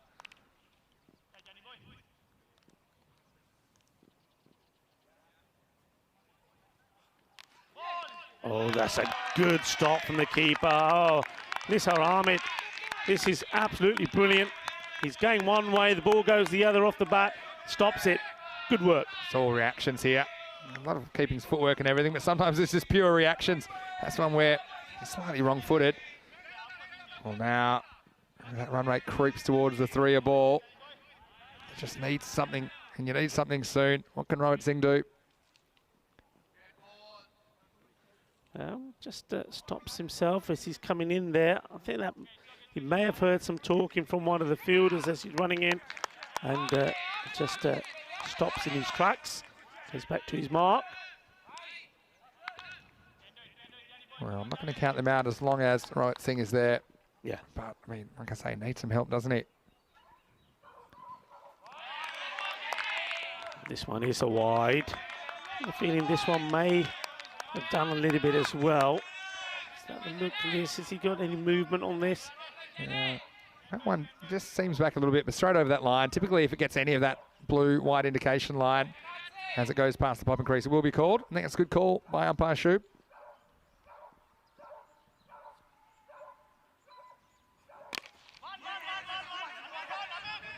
1-1 is the shout, and that's a very good pick up and throw, and that's all they will get. And I think they'll take note of that arm as well. That's not one to be taken on. Yeah, they were clever because they went to the keeper's end just in case Rohit was thinking about 2 and trying to steal the strike, thinking the throw would come to the bowler's end. I think Rahimzai was on board with it, but he realised, no, this isn't the moment. So last ball, the 6th coming up. A bowl from Janaka Vas, and Rohit Singh reluctantly has to take the single to get to the other end. Does take us to the end of the 6th over. Germany still a long way behind in this contest. It's 40 for 3. And now they hit that 18 and over required, which I use as my PONR, my point of no return. You rarely see it go past 18, the required run rate, and come back. But having said that, we did see it in the impossible chase. That's why I called it the impossible chase, Rico, because you don't often beat the point of no return. They need something to go their way, and soon. And it's Rahimzai who's on strike. And with the exception of Rohit Singh, no one else has really gotten going in this innings. Ravi Paul back into the attack.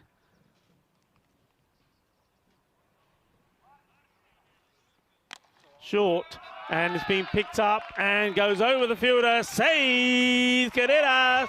Así me gusta. Eso es que necesita ahora. Necesita las 4 o las 6, no la tiki-taka. Necesita the boom, boom, boom. And that certainly will help. Well, that's a good way to start the over. Yeah, they needed that, didn't they? And Rahimzai, who gets a bit of length to work with this time. Yeah, Ravi Paul, I'm a bit surprised he didn't get the new ball. But he just doesn't have that movement, so he's a bit less effective. He's making up for it with some clever slower balls. Probably see one here from him. He's got enough of this as well. Balle, balle, balle. Ginasona Shakalagya. Well, let's go big or die trying. Time now for Germany. And Rahimzai rolls the dice, comes up double 6s. Just what they need. And, you know, that rate, the only way to get it down is with like so-called magical over, something 20 plus. This is a very, very good start to this one. And Germany now move past the 50 mark in the 7th over. Yeah, 2 good shots. They needed that, didn't they? And that sets up this over. Could be the magical one they need.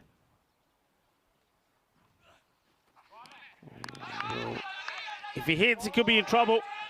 And they'll probably go upstairs, I think, here.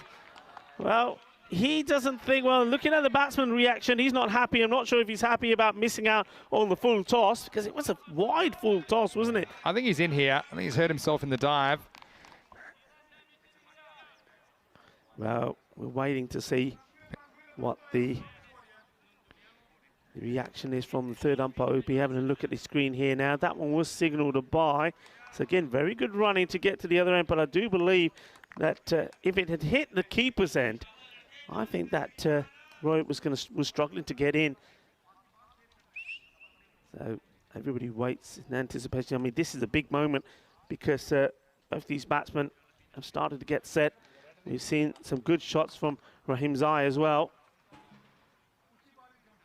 I'm just waiting to hear. I mean, it was diving in. And I think when you look at this again, I think because the ball's come, he's had to pick up and shy. And I think he's made it, yeah. That's a very good call there. And good work again from our team there, courtesy of Spring Productions. The production crew doing a wonderful job. Tom, Kristaps, Martins, Germans, Karina, Richards. Excellent stuff. Yeah, nice work capturing that one. So they do survive. Once again, I'd be going for Rohit. I think I'd be going for the keeper's end, even if you give up a run. Here's Ravi Paul around the wicket. And this is going all the way over. And this one goes over the photographer, the ECN photographer, Diana. 6 more. And she's saying, that's where it went. Go get it. Go fetch it. Yeah, this one just goes with the angle from Ravi Paul, who's changed to around the wicket. And yeah, that one just goes with the angle, doesn't he? Clever batting, and he's single-handedly keeping the German team in this game. Well, they stared the point of no return in the face. They haven't gone over it, but they were at it. Now it's back down under 16. So ends up being a full toss, but not able to get it through the field there. We'll take a single, but that's okay. We've had a couple of boundaries in the air with the singles. The rotation is good. They're trying to get themselves back into this game. How good was that work there from Elvira as well? Doing the replay spot on for the third umpires.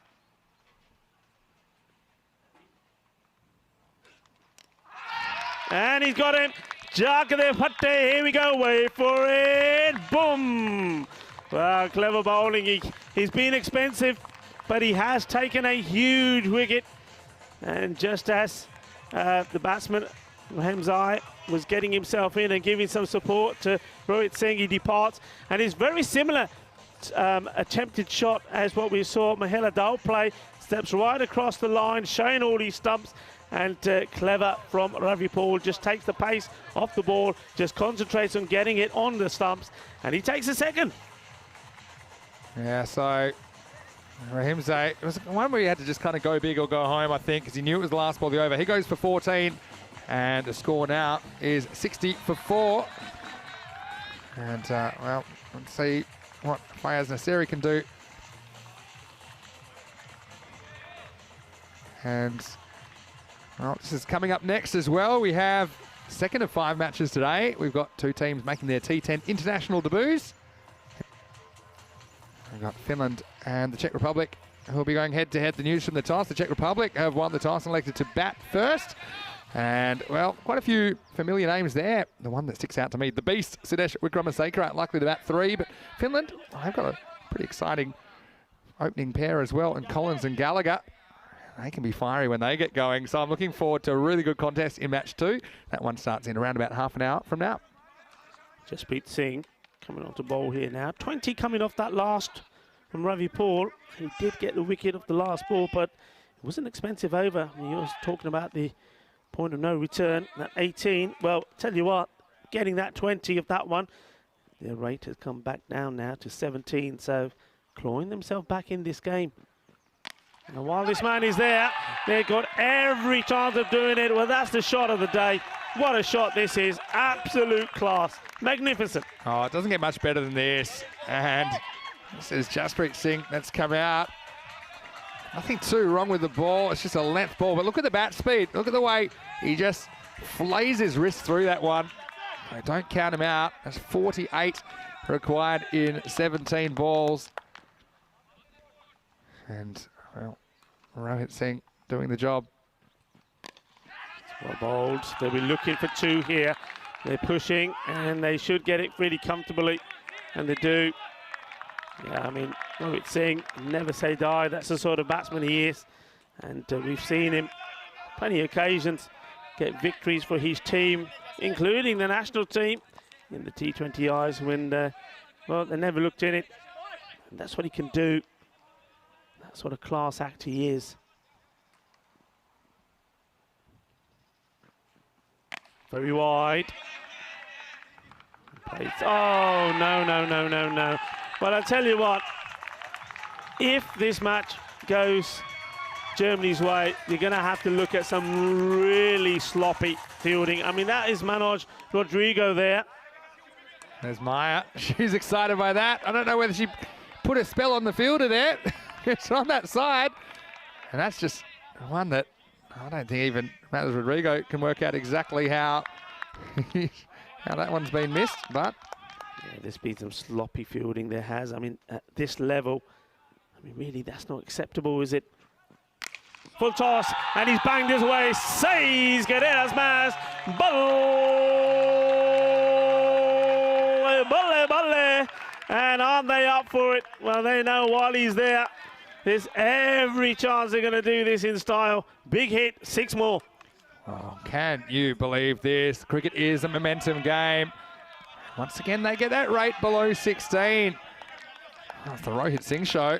He was a late call up into this team. Wasn't in the original selected team as well for Germany. Can you believe it? Hard to believe, but well, here he is, and he's delivering. He's on 46. He has 46 of the 76 runs in this innings. And make that his 50, 52. Shaba, Shaba. Quinna Sona. Que grande es ese jugador. Eso es genial. Rohit Singh, बहुत बधाइयां. अपनी 50 बना ली पहली match ਦੇ ਵਿੱਚ. 52, only 20 ball the pitch. Unbelievable stuff. And he does what he does best. Just goes out there and plays his shots. And this one was big. 6 more to him. Again, it's the length. It's just something that Rohit can pick up. It's not quite hitting the Yorker. I think you've got to get it right up in that block hole, but you don't have much margin for error. This game now hangs in the balance. Slow ball. He's played that away nicely. And he knows what he's doing, doesn't he? That's why he's such an intelligent cricketer. Takes a single, keeps himself on strike. The score moves to 83 for 4 at the end of the 8th. Oh, hasn't he played a lone hand for Germany here? I can't believe they're in touch in this game.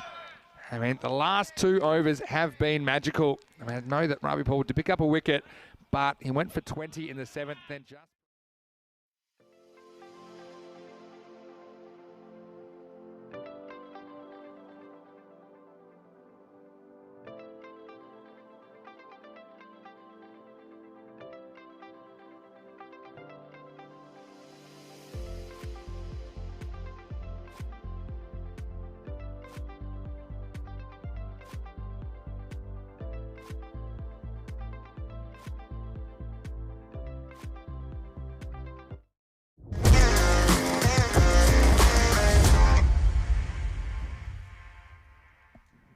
This European cricket event is proudly brought to you by HCL Software, Rado and 1xBet.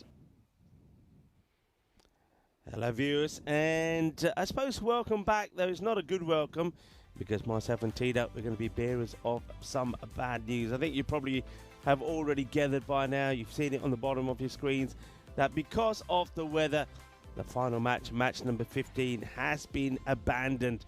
So not good news. We were hoping to at least come back to you and come and tell you that we're going to have a shortened match or something. But the thing is, with the rain that we just had in that last 45 minutes, though it has eased off now, it just made the ground too unplayable. Up until now, Tina, we've still been able to get the cricket on because the bowlers' run-ups and that haven't been affected. But with that last downpour, it's got too soggy, too wet. And the umpires, after the last inspection, have looked at it and deemed it unfit to play for, well, certainly for this match. And all we can hope for now is that we have some good weather overnight and that things are good for tomorrow. It's just been a frustrating day, hasn't it? It's actually dry now, but it's the right decision that's been made. It's less about the AstroTurf in the middle. That dries pretty quickly. But as you said, Rico, the rain just kept on falling throughout the day. And of course, we tried to get as many games on as possible. But as a result, those run-ups in particular are just going to be a bit too risky. And of course, player safety comes first. We've got another, 4 days to come on this pitch and on those run-ups. And at this point, I think we've just got to preserve what we have for the rest of the week. Yeah, you're absolutely right. Look, you know it. When you play, I know it from when I used to play. When conditions get like this, I think as a bowler, you're never comfortable running in and bowling. We saw a few times where the ball was slipping out of the hands of a bowler. We saw a bowler slip there. And I think the batters as well, you're trying to concentrate and focus. But when you're running, your footing's going. When you're trying to keep your eye on the ball, you got the rain going into your eye. So it just wasn't ideal. And it just got worse. So I think, again, the umpires, it's not a decision that the match officials like to make. They want to see play. They know that the players want to play. Let's get that right as well. But it's just not possible. Just too much rain. And now, of course, it's just the case of hoping things dry up and that things are good for tomorrow. Talking about tomorrow, we can have a look at what matches are coming up tomorrow. Of course, it will be the second day of Group B, so the final day of Group B action. And similarly to Group A, only 2 teams will go through. So some very important and big matches coming up tomorrow. Yeah, absolutely. I'm looking at match 18 in particular. I think that's going to be an exciting one. Bond Blue Star, they didn't really get to show us exactly what they can do, but I think they are a strong side against the Dusseldorf Black Caps. Equally, I suppose, every single team was affected by the weather today. So it'll just be a case of hopefully the weather gods playing in our favour tomorrow. The forecast does look much, much better. And then as a result, we'll hopefully get those 5 games in at the end of the play tomorrow. We will know who go through to finals day on Friday. So it's all still to play for, I suppose. In that respect, the weather wasn't too bad. It did kind of affect everyone. And we will see what happens tomorrow as Rico, well, I think it is International Snake Day.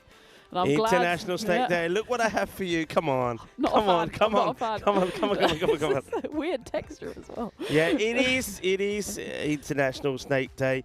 And, well, it's probably not the best of day for snakes. I think the ducks would have enjoyed the day today. I think that's why James Pond is not around. He's having a great time. But come on, just it's all right. Oh, yeah, okay. Well. It's all right. It's not so bad. I think it's more fair than anything else. They're not all bad, snakes, and they're good for a lot of things as well. Good for certain parts of the environment, and also good when it comes to a lot of medication as well. So, yeah, be kind to the snakes, and we don't want to be saying nasty things about snakes. But, well, what can we say? At least we can finish on a lighter note today. But, of course, it's all about what happens tomorrow. Big day coming up tomorrow of Group B. Why don't we say our thank yous, because there's a few thank yous to be said. I think the teams have been great today. Yeah, absolutely. The teams have been great, both on and off the pitch. Every single team has been helping with the covers. Got to give a big shout out to Marzi, who's stepping in as tournament referee. Tyrone Peters, he's had a lovely day. He's probably been away at the spa. We've been slaving away, so all of the ECN crew, absolutely hats off to them. And, well, hopefully the weather for the rest of the week is going to be better. I know you're having a rest day tomorrow. I hope it's better tomorrow, yeah. Well, any plans?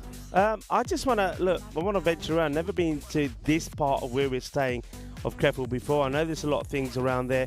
I went for a little walk just yesterday, found a nice park, a nice walk along the river. So, yeah, just want to walk around. Hopefully the weather's good enough for that, and find a few establishments to have some nice local food as well. Just want to take it a bit easy, but go for a nice long walk. So hopefully weather permitting for that. I want to say a big thank you, we both do actually, to our viewers around the world. You've been tuning in. Your patience and understanding today has been superb. It's not easy. I know that you all want to see some cricket and some entertaining cricket, because the cricket here we knew was going to be quite exciting, and it started that way this morning, but unfortunately the weather just kept on playing havoc with us. So thank you very much for your patience and your understanding and your support for the European Cricket Network. So you're on your own tomorrow. I know you might have a few guests in as well, so I hope you go with that. You could keep the snake and maybe scare them a little bit tomorrow. But I suppose we better say goodbye and get out of here, because I think a ride is turning up. So I'm going to be off tomorrow. I know that I think you're going to have a good day tomorrow. I feel you're going to have a good day tomorrow. But look, on a day like this, even though we have had a lot of cricket, look what we've seen today. We've seen a 4-wicket maiden over. Yep. Yeah, Don't see that every day. that was quite incredible from Takir Khan. And in the same match, in a 3-over-a-side match, we did get a golden ball. So look, we've done our bit. I know it's been a short day, but we've done our bit. We brought you a golden ball today, a 4-wicket maiden. We've also brought you the hat trick, which was part of that. We've given you some centuries. We're giving you a 5-wicket haul. We've done it all. So really, we could pack up and go already. Really, we could. We've done it all, but we won't, because we know there's more to come. So join Tina tomorrow, and I'll be back on Peacock Friday. Yeah, see you tomorrow. Have a lovely evening, and don't get lost in the water. See ya. Ciao, ciao.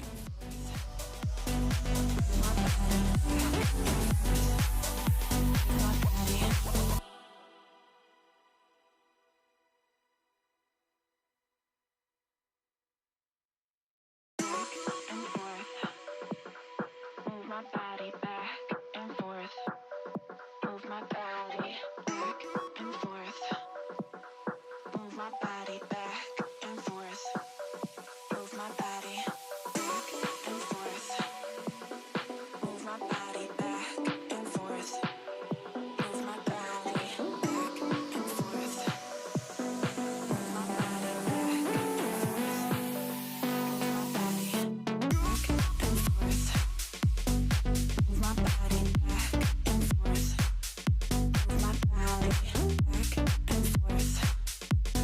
Move my body back and forth.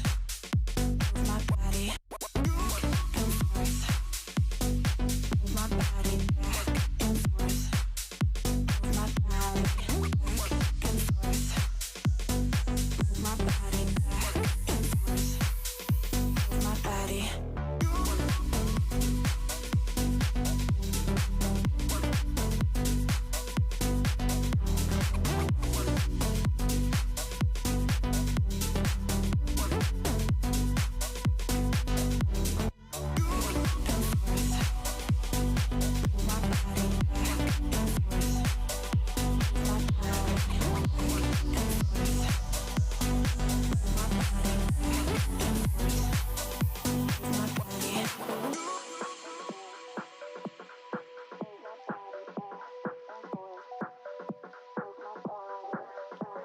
forth. Move my body back and forth. Move my body. Move my body. Move my body.